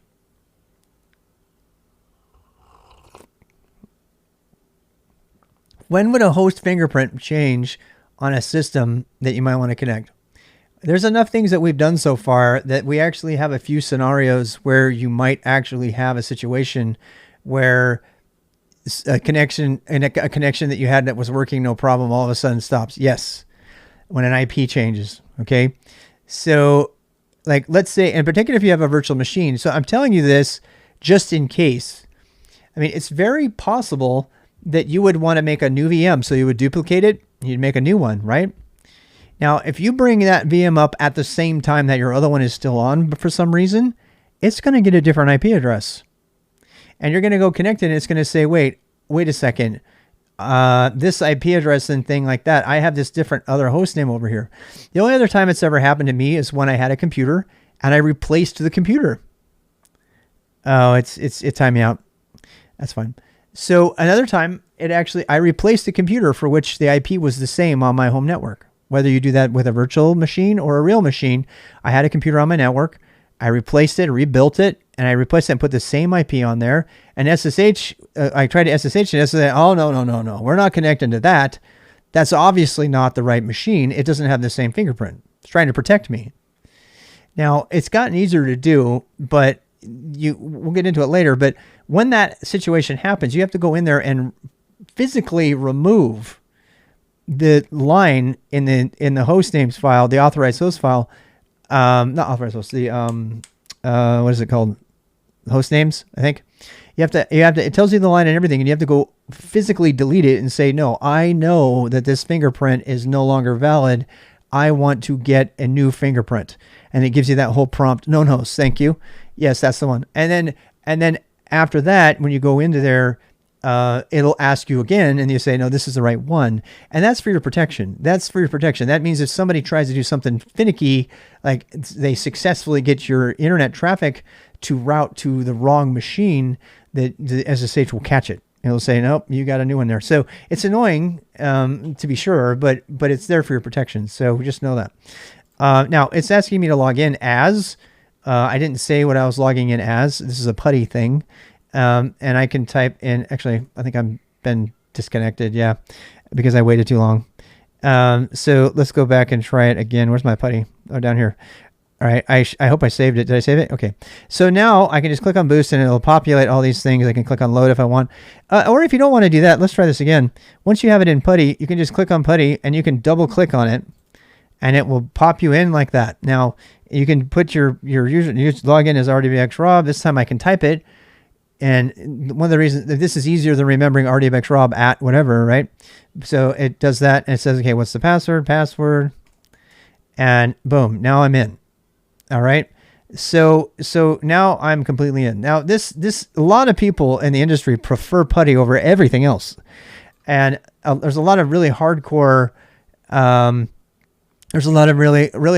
people who they only use putty. And they think it's silly if you use like some sort of fancy graphics terminal or something like that. Access to the internet after switching it to Bridge. Yeah, okay. So here I have this access. Now you can see I can't really read it or anything. It's the same system, and I can type W and see who's on here. Hey, look, now I have a new connection. Look at this. This connection is from 1.12. Well, now you know the internal IP of my streaming computer. That's the computer I'm streaming from, right? Because that's the one I just connected from. Here's the one that's still there. That's our other one. But you can see that the terminal is pretty ugly. It's pretty ugly, right? I mean, it's not pretty. And the crazy thing is it's really hard to make it pretty. I mean, you can make it pretty, but we're going to talk about how to make a pretty terminal here today. And there's lots of options, but I wanted to give you, the main ones. So if we were going to make a pretty putty, you can do it. You can go in here and you can say, I want to change my appearance. Font use. Let's change it to, I'll change my font to Ubuntu Manu, which I had to install. I'm not going to cover installing fonts. You should know how to do that. And then I'm going to keep it on regular. I'm going to go up to 26 points so y'all can see it. And let's do that. Let's change that. And allow selection of variable pitch fonts. Don't know what that's at. Font quality, anti-alias. Hell yeah. Adjust the use of the mouse pointer. I don't know. Adjust the mouse board. I mean, there's lots of little things here. I don't want to really get down in the weeds. Do we want the blinking cursor? Some people don't like that. I do. I'll click OK on that. Couleur. Let's check on colors. What is that? Allow terminal specific ANSI colors. We'll talk all about colors later, but default foreground color. It's got, and you can actually, I used to be able to load a file here. Yeah, but I mean, this is very painstaking, but you can do it. What else? You got the bell that's like going to ring on you and stuff. I don't even think I saved that, did I? I'm an idiot. Okay, let's do this again. Appearance, click closer, anti-alias fonts, Ubuntu, mono, regular. I'm going really big so you can see it.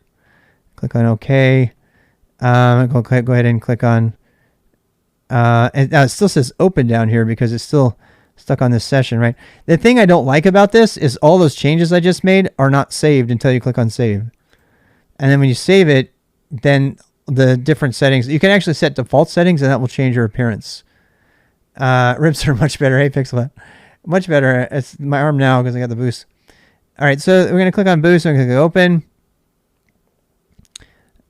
Open. Why are you opening? Are you opening and I just can't see? What happened? Nothing. I tried to click, but nothing happens. Wait, is something happening? I just can't see it. Oh, I'm supposed to double click. It's not doing it. What did I do? I'm an idiot. I got rid of the numbers. All right, let me try this again. You know what? You can learn from my idiocy. 192.168.1.35. No, we don't want telnet. We want SSH. We don't want bare SSH. That's other. We're not going to do other. We're going to do SSH boost save appearance. Okay, that stuff all got saved. Oh, I think it's because I made a new session. Okay, here we go. I've always had problems with this. This is why I don't like it. That's why I don't like it. You can't. Tmux doesn't work very well in it. A bunch of reasons. So I'm gonna click open. All right, now we got a much bigger screen, right? And my colors, my things are a little bit better. RBX Rob. And you can full screen it. You can full screen it. You can change the background color. I actually made an entire configurized settings for Putty for my SKILSTAK because they wanted the colors that I had. And it took me forever. And I had to figure out how to save the configuration file. It's a pain in the butt because it doesn't save the configuration file in JSON anywhere. It's just there. And it's really hard to like save off that stuff. Then they made another version of Putty to do all of those kind of things. And it's still not quite there. So, but here we go. So, I mean, but that looks a lot better. That looks a lot better than the other one, right? That it holds all your possible SSH and configs in one place. I think that is an advantage, but I also think it's a disadvantage. And I'm going to tell you why. Because I think it's more of an advantage because 9 times out of 10, you want to have that stuff saved someplace, right? And you need to have it in a file. So, look, I wanted to show you Putty because you have to know about it. But one of the best parts about Putty is also the worst part. Putty hides you from a lot of the magic that's happening with SSH. And if you're 9 years old, that's really nice. But if you want to do anything beyond that, you can do full screen. Yeah, you can do full screen and it looks pretty damn good. Yep. I'm just not going to do it right now because it's going to take over my space over here. But you can definitely do full screen. And I think it's Alt F11 if I remember right. Otherwise, you can right click here, full screen. Yeah, and it's pretty. It's pretty pretty. It's not bad. It's pretty snappy too. As the terminals go, it's pretty snappy. The thing is too is this is already made a remote connection, so it doesn't need anything extra. You might want to do the configuration, and if somebody has the link to the other version of Putty. This is a lot of people who use Linux in the cloud or in the server or on a VM. This is their preferred way of doing it. Like above all other ways, this is their preferred way because they can just get a connection really quick. They don't have to worry about setting up a terminal, blah, blah, blah. But I find that if you're going to be doing a lot of development, You probably want to use more than putty. So let's talk about the terminal. Let's talk about using the terminal and making it easier to use the terminal. Okay, whether it's a command thing. So it's the first thing we're going to do. We have 30 minutes to talk about Windows Terminal. Okay, and I mean, you already know how to download Windows Terminal, and I'm running it right now. And Windows Terminal gives you full control over all this stuff. And I said before, there's been lots of videos made on it. And I've added Windows Terminal down here so I can click on it and run it. Now, my defaults, and I'm going to go through my settings on my Windows Terminal right now so that you can track them. So I'm going to go put that in my timestamp. So what are your favorite Windows Terminal settings? And I will probably do the same for iTerm as well. Just cause a sec. I mean, this is for our timestamps, so we can get those later. All right. So, and we're going to talk a little bit about theming and stuff like that, because I know y'all want to talk about it, even though it's not strictly a boost thing. It's one of the most popular topics.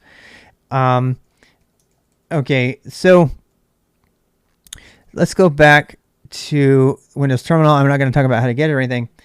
And I'm going to kind of exit full screen mode on Terminal here for a second, which I always forget because I haven't been using Windows that long for this. I think it's 11, right? Is it F11? I think it is. Yeah, it's F11. Okay. So F11 to go in and out of full screen mode on the Terminal. And I'm going to not use full screen mode for a bit so that I can show you the different configurations and stuff. Okay. So, I mean, how many of you have used Windows Terminal before? Does anybody want to raise their hand on that? And I can kind of get a sense of it. I'm going to talk about it all anyway. But so, okay, good. So again, we've got all our other stuff running in the background. I'm just going to have this kind of on top, and I'm going to run it in not, as you know, I run everything in full screen mode because it's just prettier. But I'm going to deliberately run this in tab mode so you can see the different tabs for a bit. Okay. Used it. Okay. Yeah. Well, customizing is a little tricky. So let's talk about that. First of all, it's just a terminal, so don't, lose control. This is also the point where I need to, there's the obligatory mention of VS Code, right? So if you would rather not mess with MS Terminal, and you actually want to use VS Code for certain things, a lot of people, they would do VS Code at this time. And I'm going to mention it, actually, because I think it's worth mentioning. I think it's worth mentioning VS Code. I'll come back. I'll do VS Code after this. I'll do it because I want to keep them together, and that's kind of keeping me on track. All right, so let's go back. So what do we got here? My terminal has been really tricked out. So when you run the terminal, you should save it in your icons down here, and you know how to do that. And you right click on it, and then you can add all these different things, right? And by default, I heard somebody complaining about this. By default, when you install Windows Terminal, it uses Windows PowerShell, which really confuses people who have been using the command prompt CMD before, or something like that, right? You always have to click on it too if you do full screen. I hate that. But so if I right click on it, Windows Terminal, a bunch of things. But this is also a little pet peeve of mine. You have to click on this arrow right here to get to what you want. And you can't get to that arrow unless you're not in full screen. I think that's a major oversight on their part. There's no way to get to the settings that I know of besides control. I mean, even when you're full screened. So let me try this. I'm going to go back to full screen for a second. I doubt you can do it. So what is it? Control. Yeah, it's already been taken over. Yeah, you can't. Okay, I guess it did it. Yay. It did it. No wonder. So it's control. What was that? Control, comma. Control, comma got me here. All right. That's good to know. That's good to know. Control, comma. Control, comma. I'm going to write that down in the notes because I want to remember that. This card changes. Why are these, all these, why won't you go away? I want to go back to my thing. You know why? Because I can't switch back to the one that's not the things. What if I do control? Yeah, you got to go out of full screen mode. I told you. I hate that. It's a pain in the ass. Yeah, Alt Enter makes a full screen. So does F11. So, anyway, that's all really annoying. Is it Control Shift W to close it? Actually, I just think Shift W will do it too. Anyway, let's try it. Let's do it again. Settings, and I think Control W will just do it. No, Control Shift W.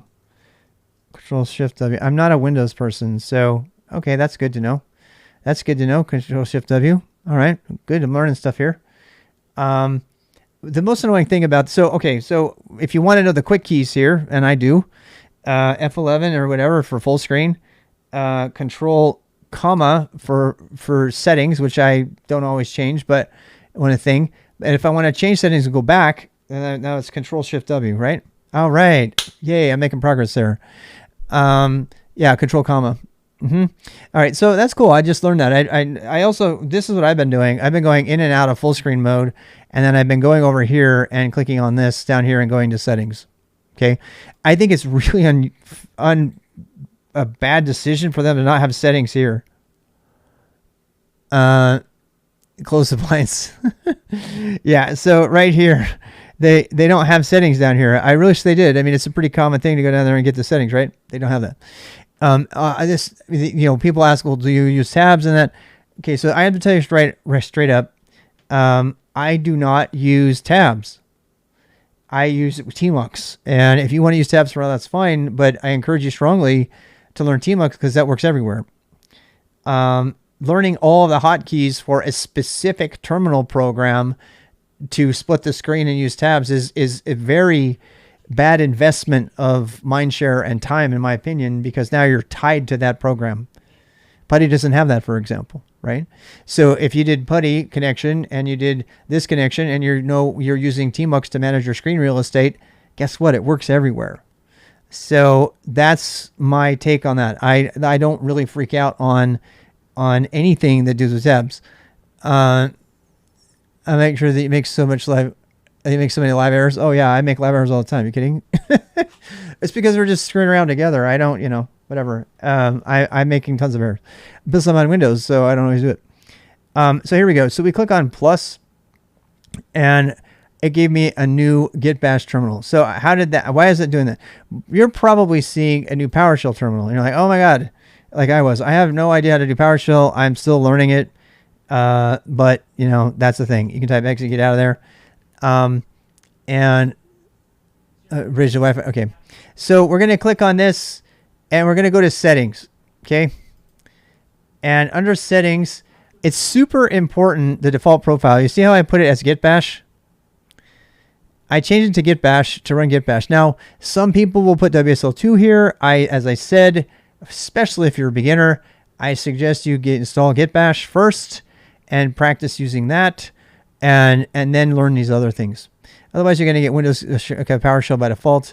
But you use git-bash as your default, and then when you start up a new window, you get a new git-bash terminal. Now, I've got problems in my bash RC left over from before that I haven't fixed yet. I'll go show you how to fix those. And then what we got? Then we have launch on machine startup. So that if you want this to run on startup, launch mode, new instance behavior. I mean, there's a bunch of little things. I really don't. I launch in full screen. Some people don't like that. So that could be a thing. I don't want to spend too much time on this. I think what most people are after is the JSON file. And I am going to turn my privacy on just to make sure that there's no tokens in my JSON file. I don't think there are, but I am going to just double check real quick. Okay,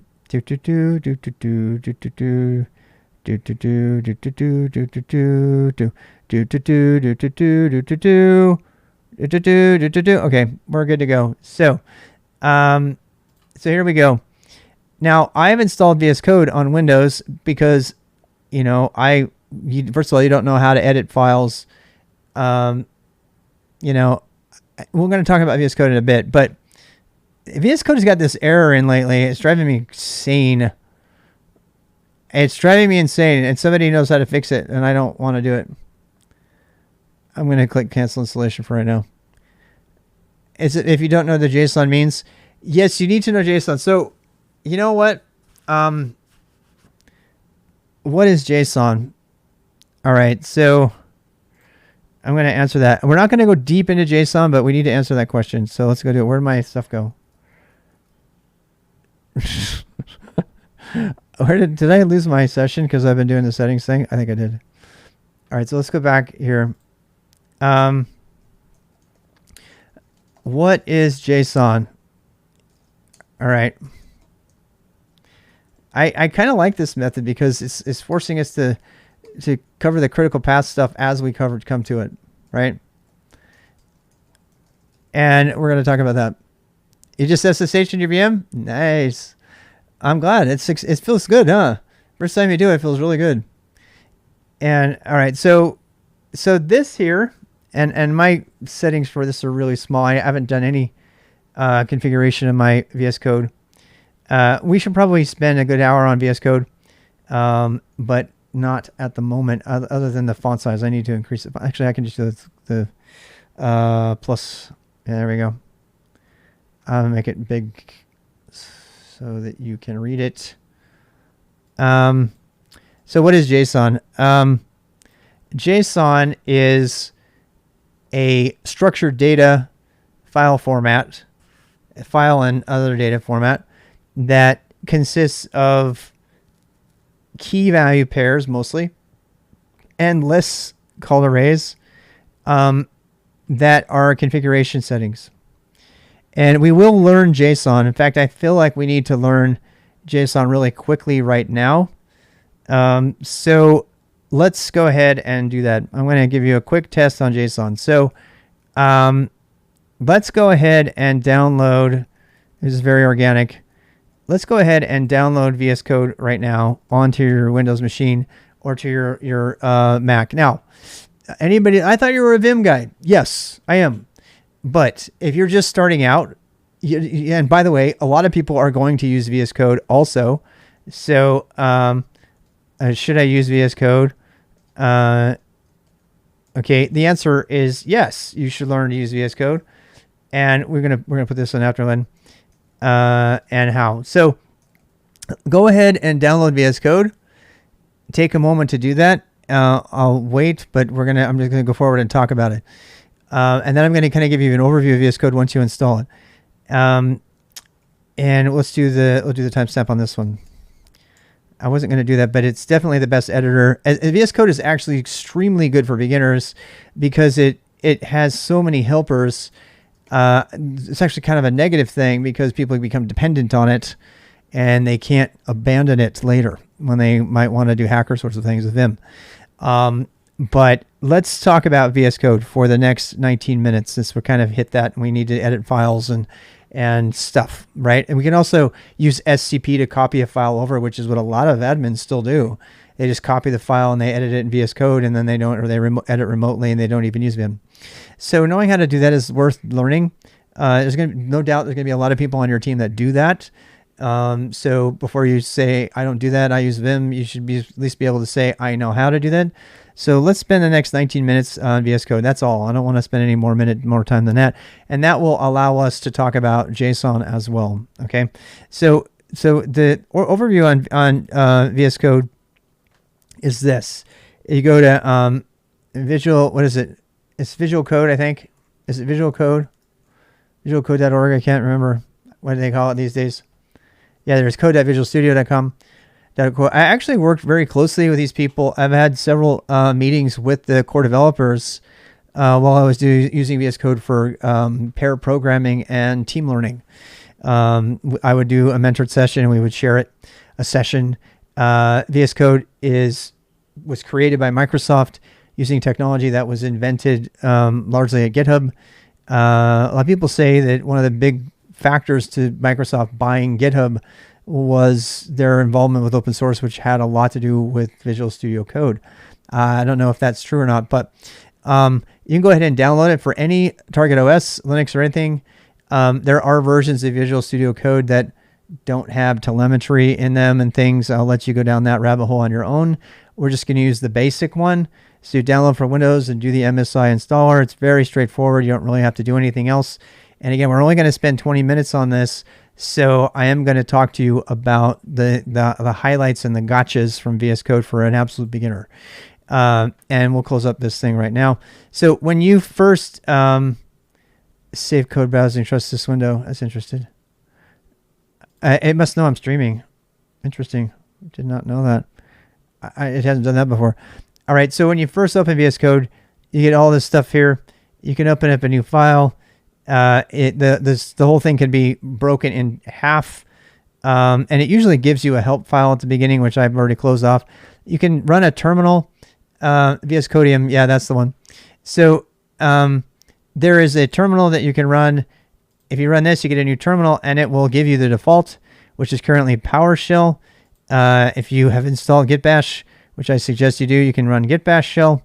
You can actually run them next to each other, and then you can like trash the other one, and you can get. Now, what I want you to notice right away is the colors. You see how beautiful the colors are? The main reason that I use VS Code for beginners, the young beginners in particular, is because there is like thousands of color themes available that you can pick from. And you can instantly change them. In fact, during Christmas time, a lot of times, where's the intense red one? There it is. I love this one. Isn't that crazy? See, if you're a visual, look, 90% of the coders that you watch on Twitch or YouTube are going to be using VS Code. So not knowing about VS Code is kind of bad. You should know it, even if you don't use it all the time. I used VS Code for a year and a half while I was doing web development and pair programming. I think VS Code is extremely bloated, and the reason I eventually left it again is because of that, right? So whether you use VS Codium or use VS Code or anything like that, a lot of people don't like it, but I am not going to judge you if you use it, particularly if you're just trying to get started and you've never done anything. It can be good for a beginner. So, and if you're trying to teach young kids, it has the Groovebox theme is already built in. So this is my theme. It's already part of it. Also check custom themes without installing them. I didn't know that. That's cool. And it gives you a terminal. By the way, this terminal over here, I can do SSH. Remember RWX Rob at 192.167.1.35, and I should be able to connect. But here's the cool thing. I'm assuming that works. Did I turn it off? Please tell me I didn't turn it off. I might have run out of resources. Oh my God. I hope I didn't. Is he still on, or did I kill him? Boost is running. Okay. 192.167. Wait, what? We're going to do Vim. Don't worry. I didn't say we were using VS Code. I said we're learning about JSON, and if you're editing files on Windows, you can use Vim from the command line on Windows as well. Look, these are beginners. They don't know how to edit files, and I need to show them JSON first, okay? Look, I'm not saying go use VS Code. I'm saying know that it exists, and we're only spending 20 minutes on it, so don't freak out. You should not be a bigot about editors. You should have a preference, but then be able to work on anything, in my opinion. And remote files too. You can, but it's horrible. I would never recommend doing that. Okay. Adam's good too. I like VS Code because the terminal is better and the interface, the interactions are better, etc., etc. Okay, but why am I showing you this? Because I set VS Code as my default editor for JSON, and that's our topic now. So I am going to give you the whirlwind tour here. I'm going to show you a couple of the gotchas in VS Code before we leave it. Okay. File, see here, right here. Make sure you find File, and you scroll down and you click on autosave and turn that on. I have seen so many people lose code because they forgot to turn autosave on. Okay, turn autosave on if you're going to use VS Code. You run make from the terminal, yeah, if you want to. It has Git integration, and what was the IP? I don't remember my IP. I thought I had the right IP. Obviously, I didn't. Was it 37 before? Did I space the IP? I probably did. Well, it's right here. 192.168. I'm practicing on putty to see if I'm getting it right. Maybe I typed the password wrong. Oh, it's still there. Okay. So that's just my being stupid. All right. So terminal, which is controls the bracket if you want it to. I don't want that terminal. You could use this terminal, by the way. If you want to, you can. You can use that terminal too. I use the bash. You notice the terminals don't go away when you close it. They're still there. Oh, it's 168, of course. Oh my God. Really, Rob? I'm so embarrassed. Password. All right. So now I'm on. See that? Hey, look at that. I got Groovebox theme. I didn't have to do anything. The main reason that I teach beginners VS Code is because of the easy, pretty colors, and they can change the theme anytime they want.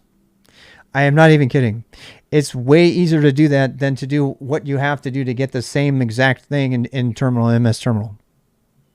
So if you want a quick and easy terminal and you don't mind all the other bloat, and I'm talking about a lot of bloat, 6 of Vim boys, but these would be cool. I don't know about that. I think Vim keeps me fast in ways that VS Code people can't even understand. It's not even, doesn't even register in their brain because they don't know, because they've never done it.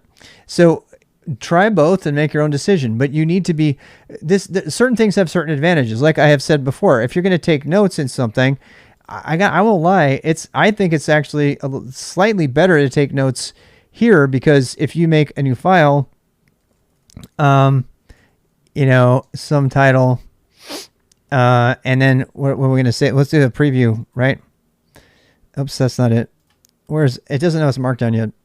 So file, save as, where are we? Sum.md, file type markdown. And we're going to cover JSON next, save. All right. So now it's writing in some horrible place, but who cares?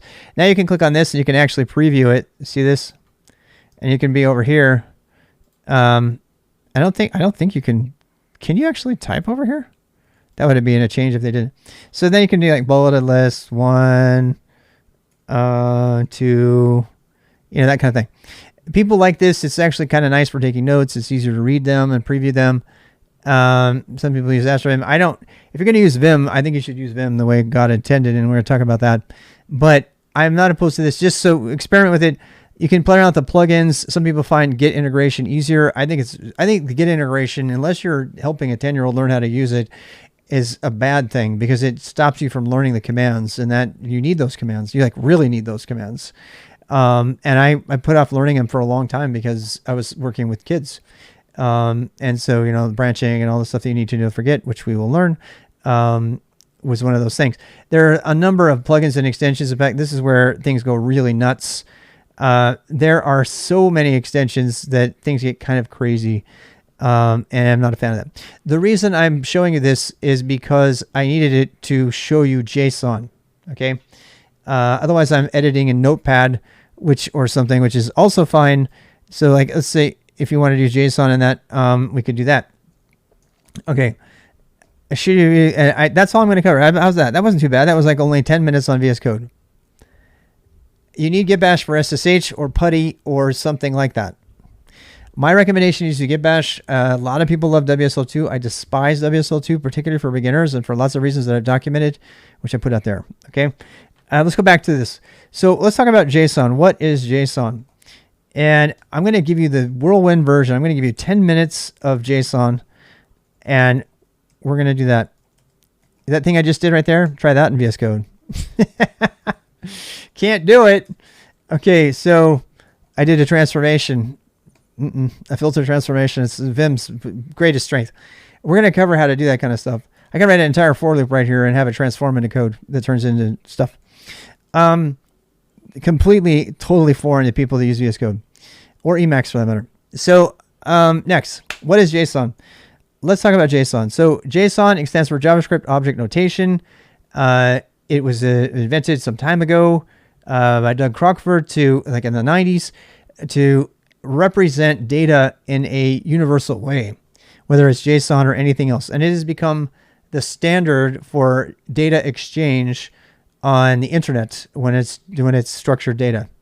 And I'm speaking in huge sweeping terms. I know there's a lot of caveats and a lot of exceptions to that. There's other structured data formats.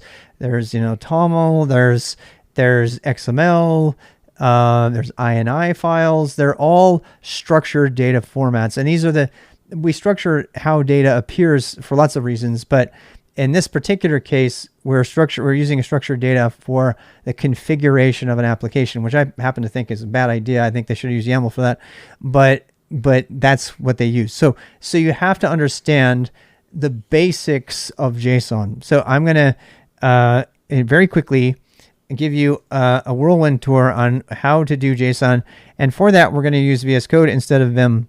Okay, because you'll be able to visualize it better, and we've talked about Vim today, and then you can never talk about Vim again if you don't want to. I don't care. If you're going to be like that, that's fine. To start VS Code from the command line, by the way, you can get on the command line and just type code, and if you do code space dot, it will start up VS Code in the current directory. So we're actually on a remote system here, so because we're on a VM, and we're going to get to Vim. Don't worry, we're getting there. Okay, one thing at a time. So I'm going to just do VS Code. No, we're not going to do JetBrains. Why isn't it there? That's weird. It's weird that it's not finding it. Why isn't it finding it? That is the strangest thing ever. Well, let's go back to however it was that I used it before. Why is it not finding VS Code? From the command line, I know. Code. Okay, I guess that is the command. All right, fine. All right, so here's your getting started window, and I'm totally zoomed in, so that, for the sake of you be able to read it. We're just gonna close all this up, all this junk. There's a lot of things that I get rid of. I don't like the outline thing, and I also don't like all of this stuff, but whatever. This is the Explorer, and I don't actually like the Explorer open. So we're just going to have a new file, and we make a new random file. This is also bothering me. Again, bloated VS Code. There's like some bug in it that I have right now. There is an HSON. Yep, there is one. So, okay, so here's a new file, and it's not being saved or anything. And I'm going to show you what we mean. So the first kind of thing that you can have is, how much time we got? What time? I can't even see my timer right now. I got to make sure I can see it. Oh, well, 5 minutes left. Okay, so we're going to do this in 5 minutes. There's lots of different kinds of data. Okay, you can have numbers. You can have numbers with decimals, right? They're the same kind of thing, but you can have that. You can have negative numbers or whatever. You can have negative 0.3. You can have whatever. And what other kind of data can you have? You can have basic true or false. True, false. You can have a string. A string is a bunch of letters and things that are wrapped in double quotes. Okay, so these are all the base types. I know we're going to do null. Don't worry. So true or false, these are called Boolean, if you know the mathematical term. Yeah, we're going to do the compound types next. Okay, so, and then you have the type that's not a type, or null. All right, so, and I'm actually going to save. Now, this is going to fail because each one of these is a valid value. But but most of the time when you open a JSON file, you have one of the collective types and the collections. And there's two types of collections that are combinations of those things. One of them is an array. So if I have an array, I have a square bracket, and I can have an array of numbers. In JSON, you can actually mix the types. So you can have an array of, it can have a Boolean, and then a number, and then something else, and then a string, right?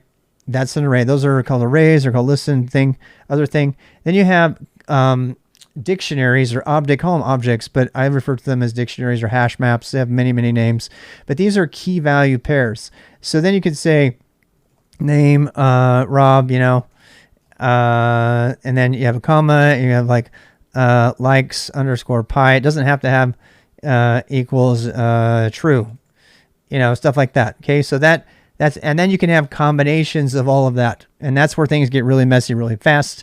I don't want to spend forever doing this, but guess what? Pay attention to JSON, because this helps. I've seen this happen for beginners a lot. No, there's no variables. We're not using variables at all. There's no such thing. There's no such thing as variables in strict JSON, and there's also no such thing as line returns. And strings, you can, like, if I wanted to have a line return in here, I'd have to have a \n. I'm not going to tell you all the escapes for strings.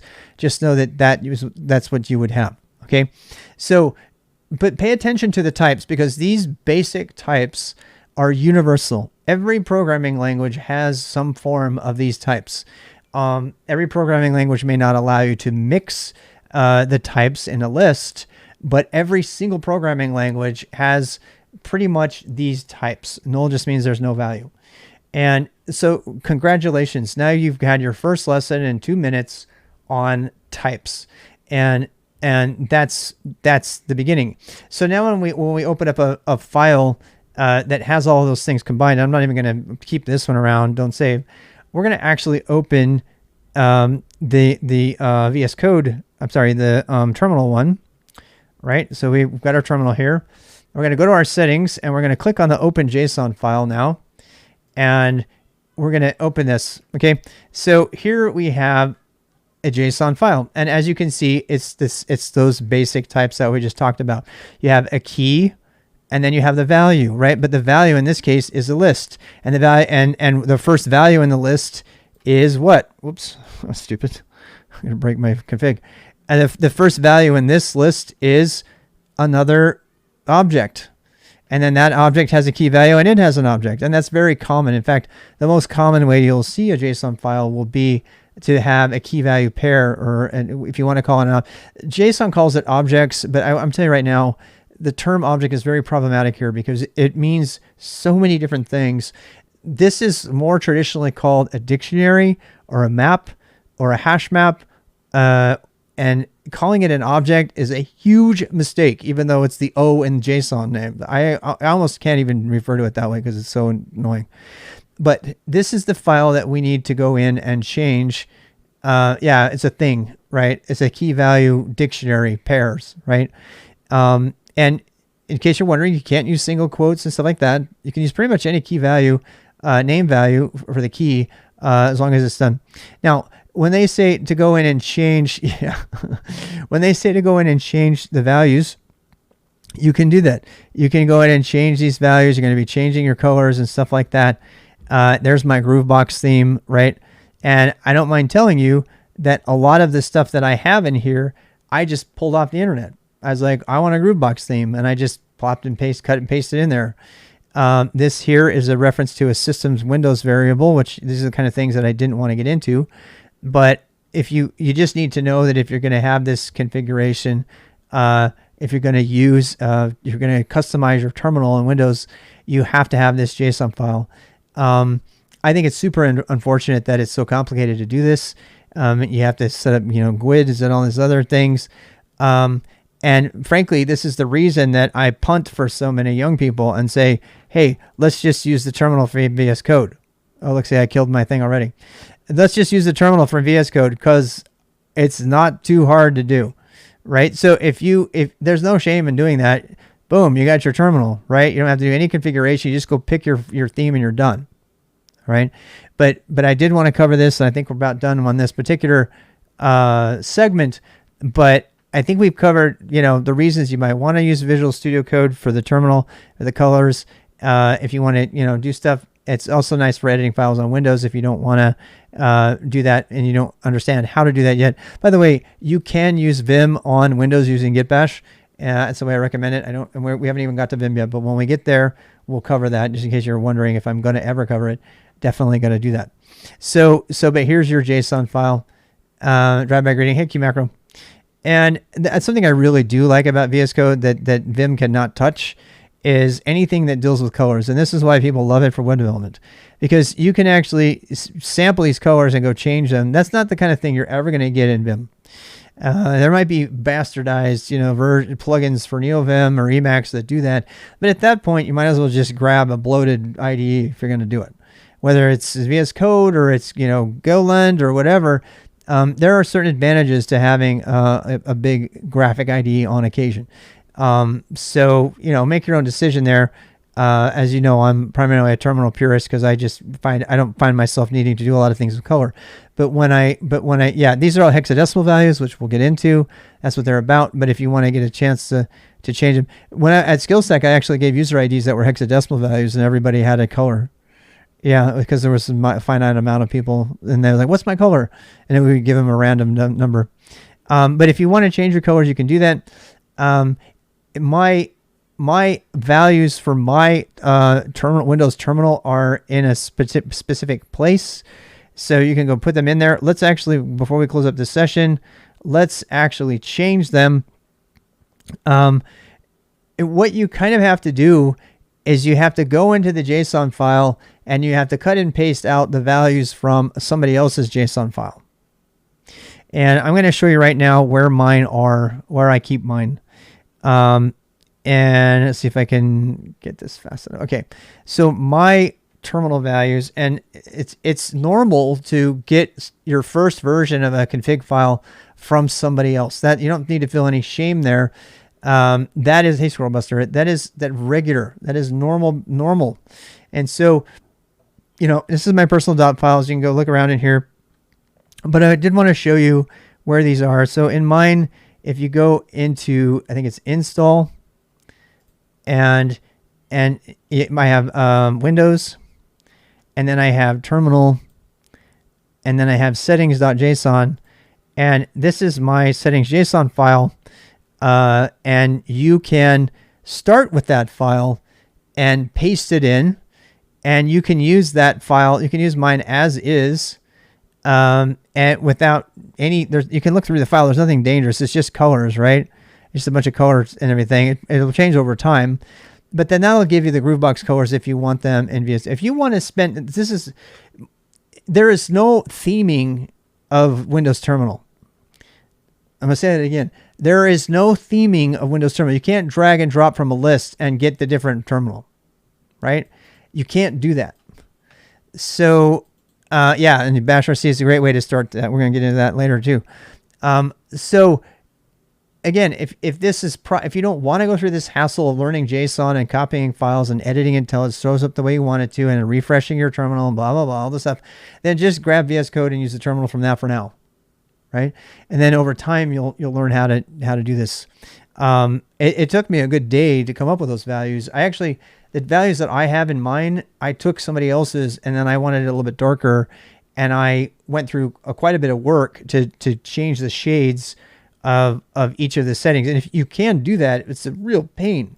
I mean, you need to allocate a lot of time to do that, because I had to go into the appearance and I had to change, stuff like this, use the Windows name, blah, blah, blah. By the way, when you're changing stuff, you need to make sure that you're changing it in the default profile and not one of the given shells. Otherwise, it will only change it in that shell profile. If you put it in default, everything new gets it. Okay. And my color scheme is called Groovebox. That's the one I've been using. Yeah. Groovebox Dark. How do we leave the SSH terminal? You just type exit. Type the word exit. Yep. We covered that. Okay, we got another, I don't know how much of this we need to cover. So, we've installed, this is the kind of stuff that you're going to want to just mess with it, right? I don't need to tell you what I've done for mine unless you really want to ask. It has this color scheme thing here though. Yeah, I spent a long time doing that. That Groovebox one, I made that one. It didn't exist before. So, and there's other people that have their own Groovebox one, but I made my own. You can set up your actions and different things. I don't use almost any of this stuff. So I'll let you play around with that. That's half the battle of it, is learning how to tweak it and tune it. It doesn't really make sense to pair program the configuration of your MS terminal. That's a very personalized thing. And I get it to my niece to color. And she's really? Phrase per day, which might not work for your use case. That's crazy. All right. So, have fun, just go out and have fun you doing that. We are way over our time here. So that's why I didn't want to get too heavily in the replacement of terminal stuff, because it can really eat up a lot of time. So we're going to take another break, and then we'll have our last session for today. And I would like to get into files and stuff now that we're connected. So we probably will do an overview of the file system today. You can just replace the current one with mine if you want for now. Again, as I said, there's no shame in doing that. Everybody does that. They start with somebody else's, and then I had stuff in my Vim and Bash RC that I didn't understand until I was in my 40s. And I just accepted it. I just had it there forever. I was like, Joey knew what he was doing, and I just left it there. And seriously, it was not until my 40s that I went through every line of my Bash RC and understood what all of it did. Because there's a lot of there to learn. I mean, the Bash man page is really long. So, you know, I just want to tell you, there's just no shame. That's all I'm trying to say. There's no shame if you need to do that for a while. All right, let's take the break. ISOSEC, and we'll put you here. All right. And we're kind of over on our time, so I'm just going to tell the Pomo timer to shut up for a second. Go back to full screen. Pomo, stop. Actually, let's do this. Let's do Pomo start, and we'll do it for 12 minutes. So when it hits 0, then you'll know the ads are over and everything. Without ugly borders is, what's that? Without the borders, I got rid of the borders. Yeah, they kind of all go together to make a nice, pretty thing. Yeah, and then he actually started reading the code I copied from Stack Overflow before selling it to your customers. I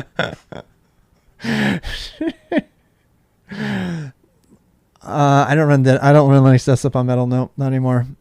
I wrote all about that. Yeah, I think Linux desktop on Metal is not wise. At least for me.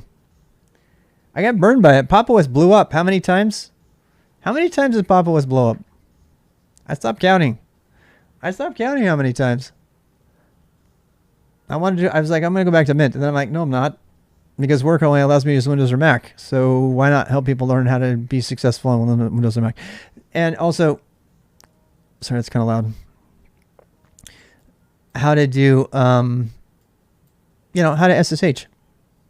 I think that's more important. I think being productive is more important. Yep, that's why. It's a short version. I mean, if you're one of the fortunate ones to have the ability to run Linux on your desktop, go for it. And in that case, I'd run Mint or Arch, depending on the situation. So you just managed to SSH from your phone to the VM. Oh, is that not fun? Is that not fun? I've done that. I had all of our students use PuTTY to log into our central server, and I gave them all user accounts.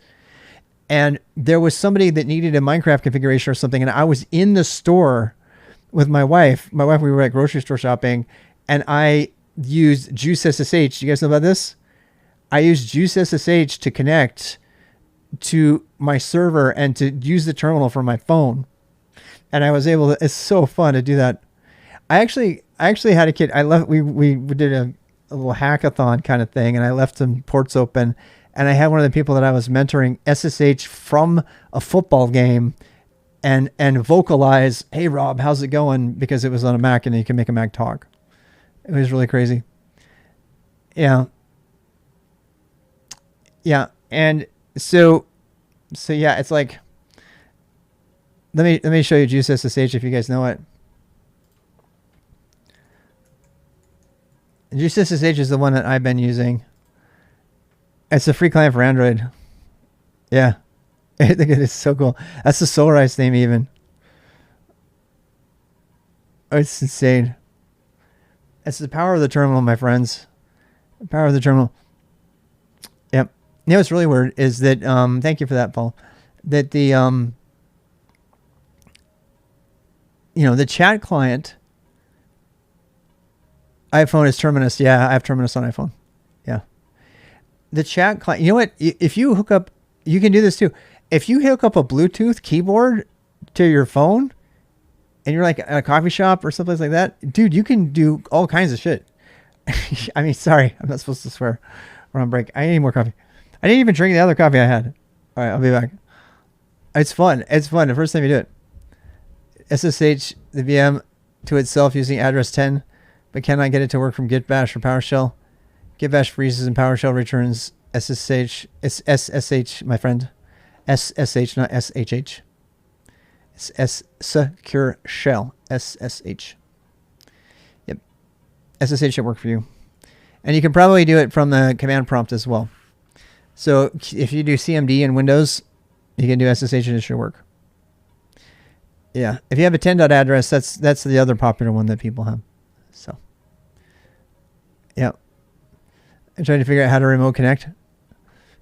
It's for your network router. Yeah. Okay. If you're trying to do it from outside, you can't do it without port forwarding. So I'll give you some extra credit here, an extra challenge. All right. If you want to be able to SSH into your machine at home, which you can do, you have extra things you have to learn, and I'm not going to tell it to you during the boost. What you have to do is you have to set up a port forward in your home Wi-Fi router so that any connections to your house, the IP for your whole house, and then you have to figure out what that is. And then any connections on port 22 or whatever port you decide to put it on get routed to that computer. Be careful when you do that though, because as soon as you do that, you just you better be damn sure that you have your SSH credentials locked down, because I positively guarantee you will get like 100 login attempts in the first 2 hours as soon as you do that, because the bots that are on the internet, it's really kind of fun to watch it. Just because it looks fancy. Yes. Hey, thank you for the follow. So it's super fun to do that though. The first time that you do an SSH connection from outside in the wild, another thing you can do is you can set up a VPN on your phone so that your phone is on a safe network, but that's a little bit harder. You can totally do it. In fact, you totally do it. You can. In fact, I ran SKILSTAK for 2 years off of a server in the corner in my house, and the IP would change every once in a while because the internet service providers don't like that. In fact, sometimes the internet service providers will shut you down. They won't let you do that. But I actually paid $20 a month extra to have a static IP. That means they don't change it. And they don't change my IP, and I inbound connected from all over. Connected to support connection timed out. Well, you have to put the actual number. You didn't just put 10.0. whatever, right? Yeah, you need to put the actual full IP number. 10.0. whatever. You know what you can do though? There are services out there, DIN DNS and others, that will give you a dynamic. They'll give you a domain name, and they will change the IP for that domain name dynamically when it changes, and they will detect it. So you can actually do that. I'm going to tell you, I'm going to warn everybody again. I do not talk about this stuff during the boost on the first day, because the people who do that end up opening their entire home network to the internet hacks. It's much safer for you to get a server on DigitalOcean. I kind of think we should do that, actually. How many people would like that? How many people would like me showing you how to set up a DigitalOcean server that does exactly the same thing that we just did here? It's exactly the same thing. You just push a couple buttons and you say use SSH and you're good to go. I can show you how to do that, and then you can access that thing from anywhere. Would you guys like to see that? Because then now you have all the options, right? Now you know how to have a server that anybody can use, and you have your own internal server. GCP Nano is tiers free. Yeah, I've never used GCP Nano. Maybe we should try it. Mossy, you know it? Do you know GCP Nano? Hey, Bridged. Do you know how to do GCP Nano? If somebody knows GCP Nano, I think this is the time to do it. We should probably do that. Maybe let's do that in the last hour. Why don't we talked about PuTTY already? It's super easy. Let's go figure it out. I've never done it. 3 of my feet. I'm a huge DigitalOcean fan. I'm a massive DigitalOcean fan. So all of my stuff is on DigitalOcean, but I think GCP Nano is worth trying. I mean, I think this is the time to talk about it though, because we've just got our VM all set up, and we've talked about using SSH, and I'd really love to show. How much time we got? 3 minutes. Oh shit! I gotta run another ad. Okay. I would really love to show that everything that you just learned applies to the cloud also. And that is why we did that. That is why we did the VMware approach. We basically made ourselves a tiny little fluffy cloud at home that you can connect to. But if you want to be safe, you can like make one of these out in the wild. Let's do that. I'm going to go grab some coffee. I'll be right back. I got 3 minutes. Oh, I know. DigitalOcean's wiki and blogs. Oh my God. You know what? We'll do both. We got an hour. We can do both. That's a great thing to end on, I think. And we can make this entire day dedicated to remote access through SSH and stuff. That's a great idea. We should probably do that. Does Amazon have a free offering anymore? They used to. GCP and Google has the docs. EC2 servers and lets us viewers SSH and play around. Yeah, I usually do that too. I do that too. That's how I ran SKILSTAK. I had a centralized server that I managed, and I had like 120 users on it, and they would log into it from school and everything. And that's how I did it for a long time, multi-user server. But I think it's also very important that you know how to do your local VM. Yeah, I've done EC2 before. It was a piece of, yeah, in comparison to this. Yeah, it's easier, but here's the thing. You still need to know how to set up a VM locally. So yeah. I'm going to, that's going to be the takeaway. I can already tell. The takeaway from this year's, from the 2022 boost, is going to be, okay, let's do cloud first.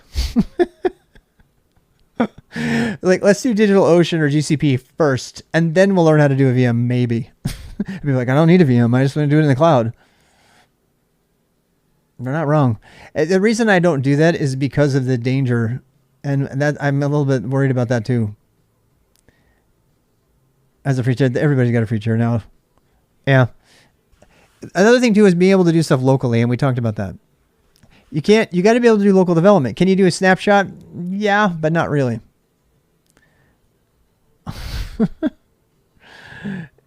Go and bash and go today, this year. All right, we're going to get started here pretty soon. Like 45 seconds or so. I'm going to go eat some coffee.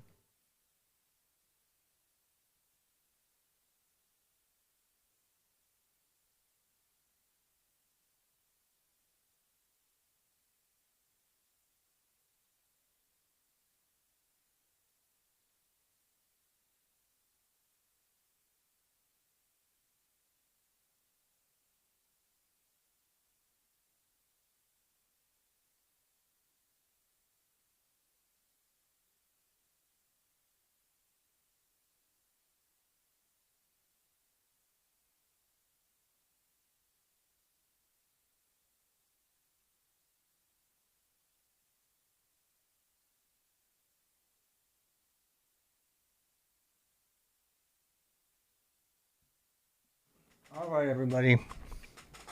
Let's get ready to start up again.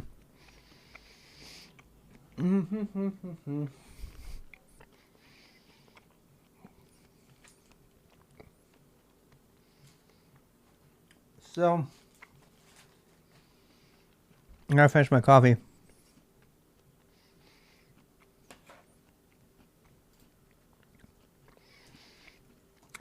I'm gonna do files next week.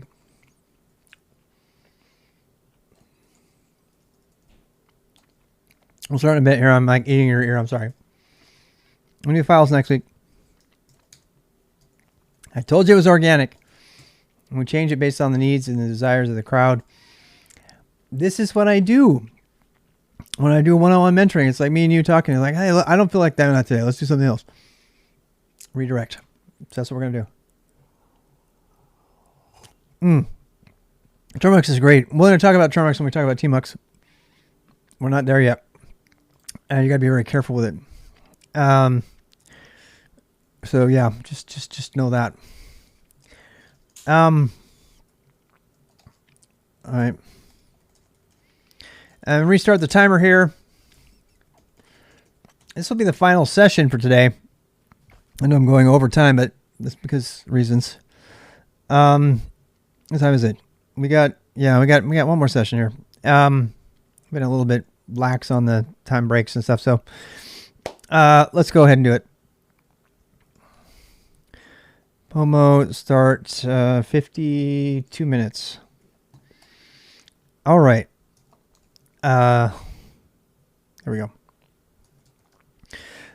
So during the break, we talked a lot about how similar everything we've learned so far is to the SSH stuff is to the cloud.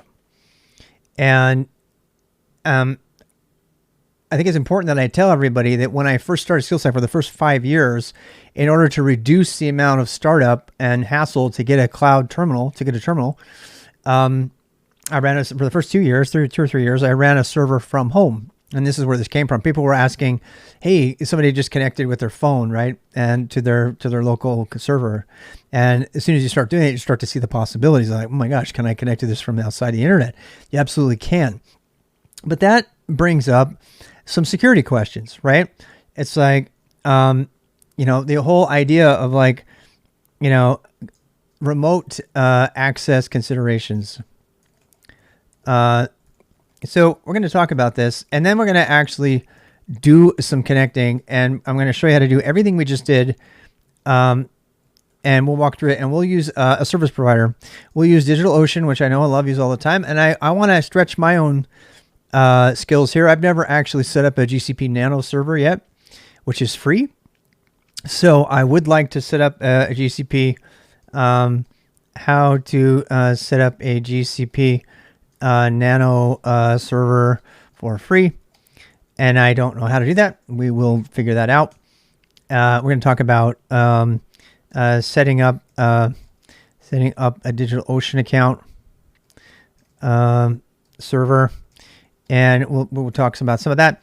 But I feel like it's a good thing to end on, since we've been talking a lot about remote access and all of this stuff that we're evolving with SSH is normal. When I told you guys before, when I started this whole enterprise of mine, everybody got PuTTY, a pre-configured PuTTY, and they connected to skillstack.sh, and they did all their work from there, and there was like a couple hundred students over there. But we have to talk about remote access considerations, and I want to spend at least a good 10 minutes on this. Why is setting up a cloud server, what are the differences? What are the considerations that you, as an architect and as a hacker, that you want to think about? And I just spew them out there. What are, we've connected to this local machine inside of your local Wi-Fi network. What are, oh, thank you for that, Mossy. I'll go cue that up. What are the considerations? Just throw some out there. What are the considerations that we need to think about? And so like connected to their local VM from their phone on their Wi-Fi. You can do that from your laptop. You can connect to it. Can you connect from the outside world to your laptop on your Wi-Fi? No, right? So what are some other considerations? Did I start talking before my thing was done? I think I did. Is everybody there? Yeah, locking the server down. Okay. Security. Security is the big one. All right. And the reason that I stopped teaching people how to make cloud servers was because teaching you how to do a cloud server and set up a cloud server without teaching you how to harden the server is, in my opinion, somewhat irresponsible. And it's, there's people who do it. There's people who will teach you how to harden your server and stuff. But for me this is like a pair programming kind of situation. And so the reason that I didn't originally plan on teaching you how to make a DigitalOcean server, or a GCP Nano, or an Azure, or a AWS, or whatever, is because of one thing. And I've been convinced to do it now, because people want it. But I am going to tell you right now that if you're going to have a server outside on the internet, on a cloud, it will be hacked I guarantee you it'll be hacked. And if you don't believe me, we're going to do it. I don't know if we're going to have enough time, or we might have enough time. So firing up a server here, we haven't gone through logs and stuff, but we will. We go through the file system next week. In fact, what would be fun is for you to set up a Nano server and just let it be out, but don't put anything secret on there or anything, and then let it run for a week. Okay, we did this in our security camp, and just let it run for a week. Don't do anything to it. Just let it be a honeypot out there, because it's getting everything. And then have your VM and let your VM run for a week or so inside of your little private network there. And then when we start talking about logs and file systems and stuff, you can go compare the logs from the server that's exposed to the internet to the server that's inside of your private internal network. And you will be astounded at the difference. Spoiler alerts, someone will try to hack you about every 5 minutes, if not more, on the internet. And the number of bots that are out there, the botnets that are out there, are so prolific and so huge that seriously, almost immediately after you put a server on the internet, if it has any security patches that it's missing, it will be hacked almost instantaneously. And it's really fun if you're a hacker. If you're a hacker, it's like, hey, look, I found somebody else here.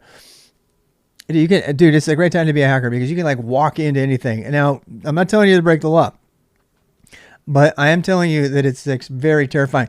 It's actually what's even more fun if you really want to troll people here is you can set up a digital. It's more fun, and it's also not illegal to do this. In my opinion, this is more fun, and it's actually very legal. And this is kind of before we go into this cloud thing. Keep banging on the root. Yeah. I think it's much more fun to set up a honeypot and then to shut down and catch dumb hackers than it is to hack, targets that are not in the pen testing world. By the way, the Department of Justice this week, I got to read this to you since a lot of this is about hacking. I want to read this to you. It's super important. Department of Justice made a huge announcement this week. One of the biggest ever, actually, and it's pretty amazing. I can't believe it's not high on news. It's in my Twitter, but there's an F word in there. I don't know if I want to show that on the stream. Looks like I'm going to have to, so look away. Here, I'm going to put privacy on so you don't see my F word. Because I'm trying to be suitable for work now. My Twitter is not suitable for work. I'm just telling you. Just look at Shodan. If you don't know what that is, shh. Don't tell him about that yet. Anyway, so. All right, here we go. All right, now you can look. All right, so. Here we go. The Justice Department says good faith researchers no longer will face hacking charges. So Aaron Swartz, remember we dedicated the boost to Aaron Swartz. Aaron Swartz would not have been, they could not have caused him to do what he did had he been alive today, because they just made it illegal. This just happened this week. It's a pretty big deal. They just changed the laws, broken laws, to say that you can access systems if you're a good faith actor. That means if you're pen testing and you access the wrong system. There's a guy who went to prison for a year because he hacked a system and he told them about it, and it wasn't a positive thing. He was trying to help them find it, and they said, no, he didn't tell us. He went, it's insane. You got to read the whole thing. So what I'm saying, but it's actually much more fun to set up a honeypot and wait for one of those stupid script kiddies to walk into your honey and then just own them. 9 times out of 10, they won't even be from your country. They'll be from someplace else. It's way more fun to do that because they just hacked you. They just willfully came into your system and hacked you. It's much more fun to make a honeypot and take out a stupid hacker than it is to hack something that you probably shouldn't be hacking. So, and if you are going to do that, by the way, go into pen testing and then make money on it. So, and now you're kind of protected by the law more than you ever were before. So, hack for good. And then honeypots are more fun. Honeypots are more fun because then you just get to laugh at how bad the script kiddie hackers are. They're like, I'm probably saying too much. I'll stop saying anything else. I'm not encouraging you to hack, but if somebody hacks you, you hack them right back. If someone tries to kill you, you kill them right back. That's a quote from a movie. That's not something I'm recommending. Anyway, so Under responsible disclosure of a massive financial vulnerability, nobody cared. No, they don't care until you report it. There's a guy who was indicted for, they did not find it, and they went public with it, and they sued him and won, and he went to prison. Because but the world was a better place because of it, because he embarrassed them. I'm serious, you got to read that article. It's amazing. So people are now being protected for that, and that's great. All right. So enough about the honeypots thing. I'm just telling you, if you're going to do Shodan is a different thing. Shodan is a way of finding people who have open doors that are just wide open. You just walk in there. That's not something I'm encouraging you to do. It's not nearly as fun, and might get yourself, arrested. You never know. You might be walking into a honeypot that somebody set up to catch you, like I would do. It's actually way, way, way, way, way more fun to make a very, very subtle honeypot that some good hacker thinks is, oh my God, they get all excited because they break into it, right? Those are way more fun. Those are way more fun because then you have to get smarter than the good hackers. You got to get it. It's like you're fishing for good hackers. Can you send flu shots? I don't know. Lowering the hackers in, but that's the good question. I'm not going to tell you how to do that. I'm not going to tell you. I mean, there's lots of ways, but I'm not going to tell you that. So if you like the security thing and you like it, and you like that, and you're prepared to do that, by the way, if you hack the wrong person that way and you're not prepared to deal with what they could do to you, which, is one of the reasons I don't do it so much anymore. It's super dangerous to do that because you just don't know who you're going to get a hold of. You might end up angering a state actor or something, and that's just not good. You don't want the dark army knocking on your door, like, why did you set up a honeypot? First of all, they wouldn't fall for it. And yeah, with honey, like literally. Yeah. Okay. So enough of that. I mean, obviously it's a topic I really love to talk about. I do believe it's a topic that helps the overall good in the universe by reducing the number of people that are going to hold a hospital, hostage. Which the fact that certain people can do that just completely escapes my level of understanding.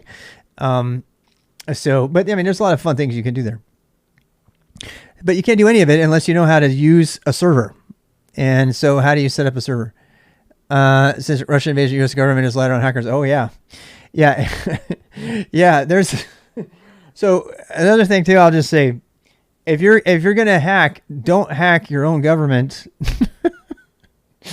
Hack another government that your government is kind of not into at the moment. You won't get prosecuted.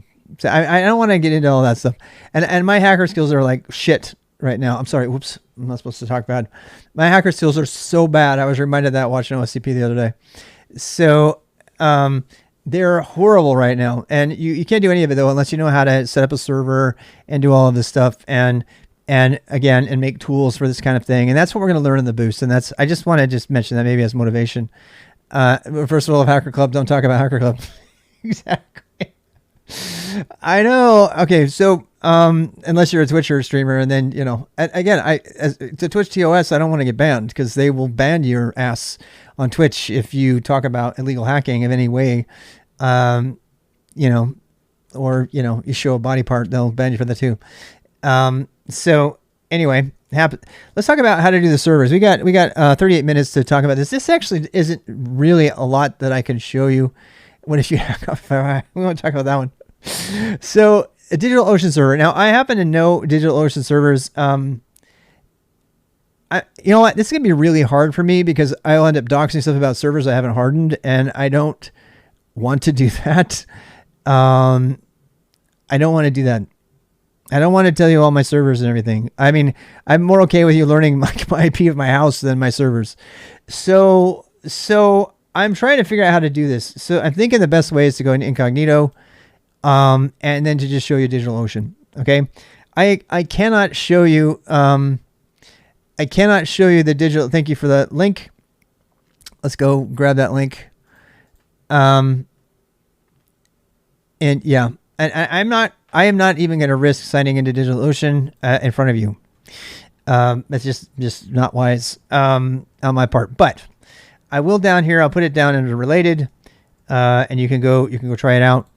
And And you know what? This is kind of, I think this is probably would be a good exercise for you. I don't have a problem doing, well, I should probably not do the Google one either. I mean, let's talk about how to do it. But, I think, I'm definitely not opening any of my DigitalOcean to anybody because there's just too much there. Now, when I was working with people one-on-one, the thing is really great, especially if you're an educator. DigitalOcean, there's no free tier for DigitalOcean. The lowest one's $5. And what you can do is you can get it and then you can get rid of it. DigitalOcean has a thing that you can do where you can set up a team. And so you can have like 5 or 6 or 10 people share the cost of one server or something. And then they can do it. It's really great for educators.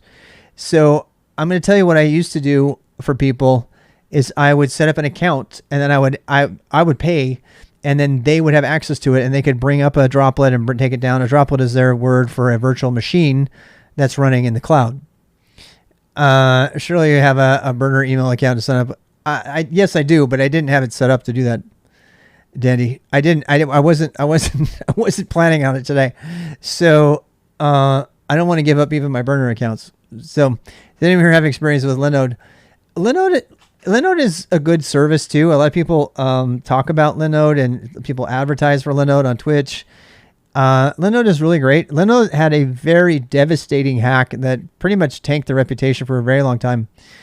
And then you send your passwords to play text. I've never used Linode. I like DigitalOcean's interface better. I kind of like it better. I like the DigitalOcean company a lot. I've never seen Linode, for example, pay people to write good documentation. So, you know what I'm saying? Vulture, what's Vulture? Let's just talk about that. Let's talk about it rather than have you let me like drop all my things here. Vulture. So let me give you a challenge here. And by the way, if you want to do that while we're sitting here and talking, go for it. Sign up for one of these accounts and then try to create one, and it will give you an SSH, and you're going to see all kinds of things. You're going to see a web console. I don't know. I really like the docs on. I love the DigitalOcean graphic interface, and it's a brand name one. You can afford it. It's pretty cheap. Vulture was cheap when you signed up a few years ago. I don't know about that one. Is this it? Vulture Cloud Servers. Very cool. I did not know about Vulture. This is the first time I've heard of it. So I guess let's put this in here. Let's talk about, let's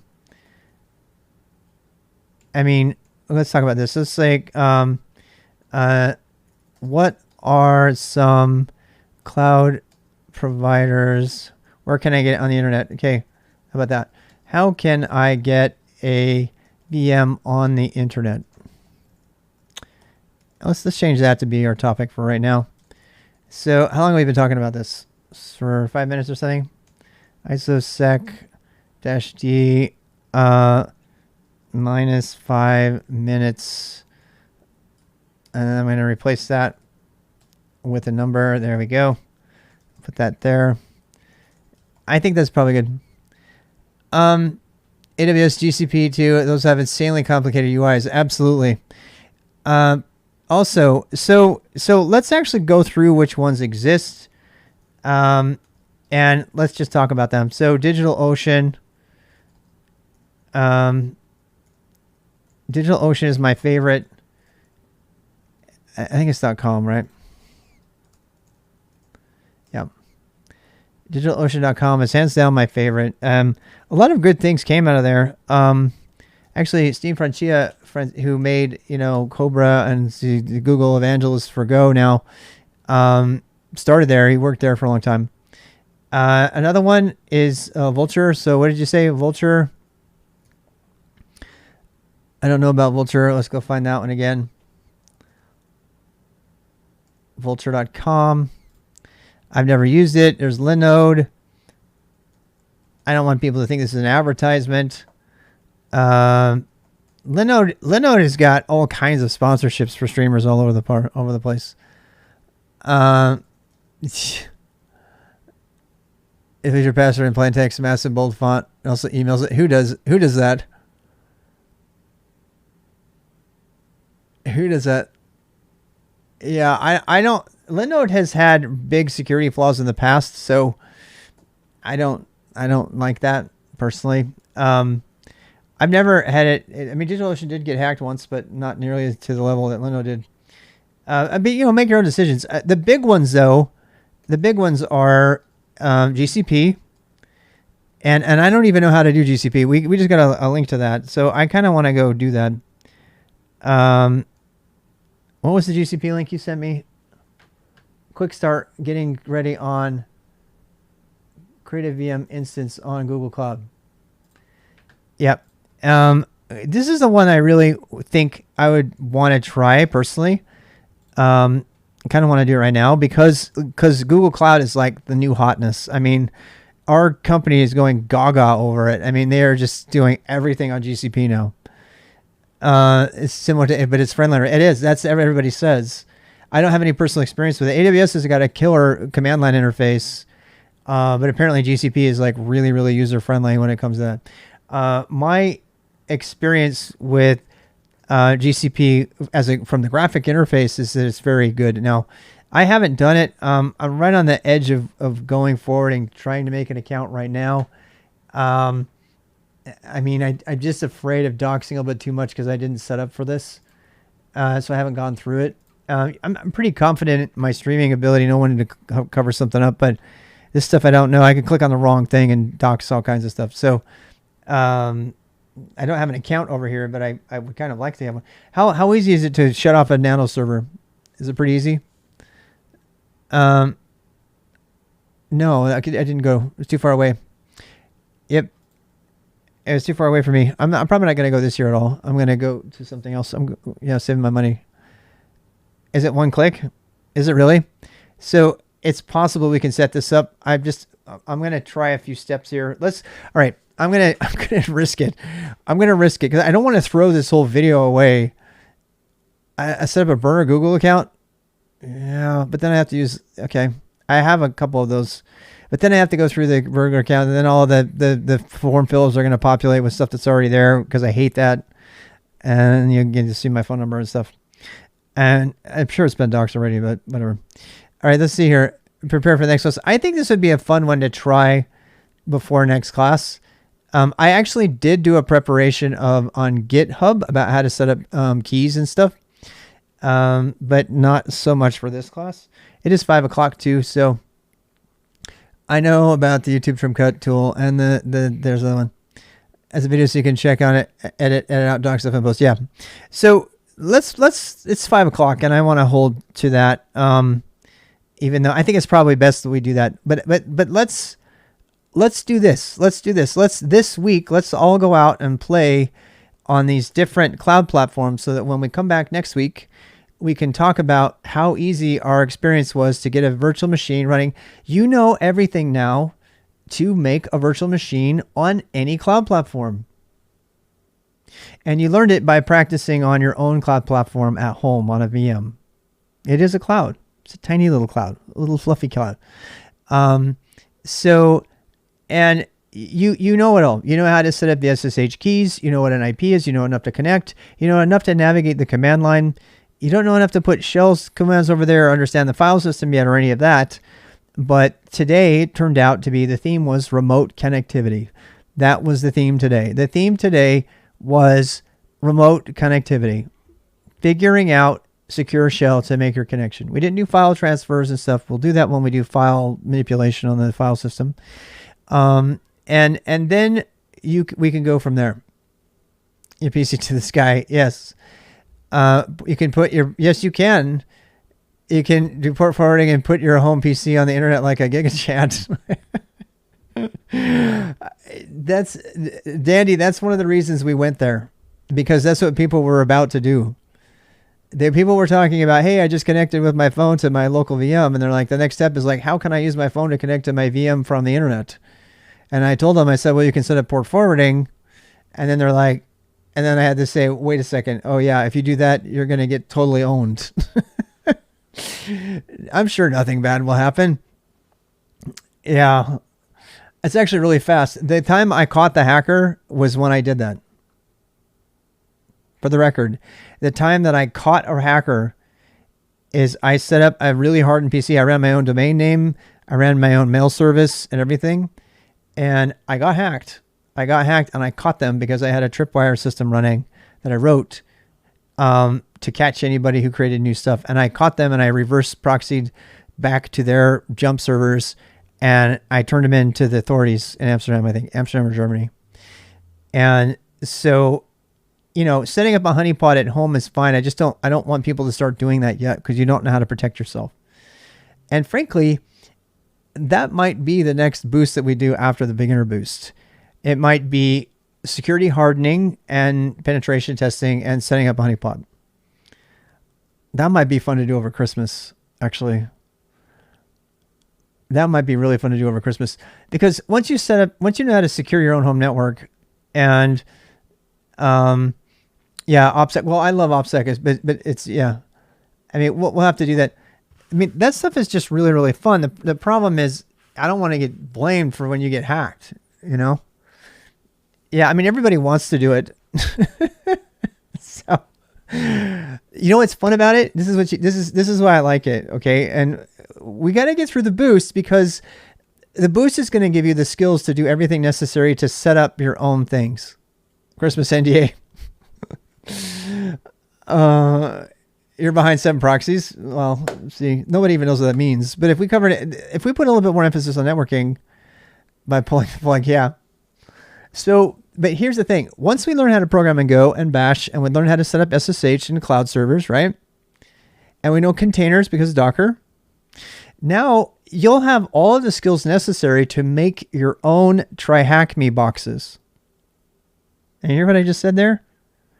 Once we get out of the boost, whether or not you decide to go on to get a job doing those things, one of the really fun things that you can do is that you can make your own Try Hack Me container servers.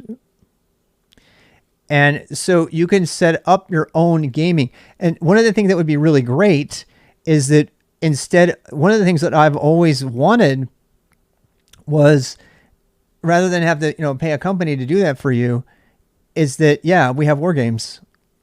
And so what we do is that everybody sets up their own boxes, and then we create some sort of open registry of boxes, and we create some sort of community way to vote on how hard that box was. And then we just let people hack. Basically, you're making honeypots. So you're making honeypots that have a particular angle and that people are going to attack, and you're not going to have fun with them. You're actually going to help them learn. And maybe drop some sort of waiver. I know. I definitely need to do that. That's why I haven't done it yet. There's a box and an IP. There isn't actually a box at 5 in security. Yeah. Yeah. You just never know, And actually, SKILSTAK.io was always meant to be that. So SKILSTAK.io, the binary that's in my shirt, is actually VulnHub. Yeah, there would be something like VulnHub, but it would be a community-driven, decentralized VulnHub.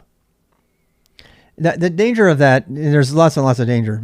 Okay, the danger of that is that whoever manages the central registry is up for liability, because this is why I haven't done it so far. Because if I let everybody develop their own honeypots, right, I can't distinguish the good faith actors from the bad faith actors. So if they're a social engineer, they know what's up. They know how to play that game, and they would totally own everybody. And you know what I mean? They would totally own everybody. And I just don't know if I want that. Is this better be suitable for work, or I'm going to be mad? Okay, good. It's barely suitable for work. So we will talk about this. So when you want to teach pen testing, you have to teach a bunch of network stuff and OP security first. Otherwise, you get a bunch of script kiddies that don't know anything and end up getting totally owned. This is exactly what I'm talking about. I'm glad you get it. Because the only reason I haven't pursued that, and I'm sticking with teaching people the fundamentals of networking and how to set up their own local VM, and why honestly I haven't added any cloud stuff at all, is because as soon as somebody goes out and puts a cloud on the internet and they get totally owned and they don't know why they got owned, and they use the same password for their cloud that they also use for their whatever, you know what I mean? Then it's just back on me, and I don't want to be the that happened in the Minecraft world. In the Minecraft world, I taught a lot of kids how to do Minecraft mods and stuff, and they were all getting their home networks were getting totally compromised, and one of them was the CTO of PayPal. So it's like I don't want to be the person that's helping people who really doesn't really take them fully through the whole thing, because if they don't, and that's why I haven't done it. Yeah, I'm a good boy, I promise. Yeah, I don't even know you. CTO. Yeah. Back in the day. It was a while ago. Yeah. It's, that was a long time ago. That was 8 years ago. No, more than that. God, was it 13 years ago? 2014, I think, 15. Headless now, Rob, since we have SSH. Yes, you can. That's a good thing to do. Try that. Hey, we got 20 minutes. Let's do that. All right. So, I'm going to put, be careful out there. Let's do that. Since we got time, let's do that. Let's relaunch our system as a headless system now. And do that. I'm glad you said that. Who said that? Ian?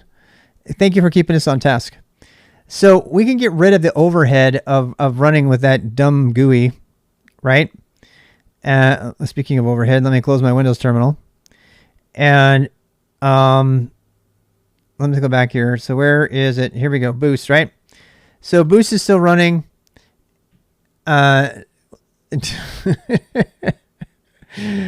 Yeah, people were gonna. The first thing that people would ask me is Minecraft servers. They would be like, "Oh, right, okay." So we have this extra stuff running, right? And we actually don't need this to run if you're using VMware, maybe VirtualBox or VMware actually.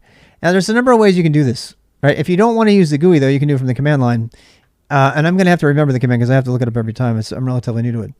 But another thing you can do is you can go into the, you can just close it, right? You can say save the machine state. Click on save the machine state. I'm going to turn that one off, right? And so basically you learn to port forward. Yeah. A lot of people do a lot of crazy things. Everyone says, hey, I want to run my own Minecraft server at home. You can totally run your own Minecraft server at home, but be prepared for all that port forwarding consequence, right? Diving into on a closed course. Do not attempt these stones on public streets. I mean, you know what? And I suck too. That's the thing. I've been doing this for years, and I've seen the skills of some of these hackers, and I'm like, I know that they could own me in like 2 seconds because that's all they do every day, all day. So I don't want to open people to risk too much, but I do think that you at least know that you're at risk. I actually want to show that one of the Go projects I want to have us make, but it's a little bit too much to make. Maybe we could do it though. I want to have everybody make NARC. So NARC is a project that is basically a tripwire clone in Go that just itemizes your file changes, and it will catch any hacker on the planet. There's no hacker that can avoid it, and it's a super easy thing to do. And I think it would be a fun Go project. It's really a fun Go project because they're not counting on it. Their hackers are thinking that you're going to use something else. I like how I branched to a lot of knowledge of what you're not going to get watching a tutorial. They just run a bunch of nuclei templates on an API. Ooh, yeah, they do. There's an open source tripwire. I've thought about trying the open source tripwire. I think it would also be a fun project. Yeah, we have to need the open source tripwire. I don't know if they've been maintaining it, Mossy. If you could find out for me, let me know. We need to look at that before we get to the Go stuff. But I think it would be fun to write that code. That's a relatively simple program, and it's got recursive file checks and file typing, and it's also a great way of enumerating a system you've attacked. So all the code that would be in a Go tripwire program could also be in an enumeration program that shows all the files that have set UID. So you could use the same tool as a tripwire to protect yourself, and you could use it offensively to like enumerate all the crap on the machine that's been misconfigured. So I kind of want to make that code on as a project. and maybe instead of the Discord thing, but we'll see. All right, so there's no more boost. Boost is saved but not running, right? So if you want to use the GUI, let's do it both ways, right? So the first way is to go to the GUI, headless start. So you do a headless start, and it's running. I heard my fan go on, I promise. You take my word for it? All right, so now what are we going to do? So pretend you've configured your SSH terminal, because you did, right? Actually, no, let's do it from the command line thing. That was kind of fun, actually. From DOS. I'm going to SSH to my machine from DOS. The hacker. SSH space RWX rob at 192.168.1.35, I think, right? My ultra secret password. And I'm on, baby. Look at how old my machine already is. 10% memory usage. It says I've got stuff to update. I need to update stuff. I should probably update. All right. So one last thing on SSH. We don't know how to edit files yet, so I can't touch you that. You know what? We need to do that next week. We need to do Vim next week. We need to do minimum VI next week. We have 15 minutes. Do you want to do it today? Let's do it today. Let's do minimum file management today. Let's do it. All right. So, the resource for this, since we got time and I kind of got sidetracked. Let me put a timestamp. I know.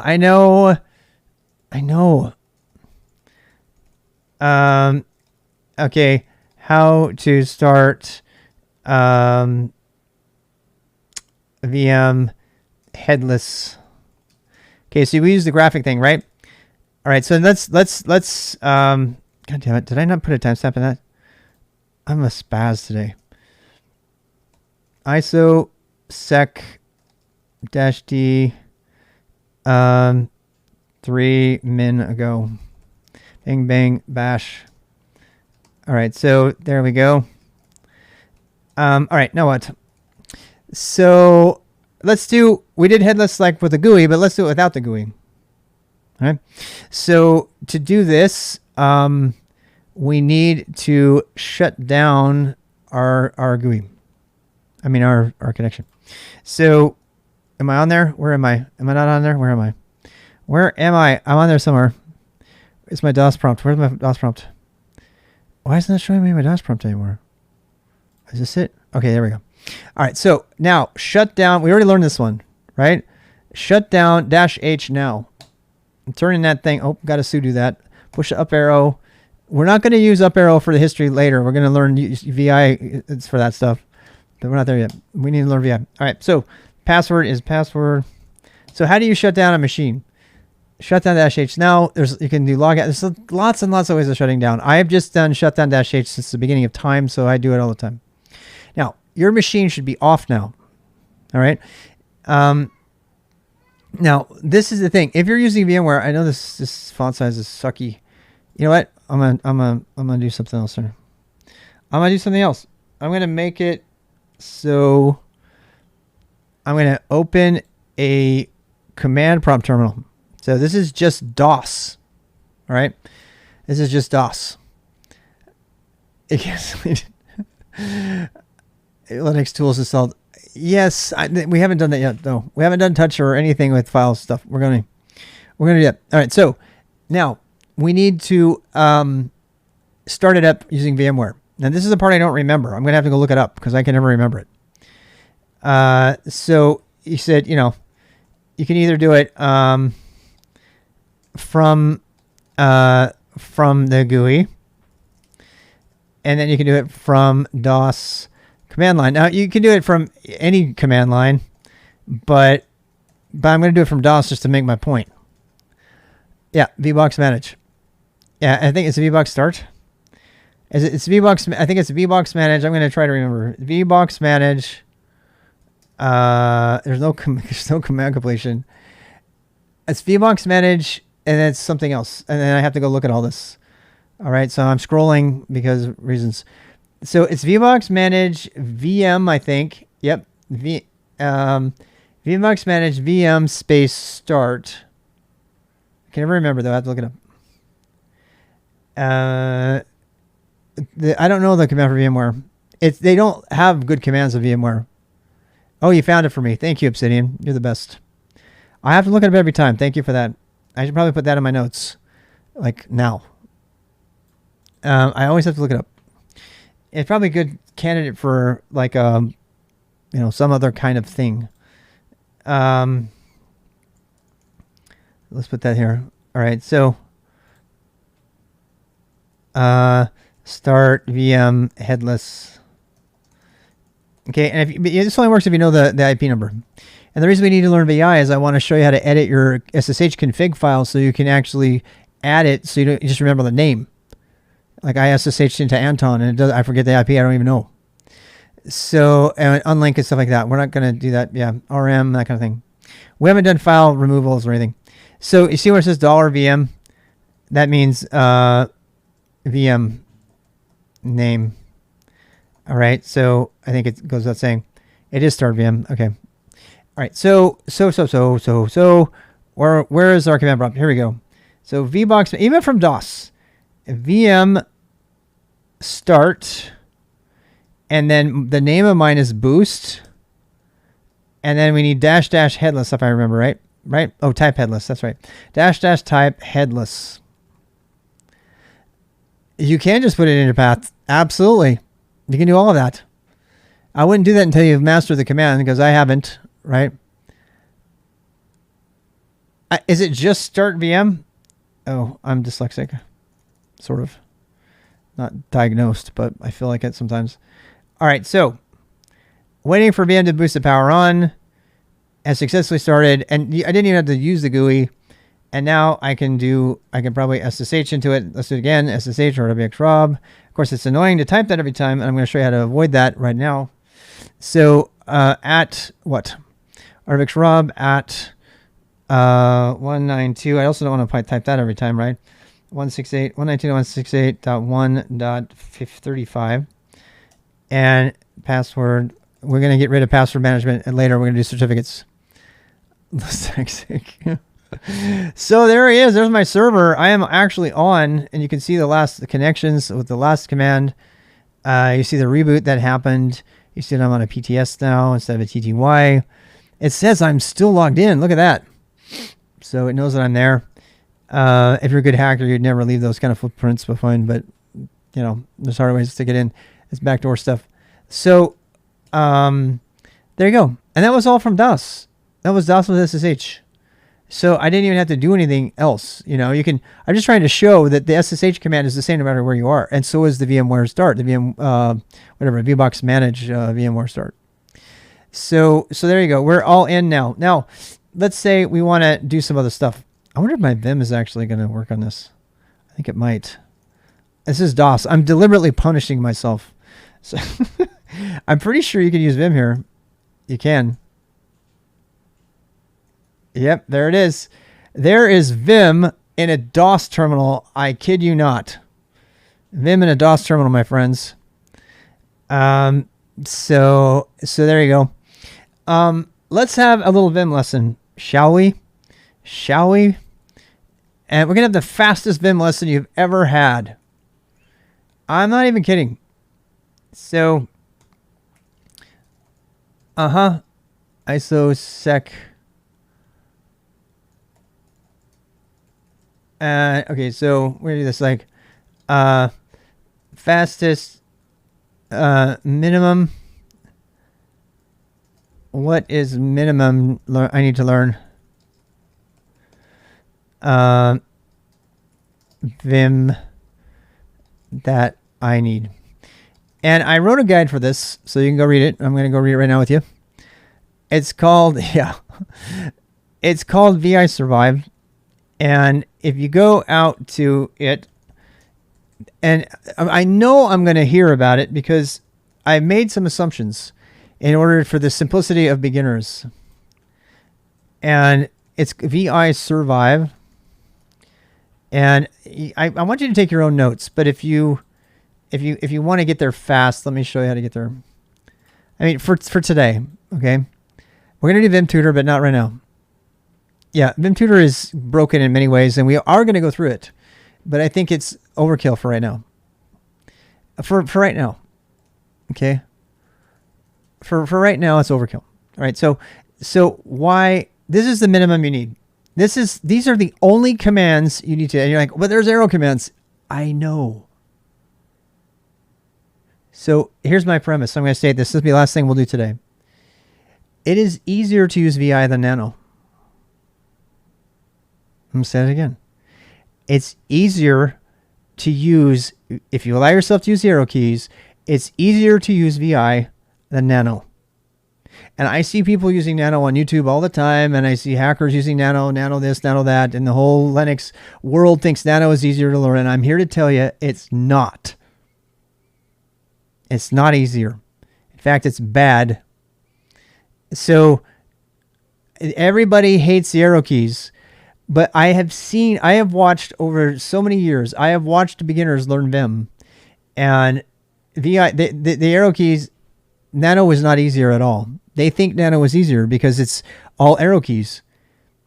People balk at using arrow keys in VI for beginners, and then but if you ask them about Nano, they're like, oh my god, not Nano.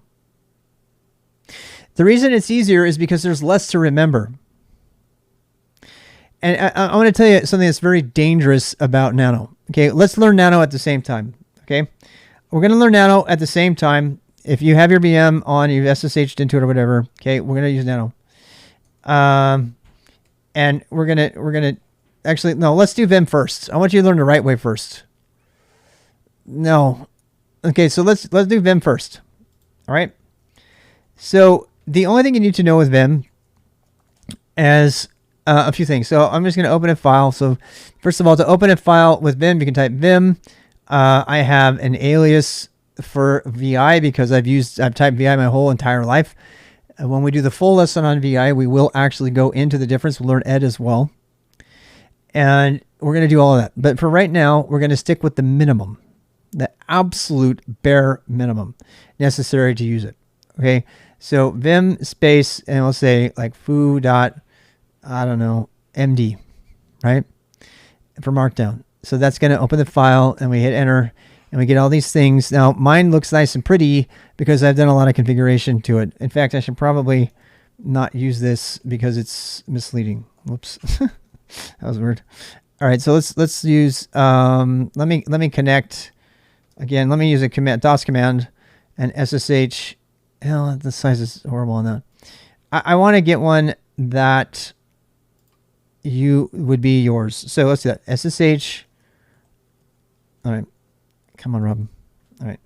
SSH RWX Rob at 192.168.1.35. Password. Yeah, I mean, there's lots of things you can do. Okay. So, all right. So we're gonna edit a file. So let's edit. We haven't done anything for files. So let's just do Vim. Okay. Vi foo.md. Okay. So now I've got, this is an absolutely unconfigured VI. Yeah, let me, the Windows Server up. I don't use WSL2, so they're not reliable. They're not the same. I use git-bash for that. It's fine. Okay, so the first thing that happens when you come in here, you have to understand about VI is you're either in one of two modes, insert mode and command mode.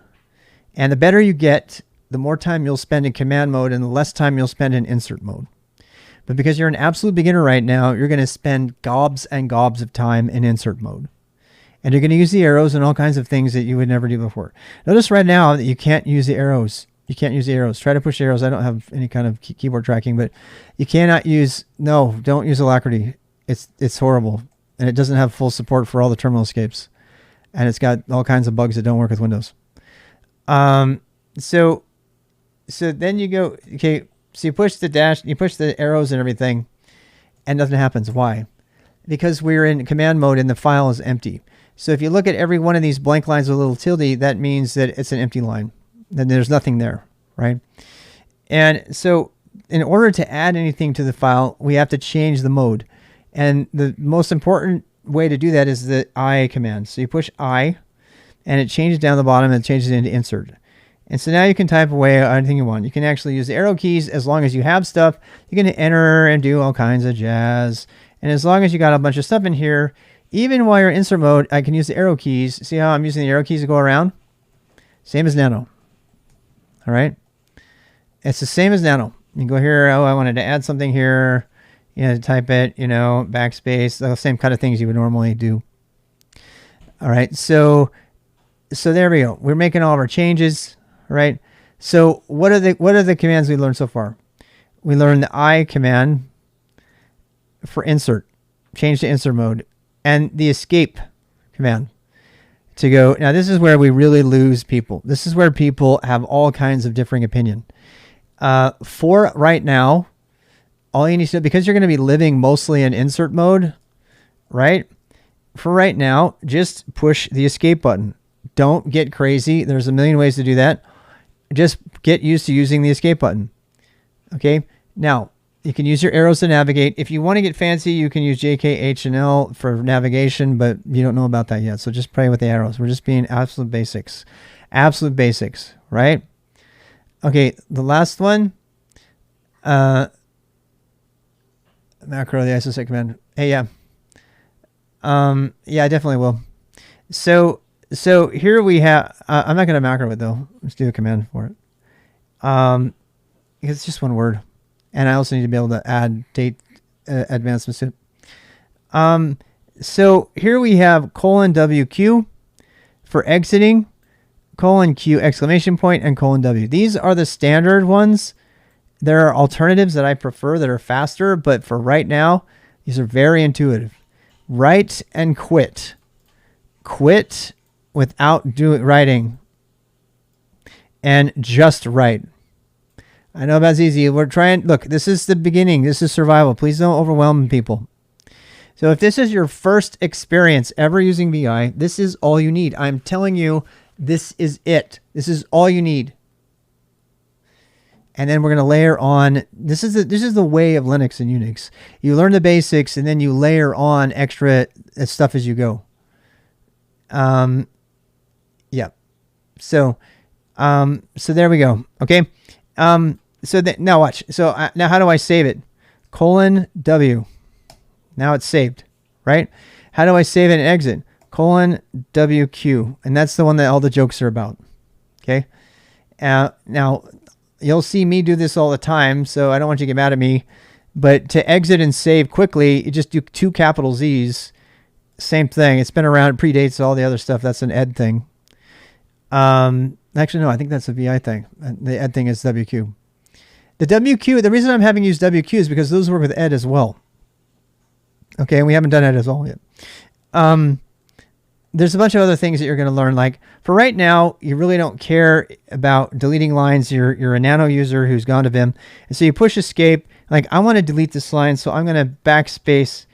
Wait, I push I, right? So I'm going to go over here and I'm going to just backspace the line out. Because that's what you would do in Nano.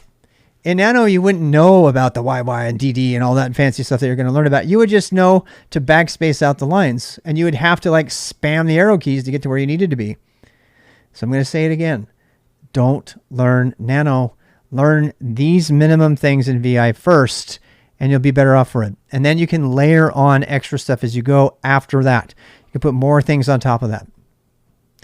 And I'm not going to cover all of those things because I don't want beginners to get confused. And when it says escape here, stick with the escape key for now. All right. I want you to know that this is the actual key to use. If you ask anyone on the internet or on Twitch or something, there's a million different opinions. Not a million, probably more like, I don't know, maybe over 100 about what you should do to not get around using the escape key. In fact, there's one prominent streamer who uses Control-C, which is an interrupt sequence, which will not work in VI, and it's actually fucking dangerous. So first reason, that's what caused all the drama, as I started calling him out on it. So use the escape key. And I'll give you one small piece hint. There's another key combination that is exactly the equivalent to the escape key. Anybody know what it is by chance? Does anybody know what it is? There is a key combination which is the exact equivalent of the escape key on American keyboards. Nope. Oh yeah, Control left bracket. Control left bracket. All right, and you got to have good pinkies for that. There you go. Yeah. Control left bracket is the answer. Control left bracket, you'll see me doing it all the time. Control left bracket is guaranteed to work on any American style keyboard. In fact, I was talking about this the other day because I only realized in my 40s when I started streaming, actually, from international people. I had some international people tell me that, you know, because I realized in the process that because I have an international gaming keyboard and I was like, I can't do that. The combo's too hard. And I actually had international people, I can't remember who they were. I want to say it was Russia. They actually buy US keyboards for using Vim because they use the Control left bracket instead of flying all the way up to hit escape every time. Well, by the way, most of the people who do hit escape use this finger. That's not my middle finger. That's usually the finger they use when they do it. If you're going to be an escape user. Now, I will tell you this, that a lot of people have remapped escape, hard coded it into their keyboard so that their caps lock is now escape or control or something. That's totally acceptable, but you're a beginner. You're going to be useful. You're going to be able to use any keyboard anywhere. And escape is always going to work. And on most of the systems that you're on, Control left bracket will also work. And I use Control left bracket. I was raised to use Control left bracket. When Macintosh took off the escape key and made it some stupid little thing up in the top, I had no problem because I was still able to use Control left bracket. Anybody who gets used to using Control C or any of those other things will be wildly surprised when they go to use VI on a Nano box, on an Alpine system, a BusyBox, AIX, or any number of systems that don't support it. So stick with escape or Control left bracket as an alternative. I didn't put it here because I want you to know what the actual key is. Dvorak, you'll be able to do anything. That happens. Yeah, but keyboards are a personal choice these days. So this is kind of the homework. Do a lot. HA to spell correction. There's so many awesome things. Nano is a no-go because the control thing. Okay, so yeah, let's talk about the control thing. I'm glad you brought that up. I've witnessed this. It's like my biggest pet peeve of all the pet peeves I have about Nano. This is my biggest pet peeve, and I've taught hundreds and hundreds of kids and adults, and a large percentage of them all fall into the same trap. And so I'm going to tell you what that trap is as soon as I can find it. Where is it? Here we are. Okay, so with Nano, which is on by default, so this is GNU Nano, if you want to try it, right? Oh, I need to timestamp it. That's what I was doing. I forgot what I was doing. Yeah, here we go. What the hell? All right, so we need to timestamp this.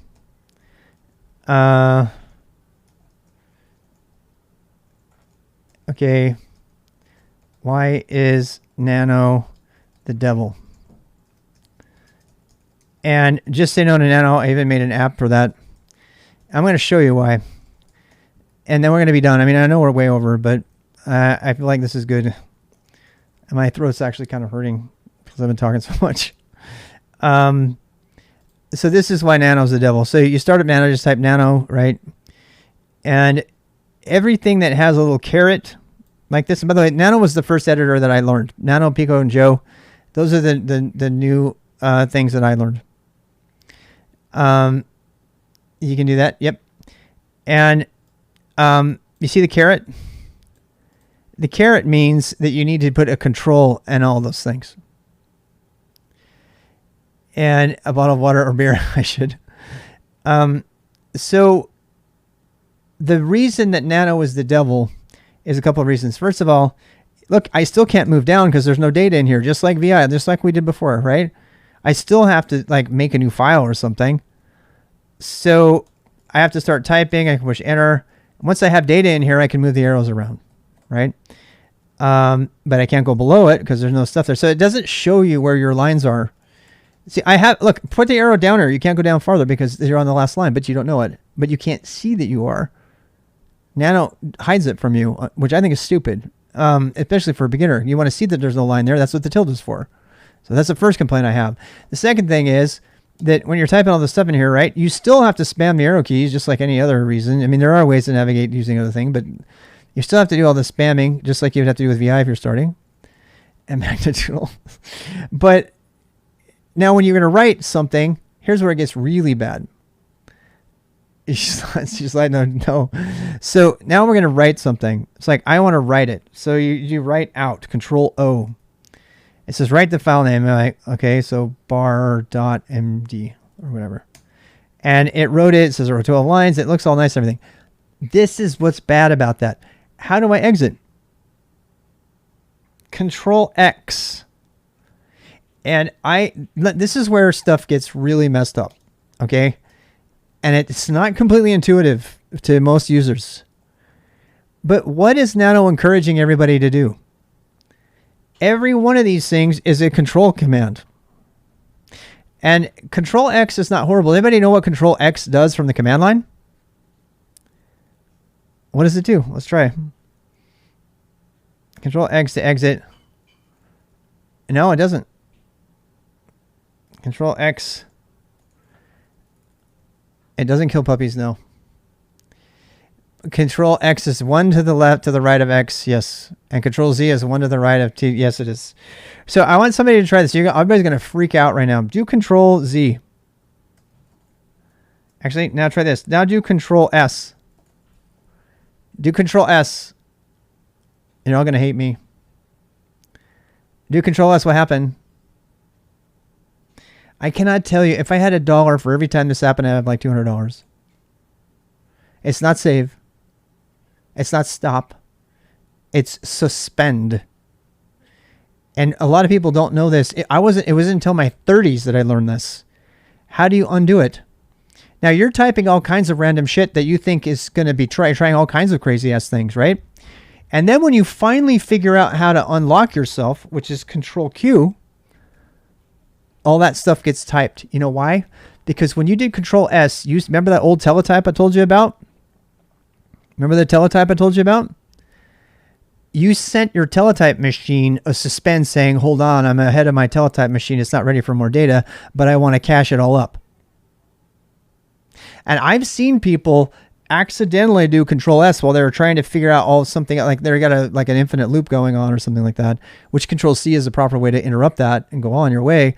But I've seen people, because of Nano tells them that they need to start that I'm encouraging them to experiment on the command line and everything, but Nano burns into their brain and their muscle memory to use control for everything.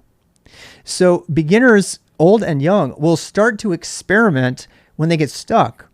And they just really fuck up everything. And then they're terrified of the terminal. I don't know how to do it. You can disable that suspend, by the way. I'll show you how to do that in the bash RC. So that's not happening. But you need to know about that because that happens on every system. And it is Control S. If you type Control S and type something, and you can type rm-rf or whatever, right? And it won't do anything. And if you Control C, you're like, it's still not really doing anything. Control C kind of did something, but not really. Why did it do that? It stopped it from doing it. You suspended it and then you also shut it down. So you're like, blah, blah, blah, right? So, but if I can do Control S and type it, you can type enter, ls, enter, pwd, enter. It's like, and then you actually figure it out, boom, and then it'll actually run all that stuff. And I've seen people like remove things because they were getting crazy. Yeah. And Etsy Nano, that's another one. So Nano, has, that's probably, I bet you that's probably why they use O for save. For basic help, type Control G. And here's all the help. Execute a function. Bottom line, I don't think this is easier for a user. I don't think it is. Based on, and you can make your own decision. You should still know how to get out of Nano. I actually find it harder to get out of Nano than out of VI. Having learned it right the first time. I mean, cut and paste, you know, control U, control C. No, it's stupid. Nobody does that anywhere else. The other reason to learn the VI commands is because the VI commands have been around forever. I know we're over time. I know we're 4 hours and 46 minutes. We're like a full hour over today. All right. So, but I'm glad that we covered VI. So now you can practice those basics with VI. There are a lot of other gimmicks for learning VI, and we'll talk about them when the time comes, but it's not now. No. So, okay. Is a way to disable suspend. Thank you, Mossy. Yeah, I have that on my machine. Thank you for telling everybody that. That's kind of a bash RC thing, and we'll get to that.